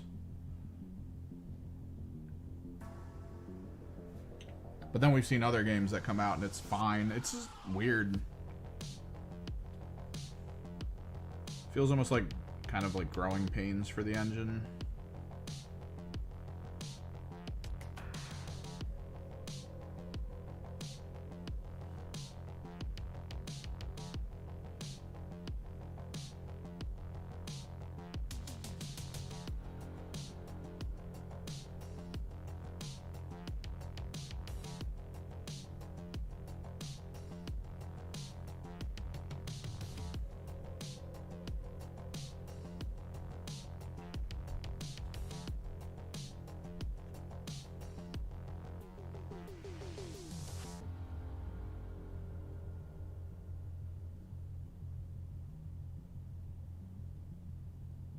Was it you? Were you using the bad lock on gun?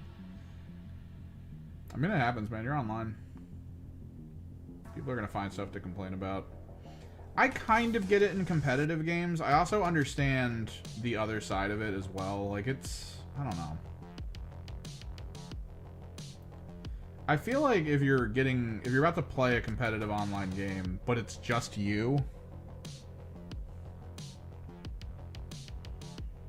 I don't know if you really should be leaning into the whole, like, everyone on my team has to be, like, MLG Pro level. I mean, you're walking into that without, like, a set team of people you know and understand. You either adapt to it or don't expect much.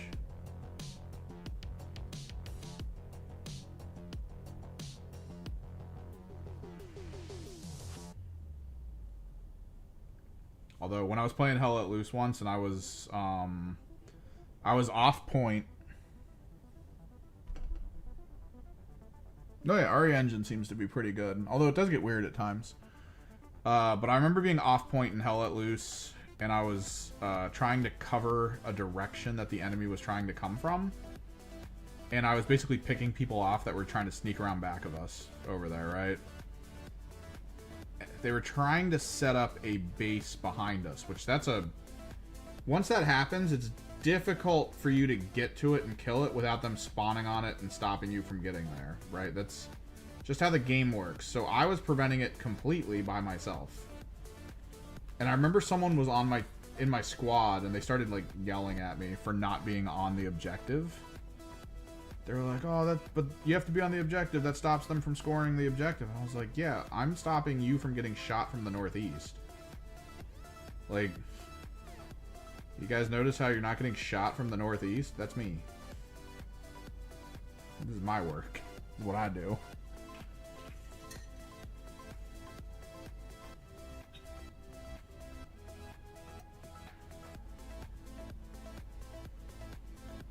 Like, every point prior to that moment, we lost because no one left the home objective. Which means we would just get surrounded, shredded, and then that was it. We'd lose the objective. And the fact that no one was noticing that in the game I was playing was just like, I don't know, man.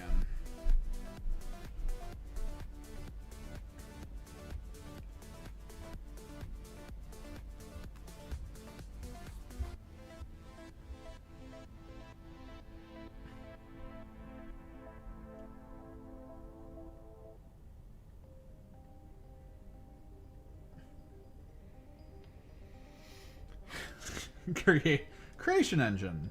Do you like seeing your character go T-pose when it jumps? Creation Engine.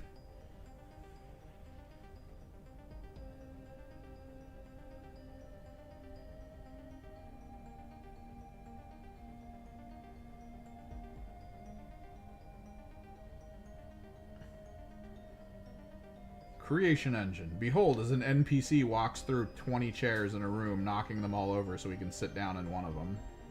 Creation Engine.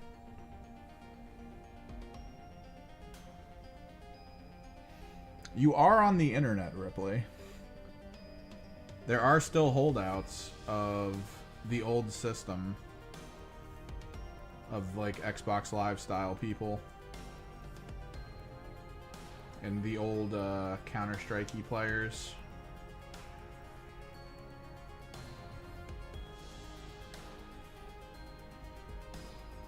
And a lot of the times it's just people who, you know, they don't really know how to express themselves without having to hypersimplify with dumb terminology.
Creation Engine. Have you ever wanted to level up a lot and have the entire world level up with you for some reason?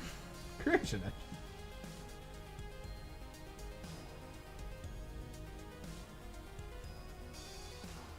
That still blows me away with any of the Elder Scrolls titles. Whoever was sitting around going, you know what would be really cool? If regular bandits suddenly had the highest tier armor in the game because you leveled up.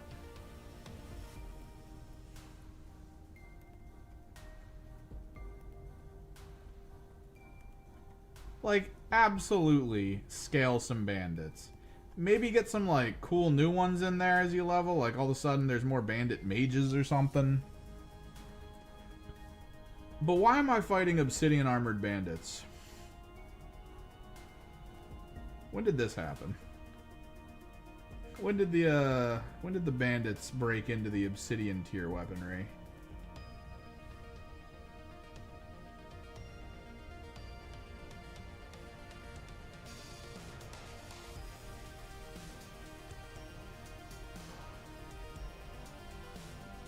Creation Engine.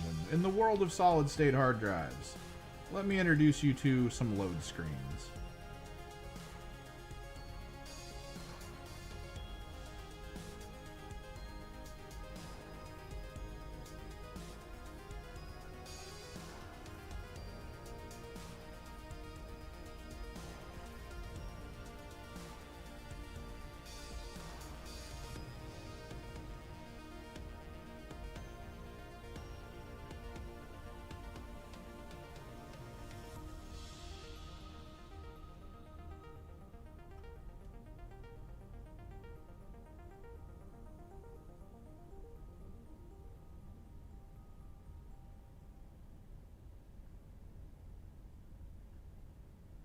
Ooh, there's candles on the back of this. I've just noticed it.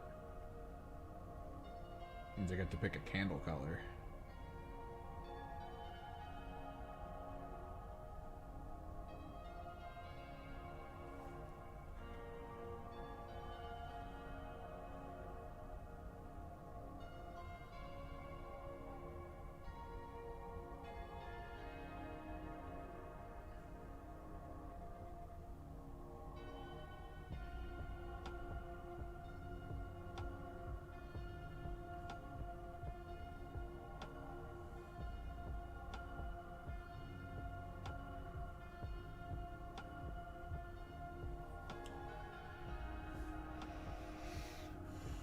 Honestly, I don't know. It's 3 o'clock. At the very least, I want to make the other one gold before maybe I hop off and like hang out. Maybe get on the walking pad. Put something on to watch.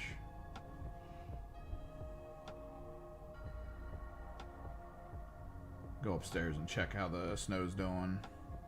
Maybe shovel some more.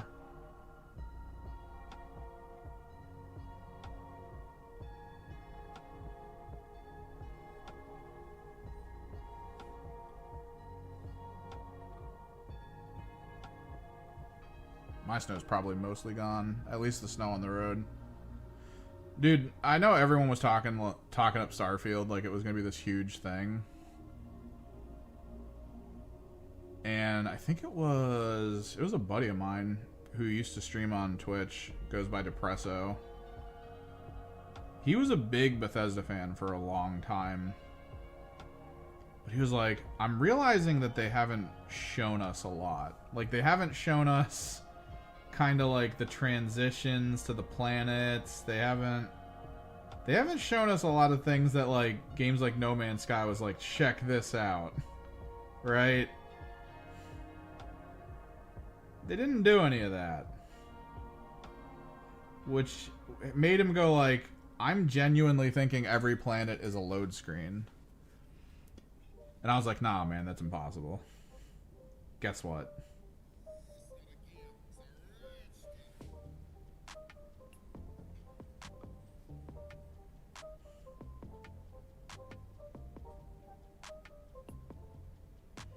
Which, I hate Bethesda for this.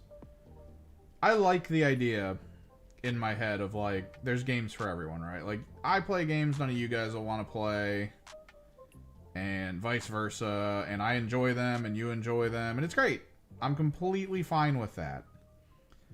Bethesda's one of the few companies that exists that makes me go, why the hell does anyone like this? Like, I don't like that that's a thing that makes me think that way.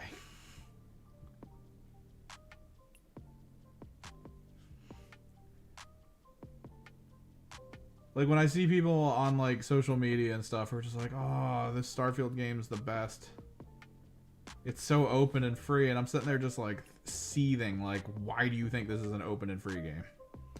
Why do you think this game that hyper focuses you in on very specific things and keeps you gated off from, like, so many different other things, and you only get, like, tiny slivers of it at any one point in time? Why do you think this is an open game? I would like to show you actual games that are completely open in terms of, like, the ability for people to play them and explore them, so that you can experience what a real game that does that is. When I personally would rather be the guy who's like, oh, you got a game you liked. Cool. But man, Bethesda just, like, brings it out of me. The seething anger.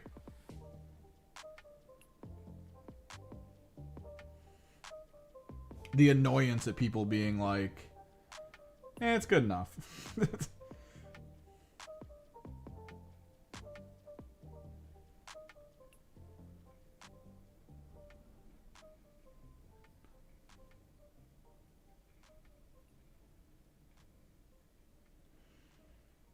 And I think it's mostly because the people that justify it in, like, when they're like, oh, this is great because it's Bethesda, I'm like, oh no. That just feels a little too cult of personality for me.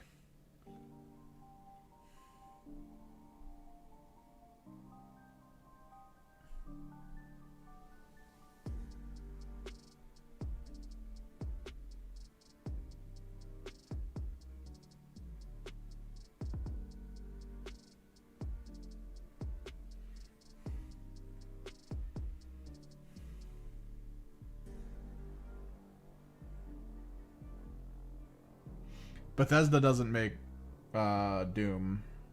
Bethesda bought ID Software because ID Software was going under, and ID Software makes Doom.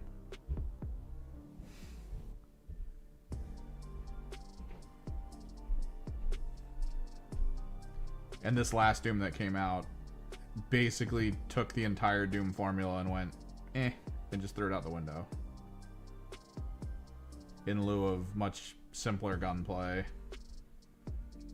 Larger open scale areas to play in so that you can dodge more easily,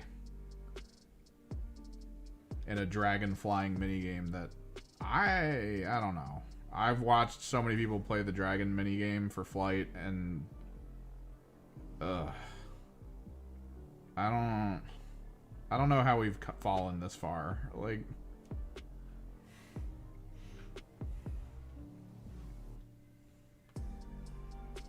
after seeing all the technology that was getting put into, what was that other game that everyone hates because it's a money grab for space stuff? I played it once, and it was pretty okay.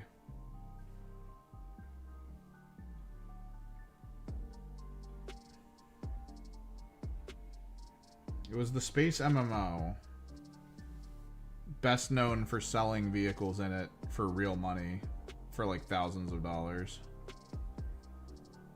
I haven't played it in forever. Yeah, Star Citizen. I played a little bit of Star Citizen because they did that thing once where they were like, buy a single vehicle and get into the game, and one of their vehicles was like $20. So I was just like, oh, let me at least try this game out. You know, everyone mocks it, makes fun of it, considers it shit for doing what it's doing. Technologically speaking, it's really good. It was buggy as hell because server desync causes a lot of problems. but being able to fly to planets and land anywhere, being able to walk around in your ships, which there were extremely elaborate ships that I've seen. They actually let you go into them too. So like there's gunner ships where there's just like multi-decks. You need a squad to be able to use these ships because you're going to need someone running around inside the ship to do stuff and like fix things and make sure like the ammunition's getting fed in properly. It's technologically speaking really cool. Developmentally speaking, not that great. Kind of bad at times. I remember I was trying to play and I was flying around in my one-man ship and they were trying to get me to do a mission that involved getting a box out of a derelict ship. So I went into the ship, found the box, put it in my ship, and then it was like, all right, bring it back to base. So I did. When I got back to base, it went, all right, go get that box from the derelict ship again. So I went out there to follow the waypoint. And the moment I got back out there, it re-waypointed the box to the box that I had on my ship. And I realized I was stuck in a loop where it wasn't going to allow the mission to progress.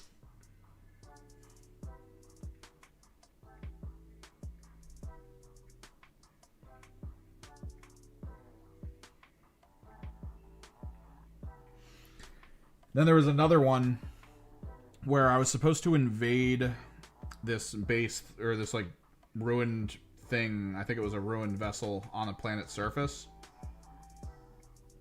And I had to like get fuel cells out of it or something. And there were there were like a bunch of different enemy, like I guess almost like thieves or something, mercenaries or whatever, on the ship. So I killed them. I got all their weapons and gear, so I actually was able to upgrade a lot of my gear from where it was because I was able to steal all their shit, which was awesome. Got some really cool guns out of it. And then I remember opening the fuel rod box, and then the fuel rod box was like, all right, you got about 20 minutes to get this somewhere or they're going to start exploding. I was like, oh no. So I threw them all in my ship. Flew to where I was supposed to hand it in, which was some kind of like weird recycling depot on a planet.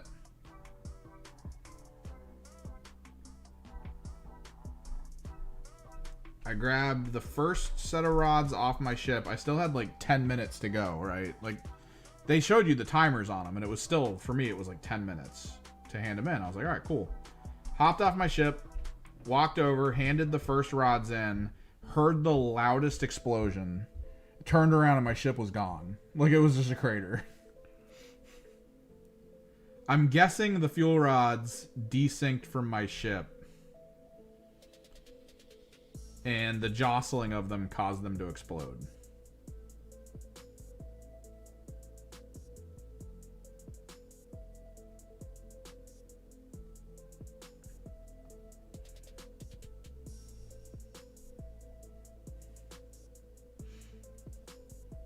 Because, like I said, the server would occasionally desync. I remembered I was watching some people play, and whenever the server desynced, like one of them as a character would like trip and fall over because the world wasn't quite where they were when they were doing something, and the force of them falling over would kill them. So they would just trip and die.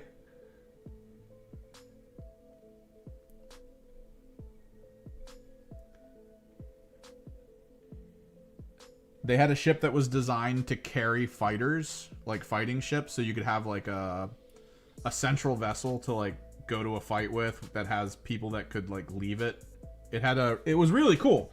Genuinely a cool ship because it had like this cover on top of it, and you would walk out to the main inner hull area to get in your battleships, and then the cover would open up, and then the actual surface would come up to where it opened, and then it was basically a giant aircraft carrier in space. I was like, wow, that's really cool. So they decided to land. One of their buddies was like, "I got my ship, so I'm in the atmosphere with you now. I'm gonna go fly over to your ship and land it." And he was like, "Excellent, cool." He was sitting up in the main area of his vehicle, and they were just like hovering, just not moving in space. He was like, "All right, I'm gonna watch you land." You see his ship kind of float down to the surface of the other ship, connect to it. The moment it connects to it, it just kind of goes all over the place and explodes. It was so good.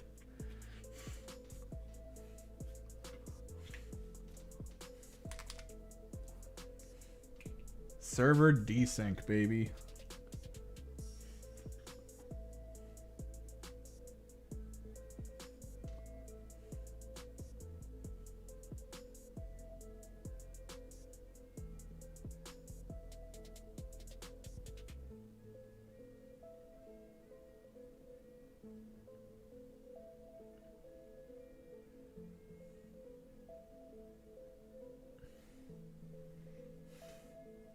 The mechanics are really intricate if they could just make them work. I think a lot of people, the main criticism they had of Star Citizen was the developers were putting in so much time to try to develop new vehicles to get people to purchase new stuff to keep their company going, that they would introduce a game system like the quests and the randomly generated missions, and they would be like, "Oh, these are what you're gonna do. Yeah, that's awesome. That's cool. I definitely want to do those.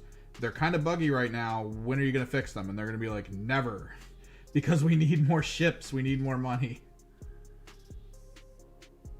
Because I played it once when the quests were buggy early on, and then I put it away for like a year and a half.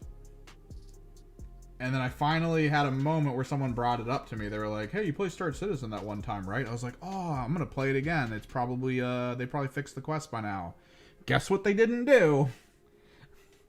Fix the quests.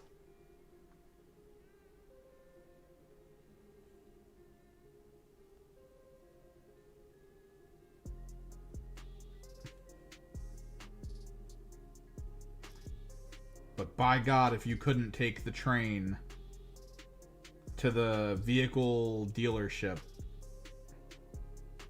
and hop on all the really cool big vehicles that they wanted you to try to purchase for $1,000 IRL money.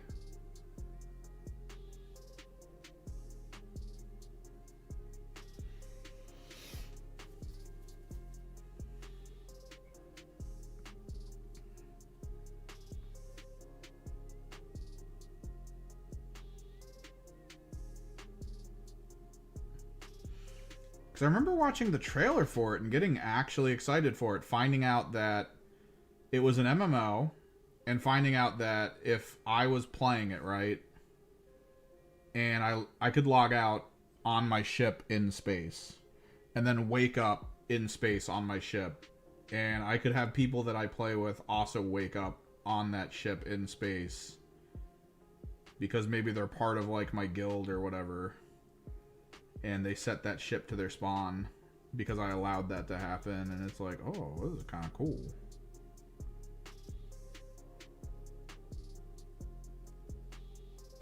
And I think in that trailer they like went over the radio, picked up a mission, went to go do it as like a 2-man team. It was really cool. He raided a base on like a desert planet, and then there was like a lot of enemies that appeared at the end. And his crewmate took off with their ship and flew over and assisted him by like shooting them from the ship. That was so cool.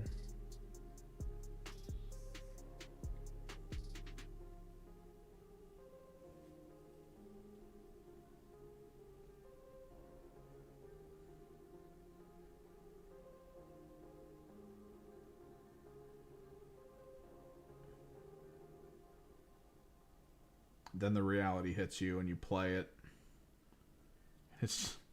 You're watching people go up an elevator to get to the hangar, and then they just die as they fall through the world.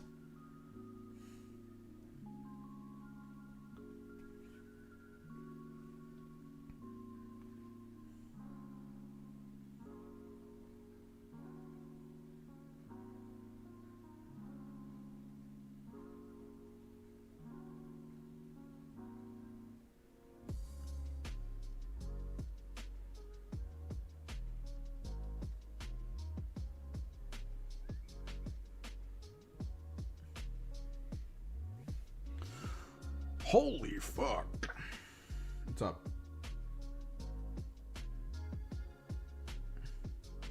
Shoveled your driveway?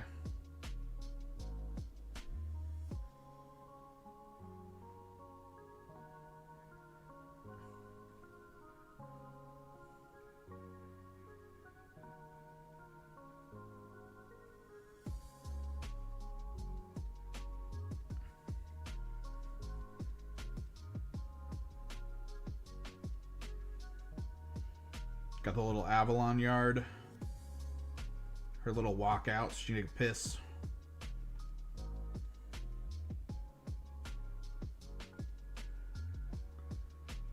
Avi Bear.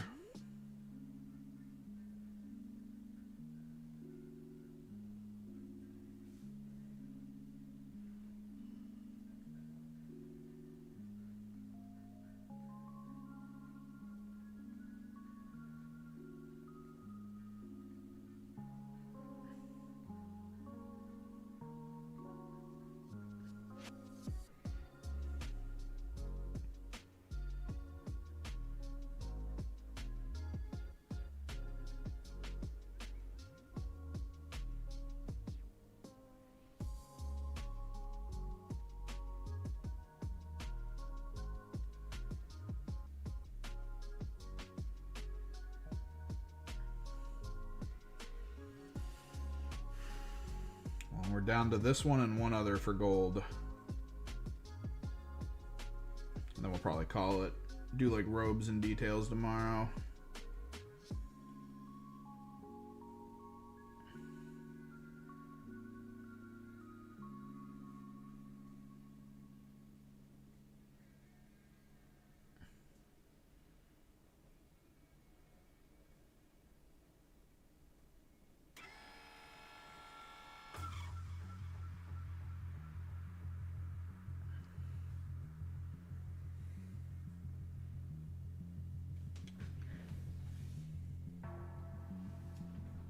What? Oh, yeah, Novod's pretty close.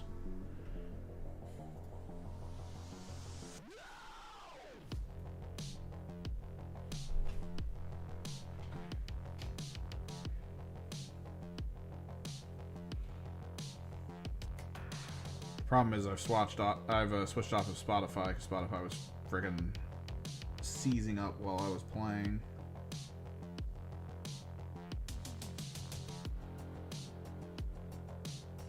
Now I'm getting the randomness of YouTube audio.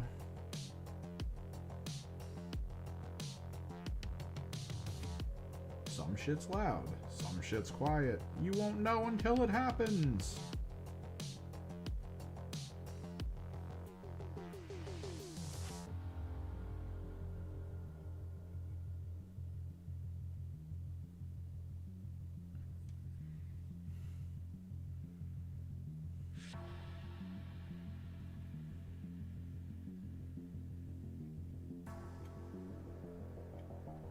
Candles.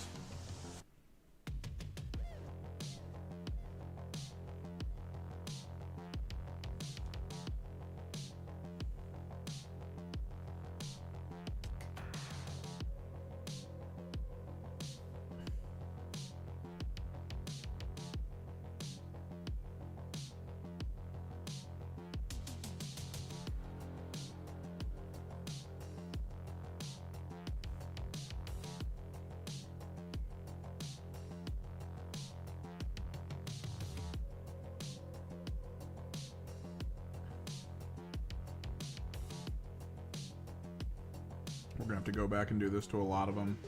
I didn't check the wires for the weapons, I think. Yeah. I didn't do any of these wires for the melee weapons. I did them for the ranged weapons. One more to gold, and then a couple I gotta do this little component for.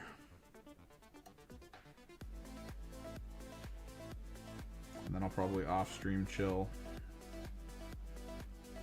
Get some exercise in. Put something on to watch and then maybe work on your Zephyr. Your Zephyr.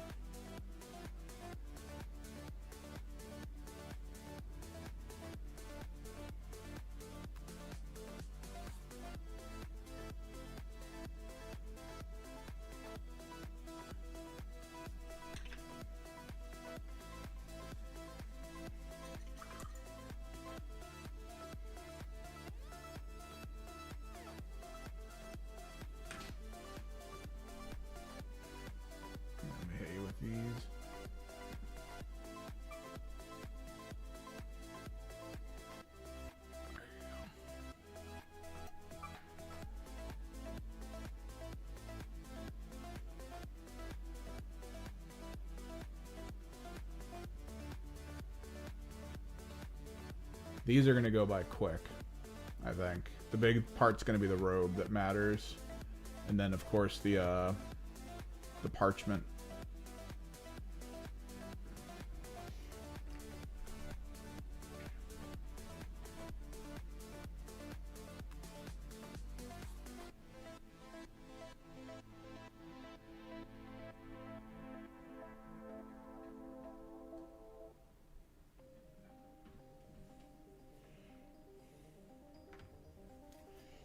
Yeah, I mostly wanted to do them with the burgundy wings just because of Celestine.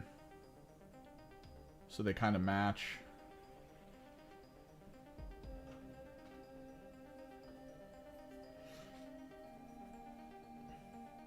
Oh yeah. Well, it would have either been gold or it would have been burgundy. And I thought like gold just felt kind of bland. The real question is whether or not I'm going to put light color inside the vents. I might get my so flat chartreuse out and just like poke into the vents to make it look like heat coming out.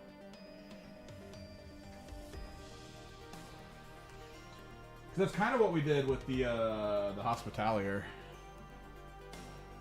I did the little light coming out of the helmet.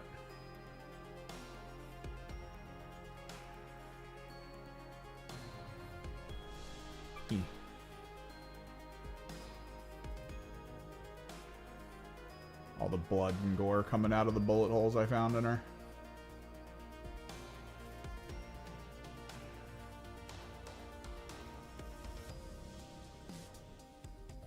This was a crazy one, man.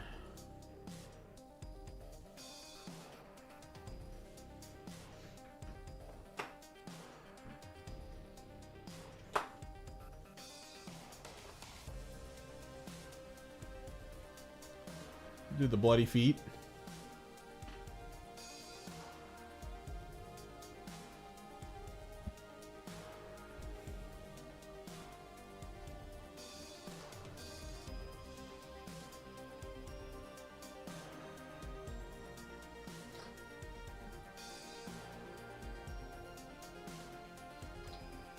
And then I don't know if let me look up how Repentia is supposed to look.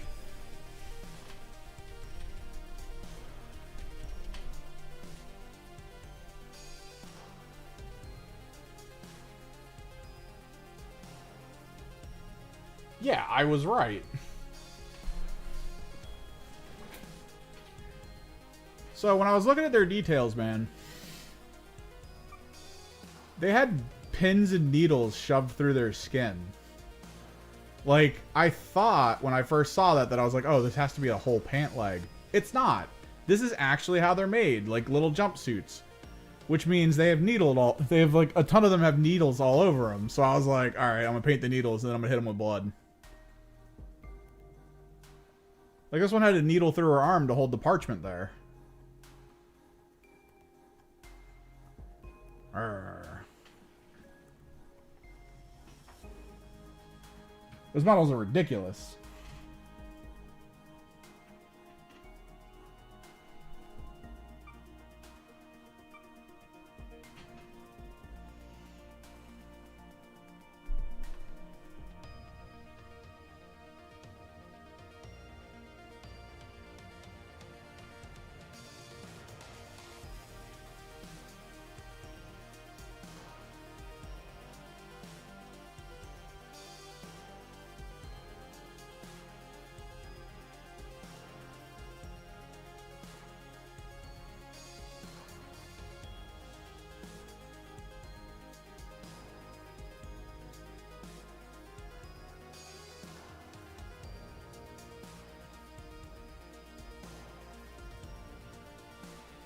Like, originally I thought that it was like a jumpsuit pant that had like knives attached to it that they would use for like kind of ranged combat.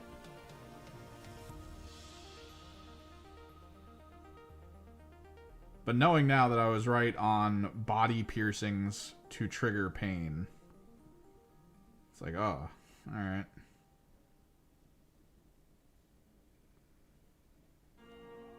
Because there were two of them that I looked real closely at, and apparently they like pinned their eyes shut.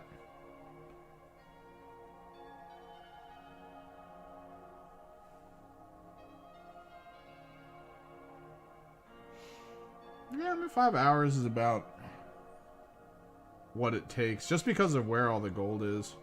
Again, this probably would have been a lot less time had I decided to do the gold and then go work backwards from gold.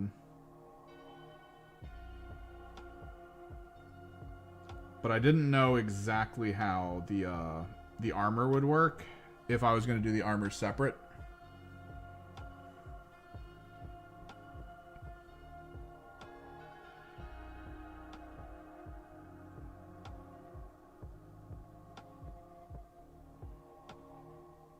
I've recently tested fixing the armor using the neutral gray that I have and then a little bit of my seafoam green. And it looks perfect. You can barely tell that it was touched up. So now that I know that that works, I am a little disappointed that I just didn't do the gold application through the airbrush and then work backwards for the panels. Because that would have been a million times faster.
Oh, Pog.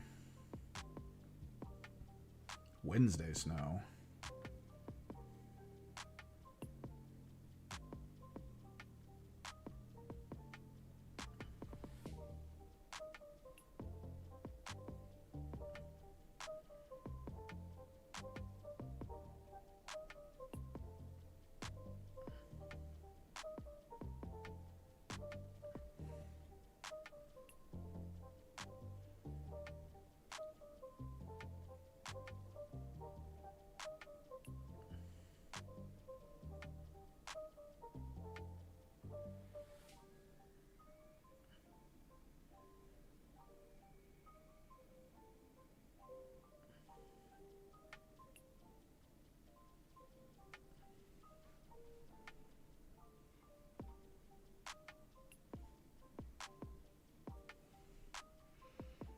Ugh, we're so close. Trying to maintain the energies, chat.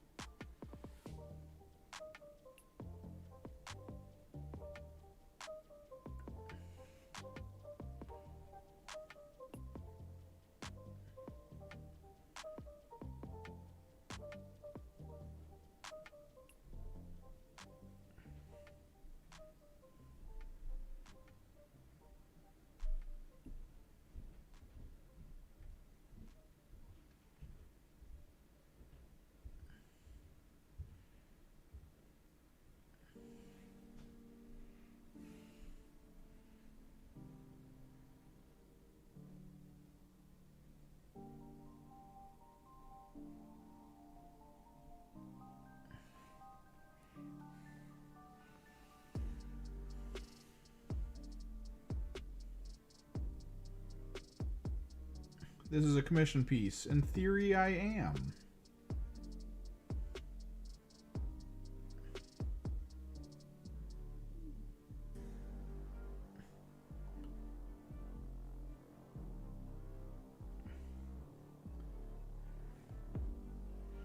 Hell yeah, I make my own hours, bro.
We are going to need some corrected burgundy at some point. Not today, though.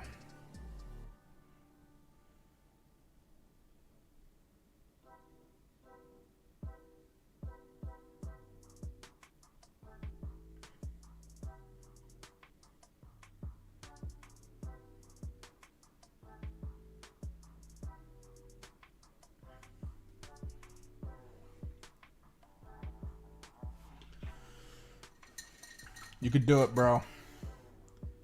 Put the headset on, answer meetings and calls, get your Blood Angels painted.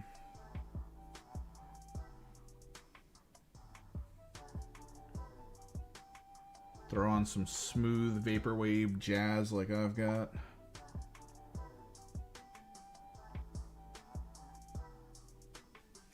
Or just blast some old emo music.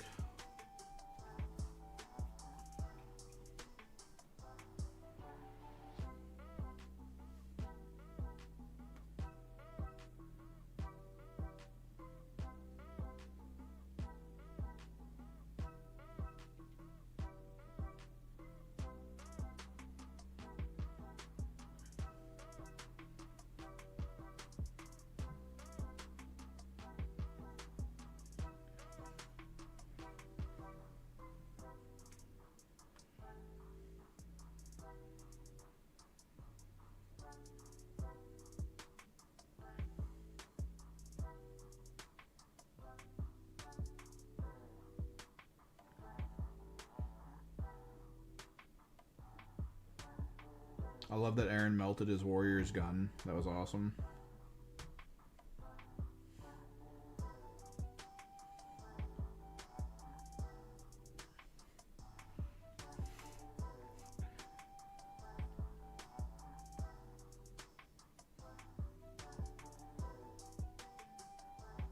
I can't wait for him to go into like a public place with that army and play a game against someone and have them be like, what the hell is that? Why are you drooping like that, dog?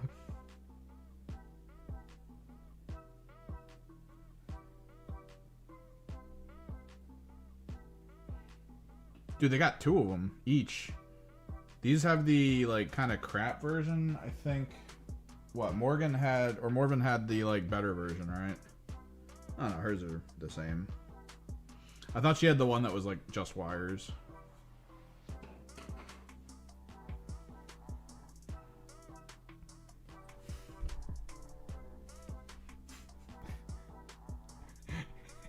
Dude, you really should.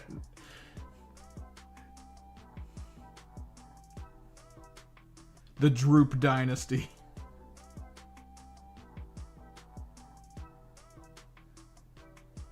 Masters of bending space-time, but only if it's their own weaponry.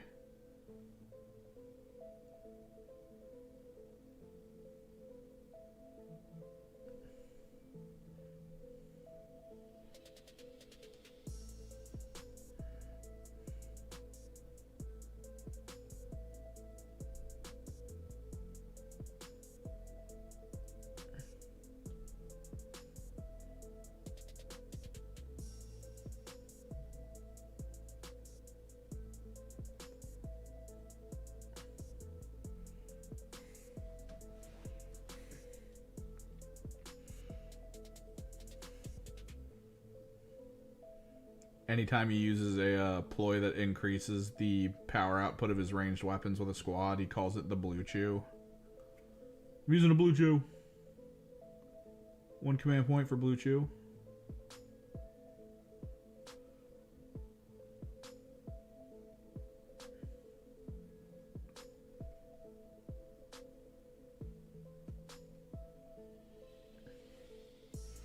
To those in chat wondering, we have a buddy who's playing Necron, and we're trying to help him make his bases. Part of that process involves a heat gun or hair dryer, depending.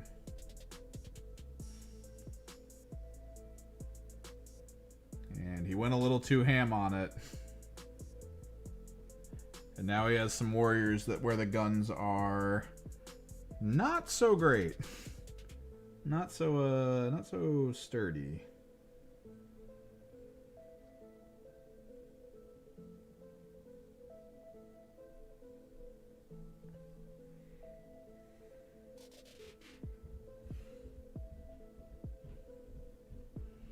What, the half chubs? Half chub dynasty.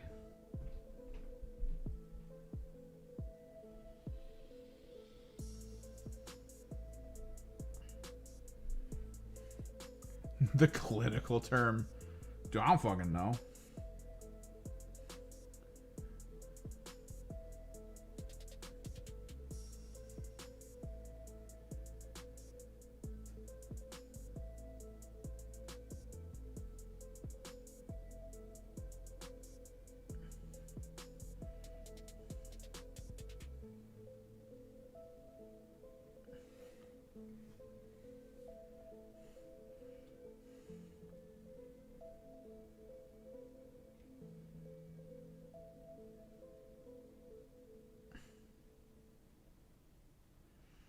Instead of DDAs, we call them EDAs.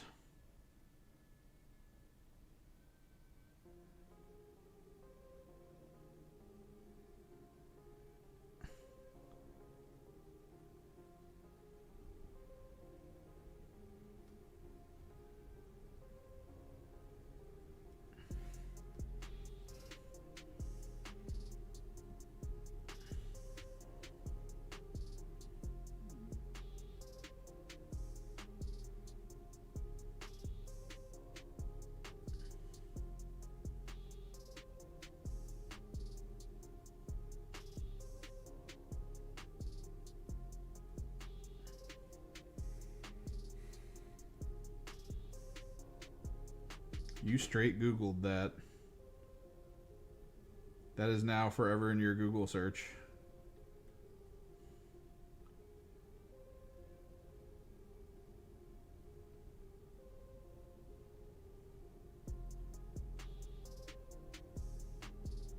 Someone's going to be over and be like, let me look that up real quick. And then they're going to see the autocomplete for what is erectile dysfunction clinically called. They're going to be like, oh.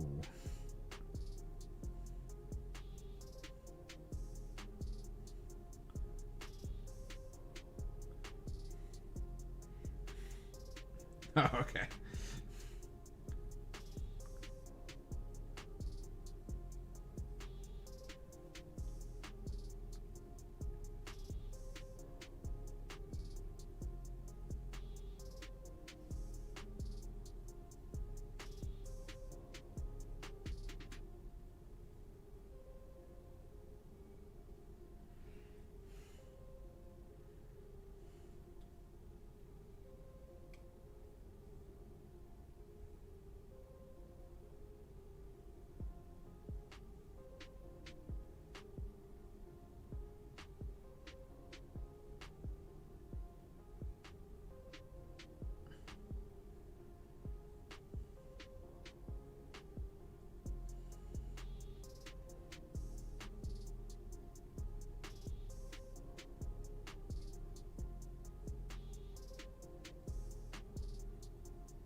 Let's make sure most of it should be good.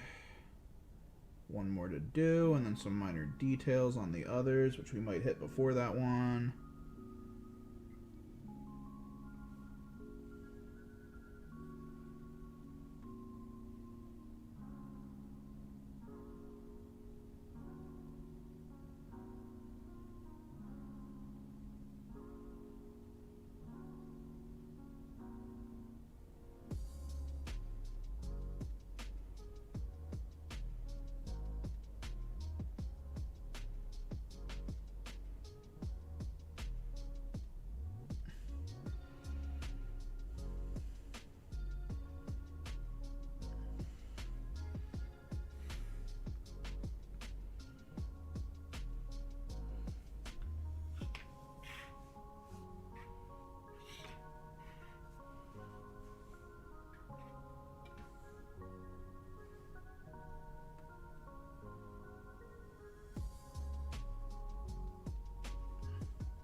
I don't think I want the Midnights.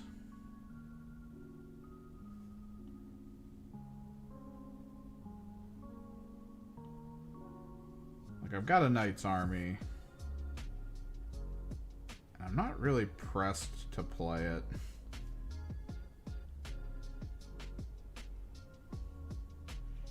Especially now that I've played the I don't have to think Thousand Suns army.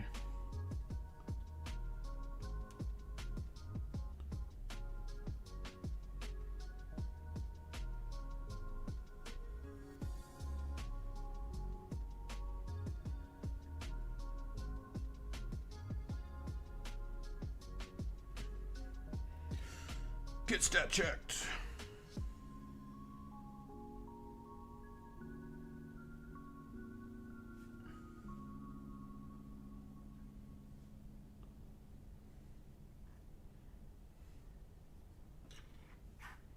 Don't like getting stat checked?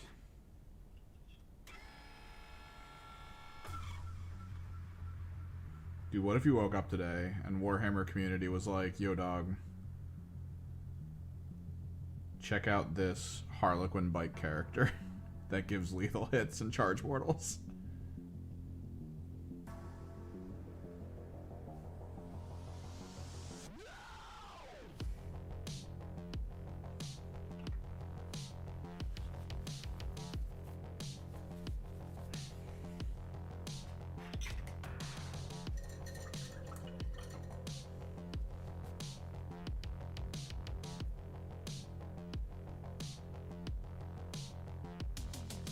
And then I'll have to pony up like $1,000, finish out my Flesh Bike army, and we can do it.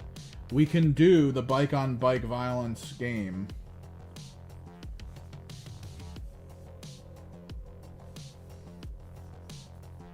My shitty front line with really good backline, and your really good backline with kind of mediocre front, or your really good front line with kind of mediocre backline. We'll just go at each other. Just into the middle.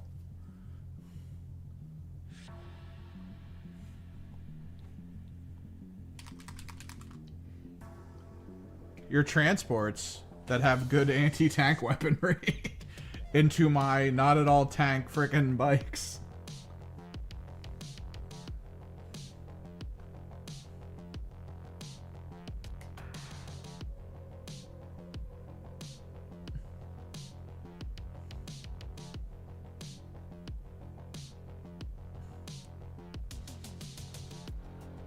I see why you want me to buy all these defilers. You want me to have more things in my army with a vehicle keyword. You can't trick me.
Sororitas.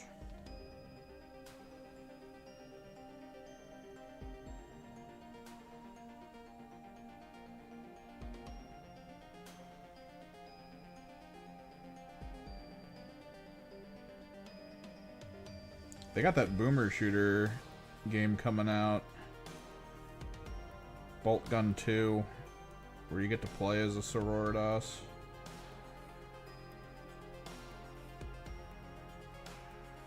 Cool that they're trying to bring them to the limelight. They put a metric ton of work into these models. They might as well try to like push it to the public.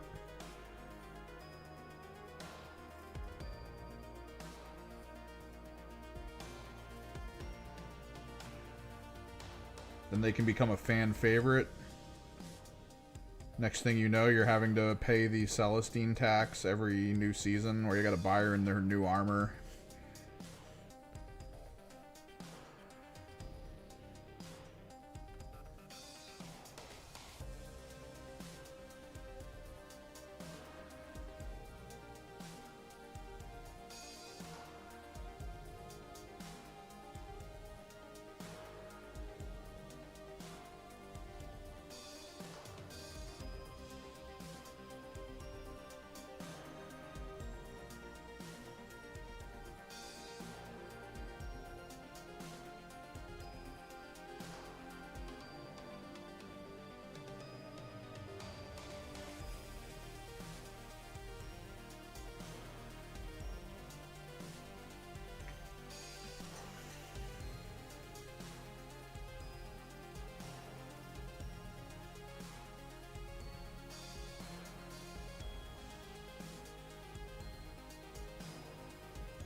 think I missed that on this one's helmet.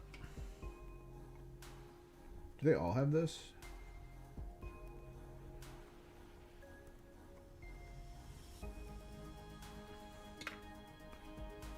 Ooh. Oh, they do.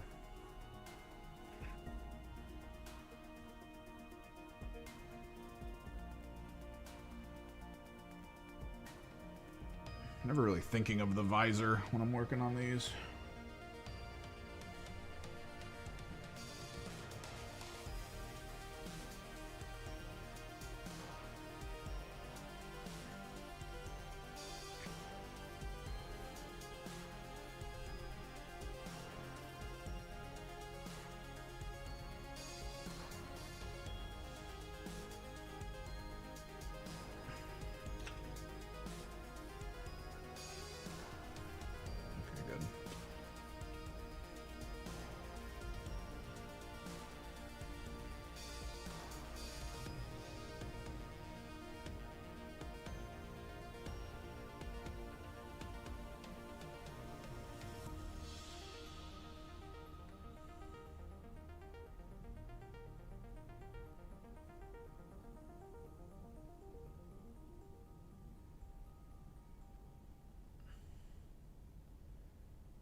How popular do you think sisters have to be before they make the faith dice always sixes? That's fine, Jack.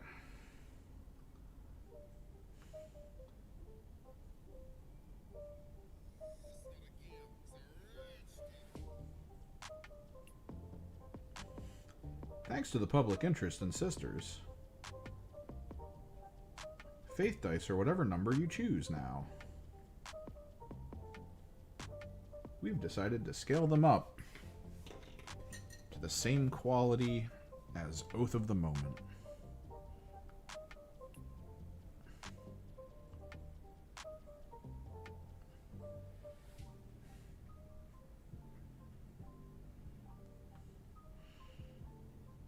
Now I'm wondering, because you got to consider, Jack, that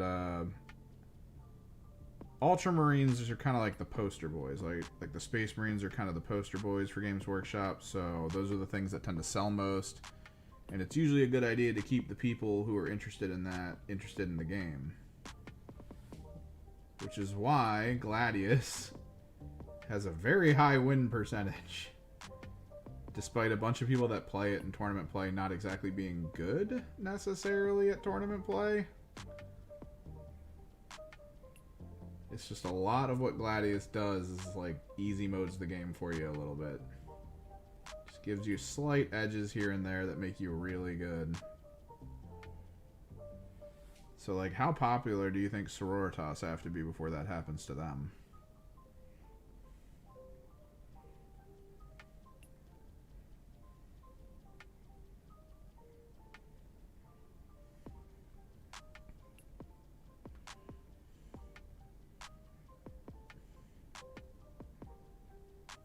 Yeah, but it's kind of the cycle, right? Because they spam Gully and they spam frickin'. Oh, now that you've forgotten it, I've forgotten it.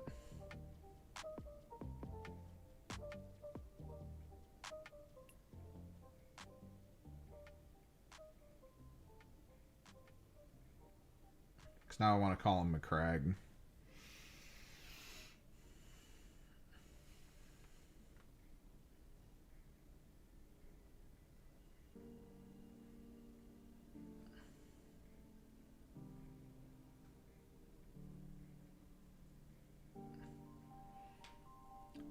People spam him because he's good, and then he's good because people spam them.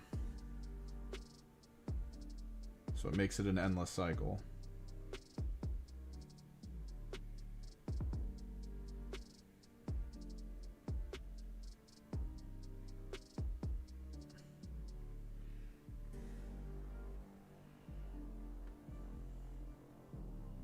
Yo, Space Marine 3 starring a Sororitas member. You don't play Titus anymore.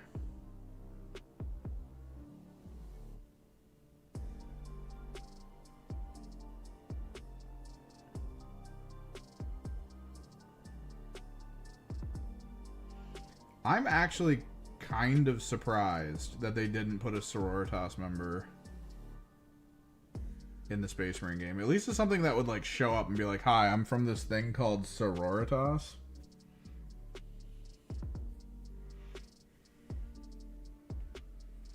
Yeah, but the only reason Double Oath is there is to keep people buying those models. Because of how good they are.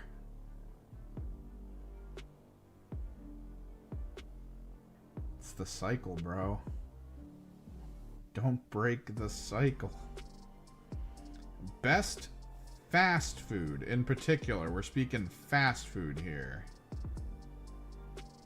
Are we talking chain, or are we talking a place you swing into that tends to cook things quite quickly? Or is the prerequisite the notion of fast food? Because I don't even know if fast food's fast food anymore, right? The entire premise of fast food was you would walk in and the burger would be sitting there under a heat lamp. And then when you order it, it's like the fries are already done and they're sitting under a heat lamp. The burger's done and it's sitting under a heat lamp. And then they just throw it together and they give it to you so you can walk out the door with it in a minute. That was the thing that made it what it was.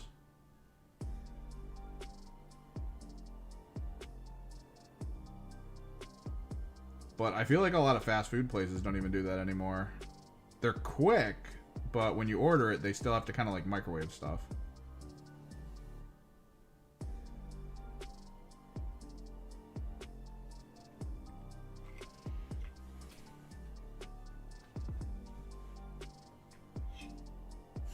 They'll give them something better.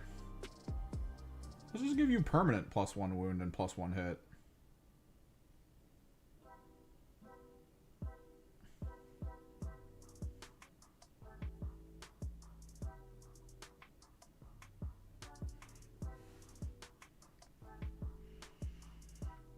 So what are we thinking for fast food then? Because there's a well, not exactly chain. There's a few stores for it. There's a kebab place near me that I think is pretty baller, and they tend to only take like 10 minutes to make anything you ask them for. But maybe that's too slow to be considered fast food.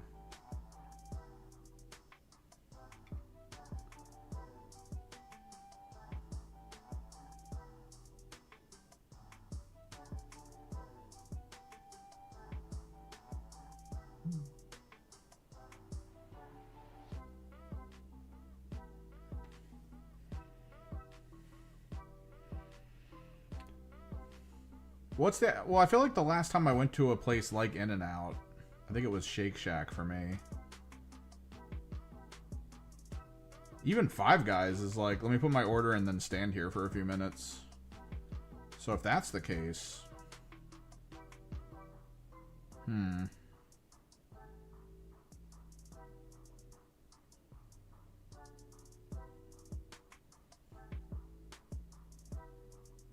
So based off of what you're saying, it would have to be a chain, large scale.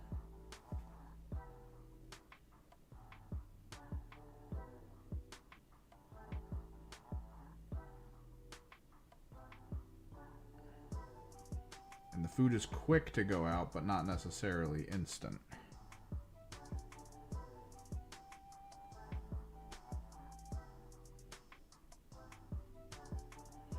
Well, apparently In-N-Out was the birth of drive-thru. Like, that's where it all originated from.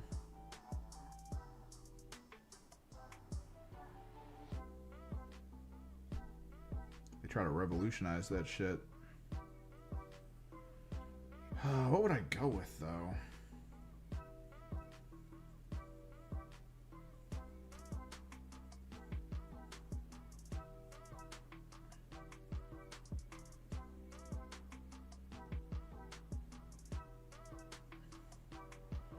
Burger joints are kind of top tier for that, I really think. Like that level of fast food.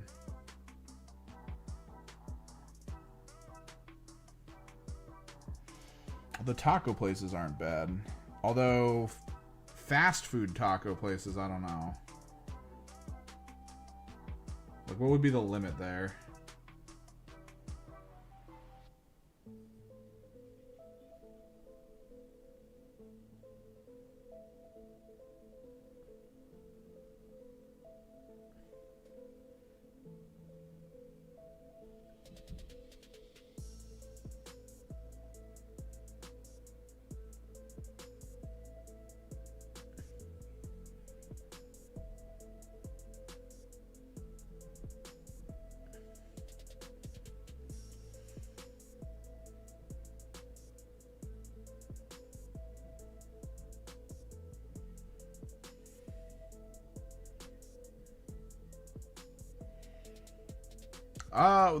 The premise of the Taco Bell thing came from the fact that a lot of the branches weren't really heavily paid attention to, so they had a lot of problems with like rodents and stuff.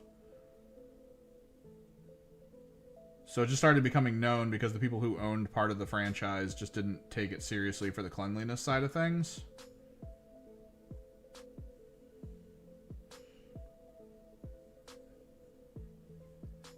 Now I just know Taco Bell is the food joint where the people running it, like the franchise, have actively said that their hope is that they can convert most of the Taco Bells in existence to stores that don't need employees.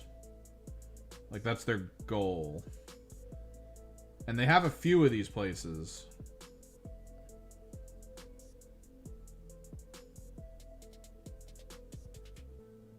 And it's like the way it works is you kind of pull up, and originally you would have to type onto a touchscreen computer what you wanted, and then, like, sort of like a bank teller system, a tube would bring your food down. And it was kind of on a second story of a building that you would drive under. Like, the building was above, right? You would drive into like a little kind of teller tube thing where there'd be a screen and then a thing ahead of you where the food would come down. And you would type in what you wanted, and then you'd pull ahead, and then the food would eventually come down. And there was no one working above. It would mostly be that the delivery company that would bring the food to the building had to load it into the machinery. And then they would just leave.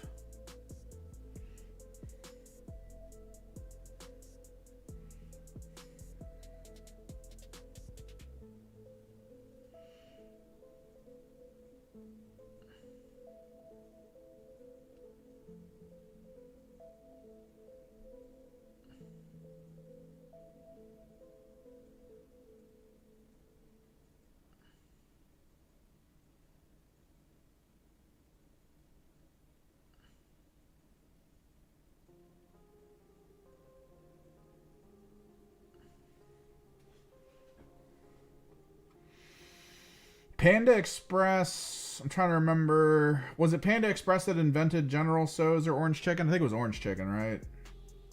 Was it Panda that did that?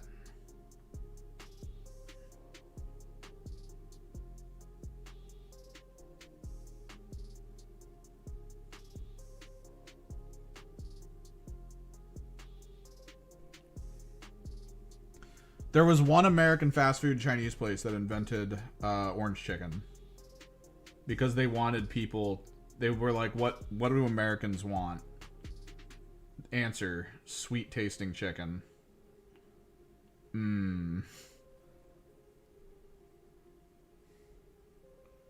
Yeah, it was Panda Express.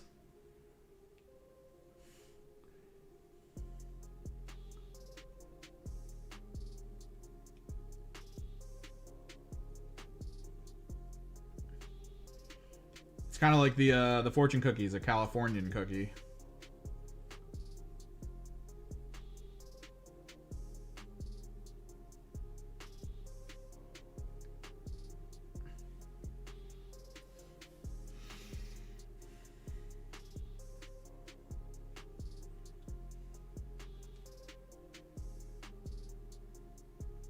Well, it's fried and super sweet here. Because America.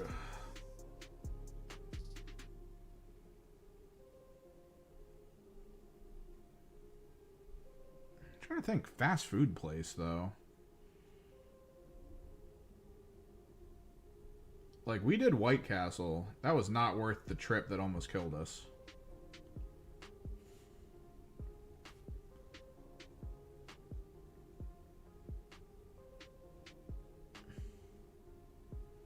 There's a couple chain places nearby that I'm like okay on.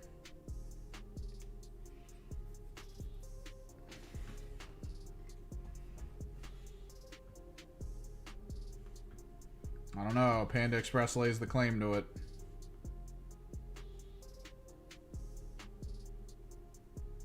They got that trud mark.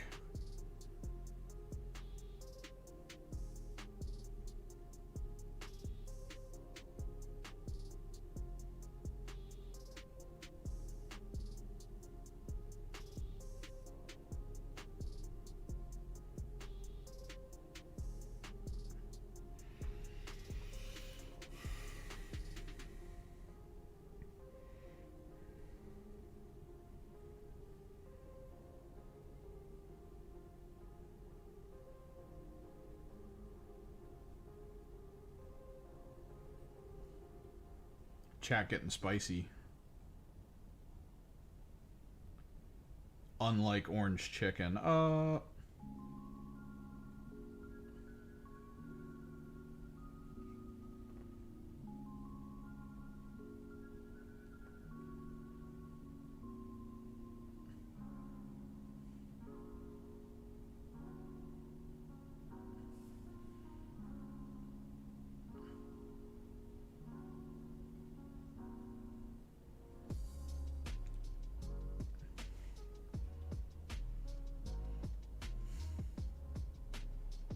Fast food one's kind of hard because it would have to be a chain, which means I have to leave out some of the Chinese food places I've been to because some of them have sold like pad thai, and the pad thai they make is like really good.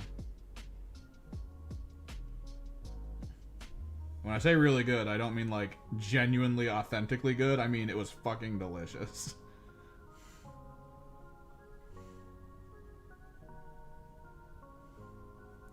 But they're not exactly chains, so I can't really lean into that.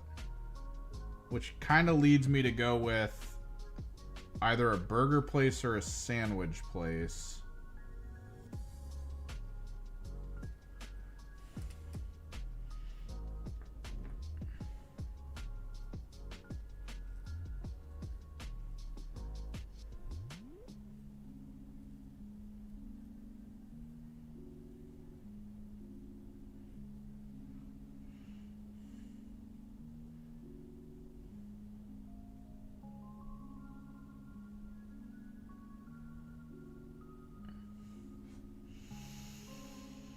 Can't be Arby's. Arby's has always disappointed me, although Nihilist Arby's is a fantastic Twitter account that you should be following.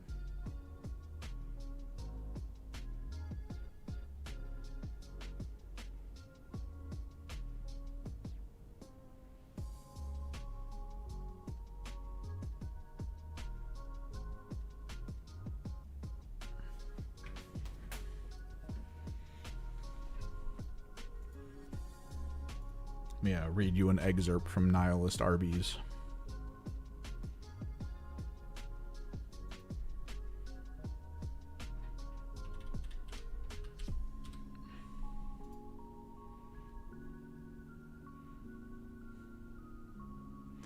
Just as the eternal ribbon of cows trudge ever toward, even as they watch their brothers and sisters slaughtered just before them, only to bleed out and sluice through the industrial machines, so do we. We must, and thus we live, only to die alone. Please continue to eat Arby's.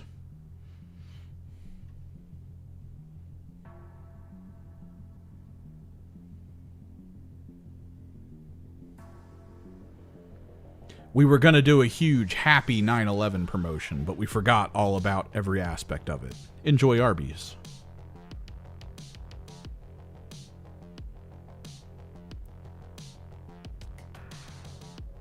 If you don't like bread, bring in your socks or some dead pigeons or whatever, and we'll load it up with shit. We're done with these bullshit rules about sandwiches. Please continue to enjoy Arby's.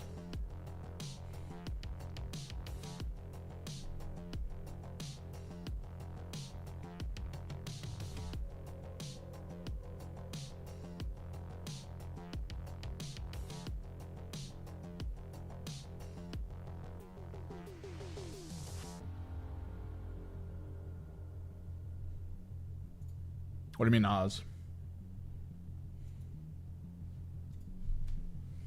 Are you talking Ozzy or AZ? Are you saying Arizona?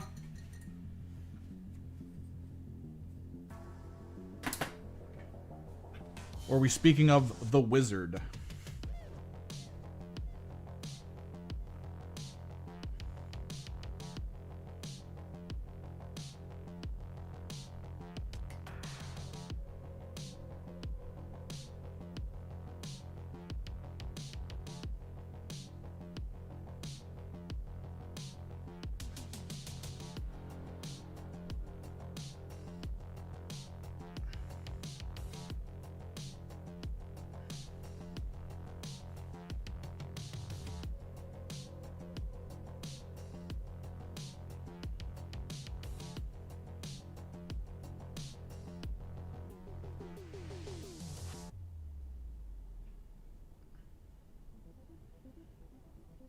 Oh, I tried making the chicken curry with crispy chicken tenders. Didn't work out. So I'm gonna try nuggets next.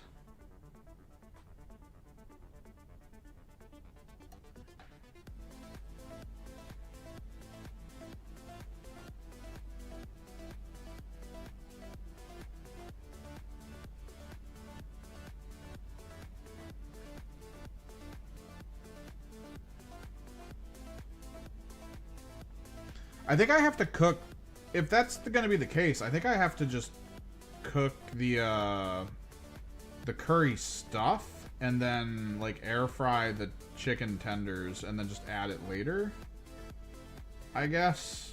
But like the way I've been cooking it is like all together, whereas that way is more of like a get the stuff that you're going to have in it and then the sauce and then just like see what happens.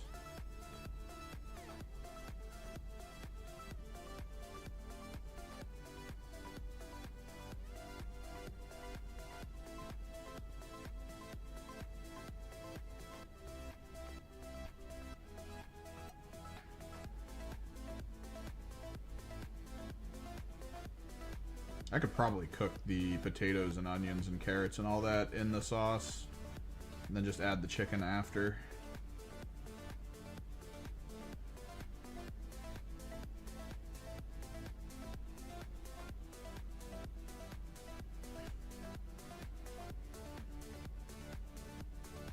Still pretty good.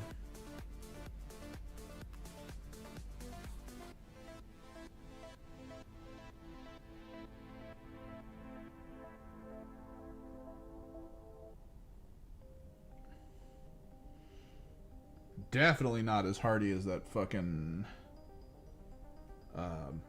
kielbasa and potato meal that I made. That was ridiculous. I couldn't eat more than like a small spoonful of it every time I tried. It was so thick. Thick with 2 C's.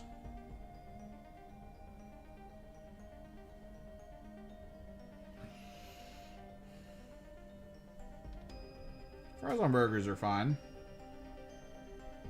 There's apparently a taco place near us that does burger burritos with fries in them. This is fun information. I think the grand classic was always like Wendy's fries. Either, yeah, just send me recipes whenever. I'll just make random shit. I'm currently set up to make like 4 batches of this chicken curry. So whenever I'm done the chicken curry I have now, which will be in like 5 days, I'm gonna make another.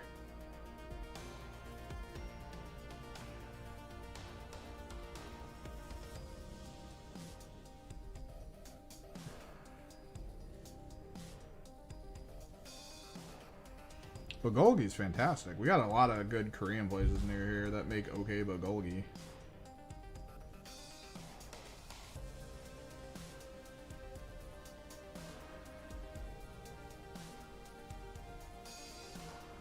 It's Japanese curry.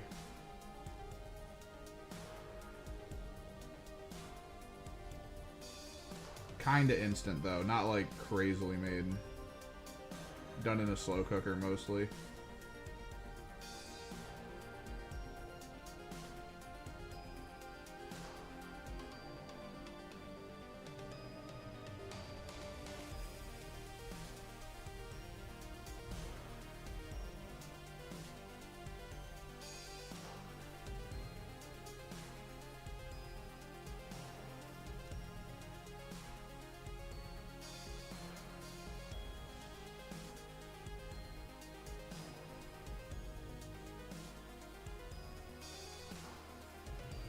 But yeah, I need a ton of Greek yogurt things to do, I think. It's going to be like a big thing. I'm going to have to like get an Excel spreadsheet of Greek yogurt possibilities. Because the Greek yogurt I bought was like a lot. And I feel like I made a good bit of shawarma stuff with it, and it's still like, there's still just a lot left over. And I'm probably going to have to throw a bunch of it out now that I'm doing the curry stuff. But if there was more things I could do with this yogurt, I could plan better for its use.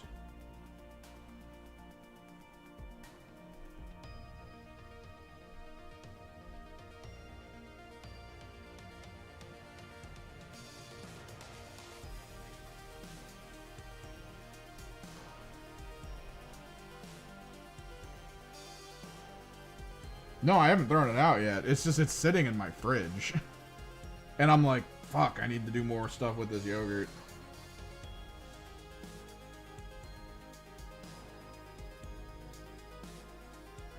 I open it up, I see it, and then I know that I'm not making anything that involves it. No, it's just non-fat Greek or whatever, low-fat Greek yogurt. Not really flavored. But if you're about to be like, get some frozen strawberries and throw it in that bitch and just eat it, then like, that's something that I gotta start doing. Make some salad dressings with it or whatever that Aaron was doing. And then have some frozen strawberries in the freezer for when I'm like, alright, let me just get some of this.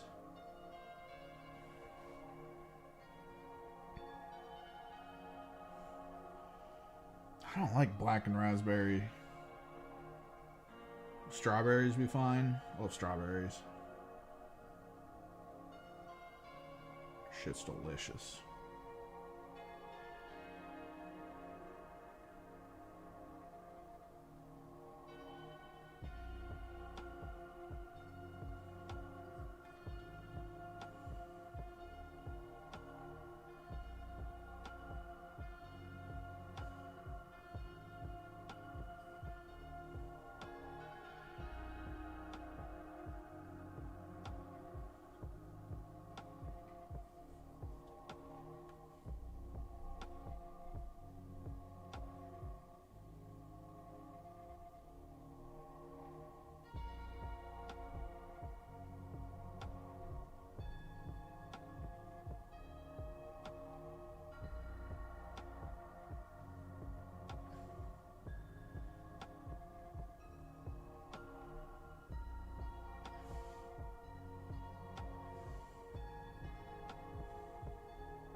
that guy eats all day long.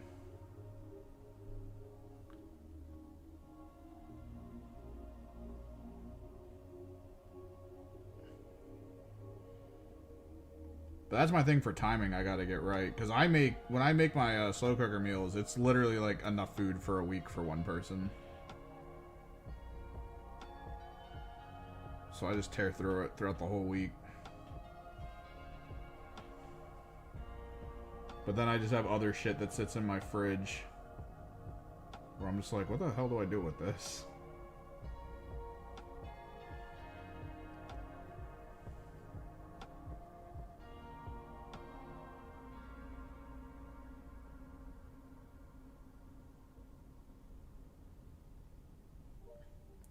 Like, I made the shawarma sauce, and then I cut up some frickin' cucumber to eat in it.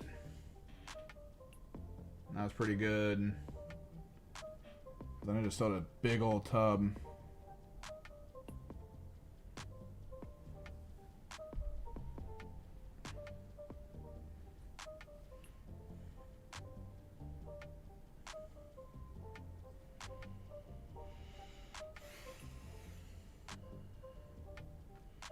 I mean, I don't like it flat, because it's like, why am I eating this?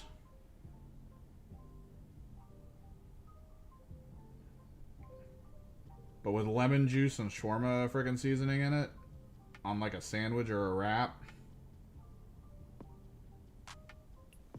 fucking good.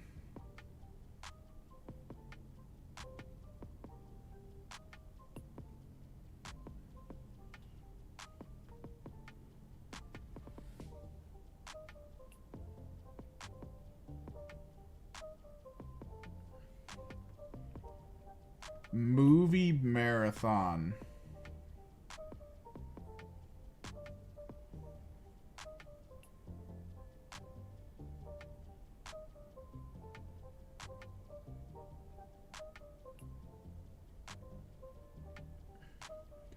Is this for me to watch? Because, like, honestly, it would probably end up being, like, 10 anime movies or, like, 10 friggin' Luc Besson movies or something. It's actually not that hard to throw together.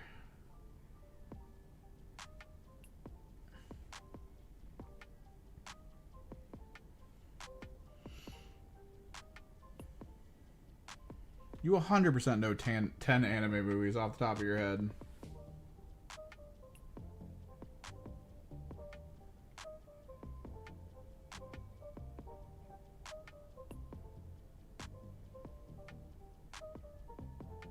I'll watch Akira again. I'll watch X again.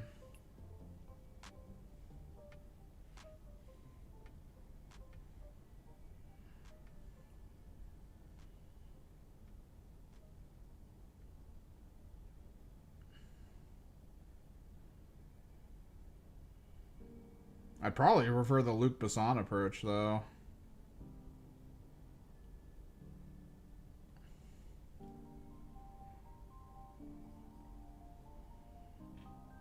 Or, like, just random genre no frickin' discography of movies. Watch Wasabi again. That ridiculous movie.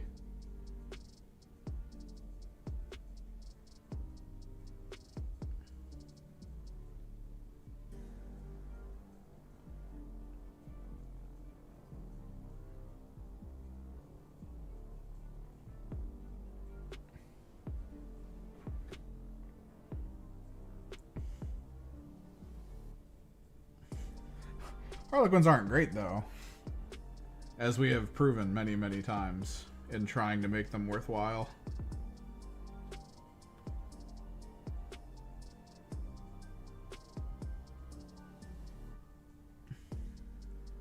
JW did say he wanted to try to make them work, and he thinks that they have play. It's just...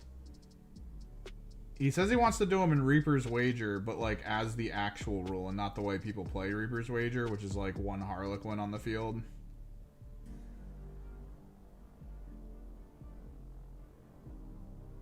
Like, that's one of those things where I'm like, I think he's gonna look at a list and then he's gonna go, ah, shit, no, they don't work, and then just like move on.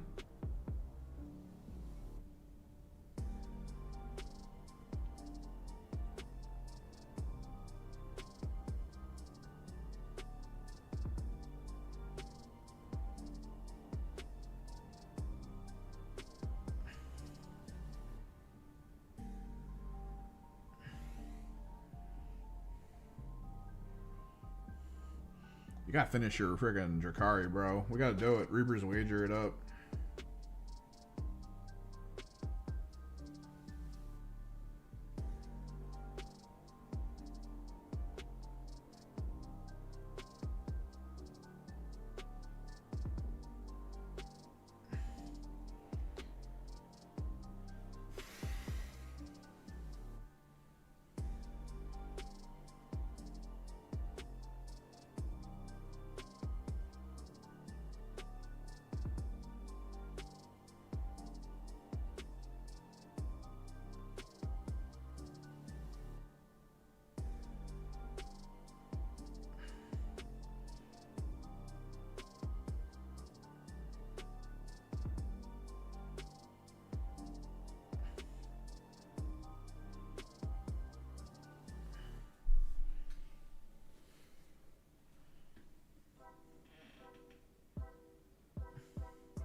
All Scourges and Drakari and friggin' Harlequins.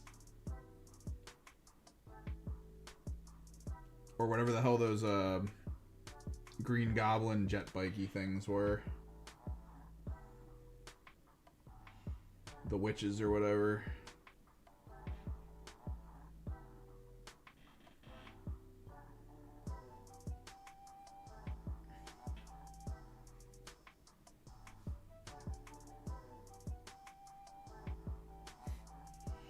Ah, Iron Warriors don't take this long.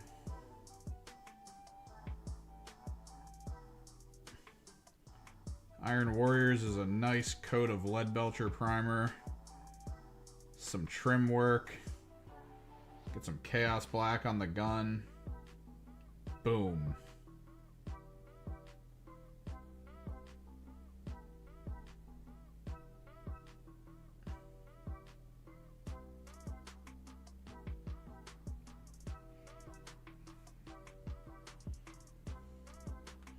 Yeah, if you want your army to look good, it takes a bit.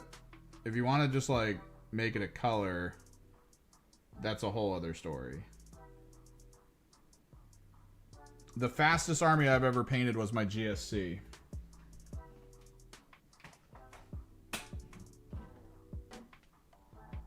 And that's because this is entirely done in airbrush.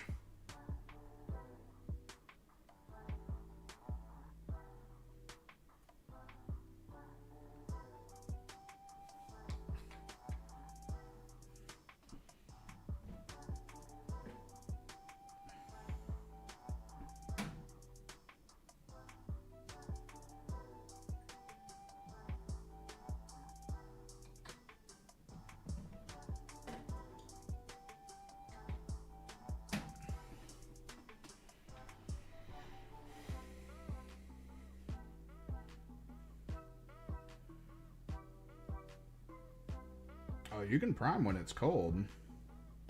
You just gotta prep that primer. Put it in a bucket of warm water.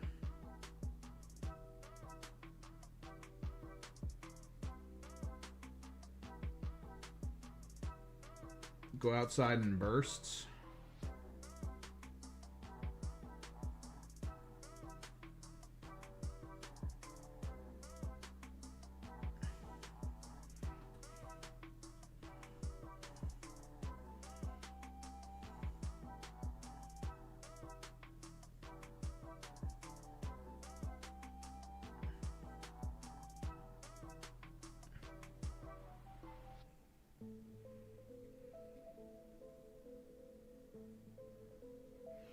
Yeah, the can has to be that. So as long as you're quick, like you get everything prepped indoors, and then you run outside with your can, get maybe like a few things primed, and then go back inside, it's completely possible. It's if the can gets really cold that you have an issue. Because that's where the chemical reaction's occurring, and it's not going to occur well in the cold.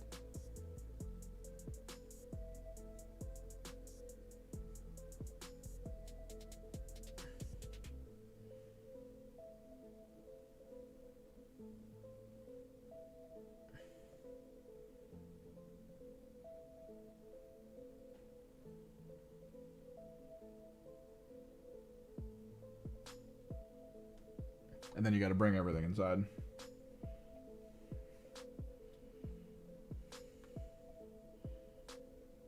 Which still kind of sucks.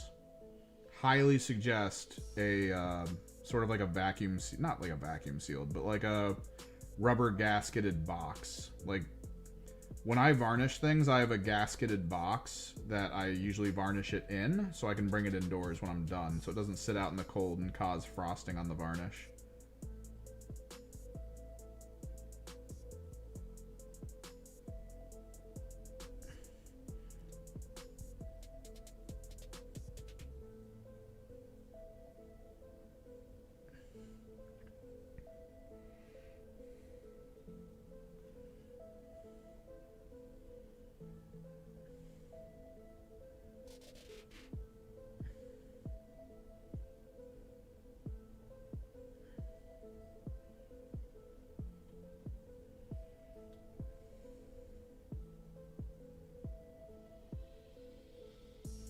If you head out into the cold, though, and it takes too long before you start priming, just don't do it.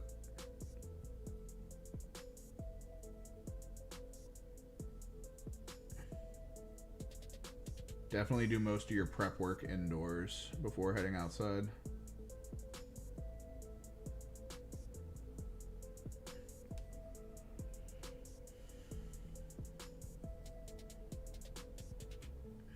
We're almost done here, though.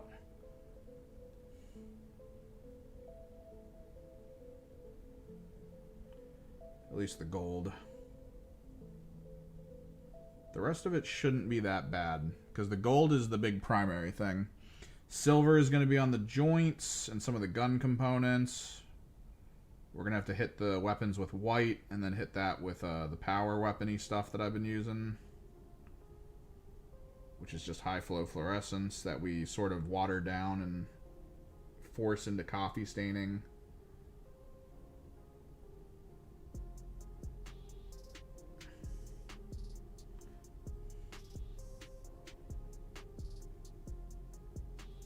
Should be a lot easier. And then, of course, some correctives, which we're gonna have to do.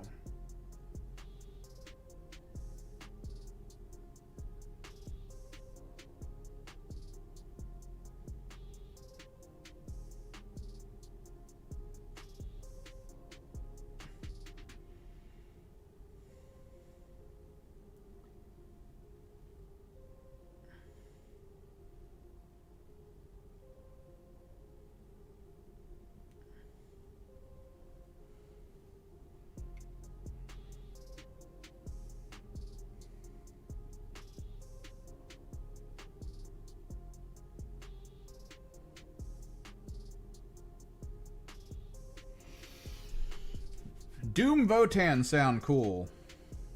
I will say that. The dark green, like the darker recesses.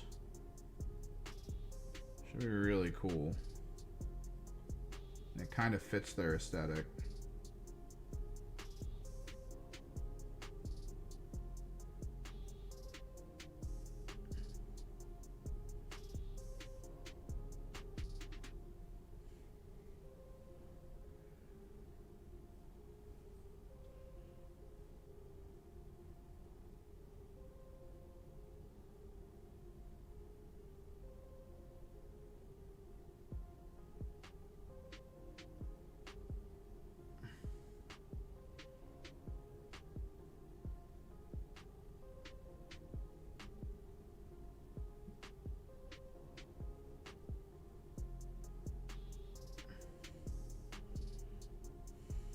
We got a lot of corrective work to do.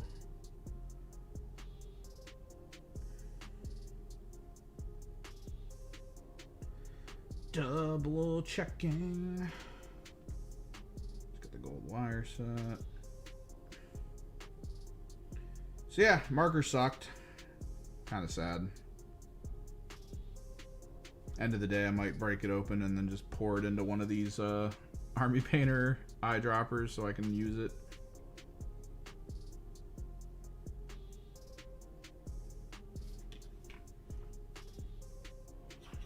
Bam. Bam. Bam. Bam. course, their finished leader.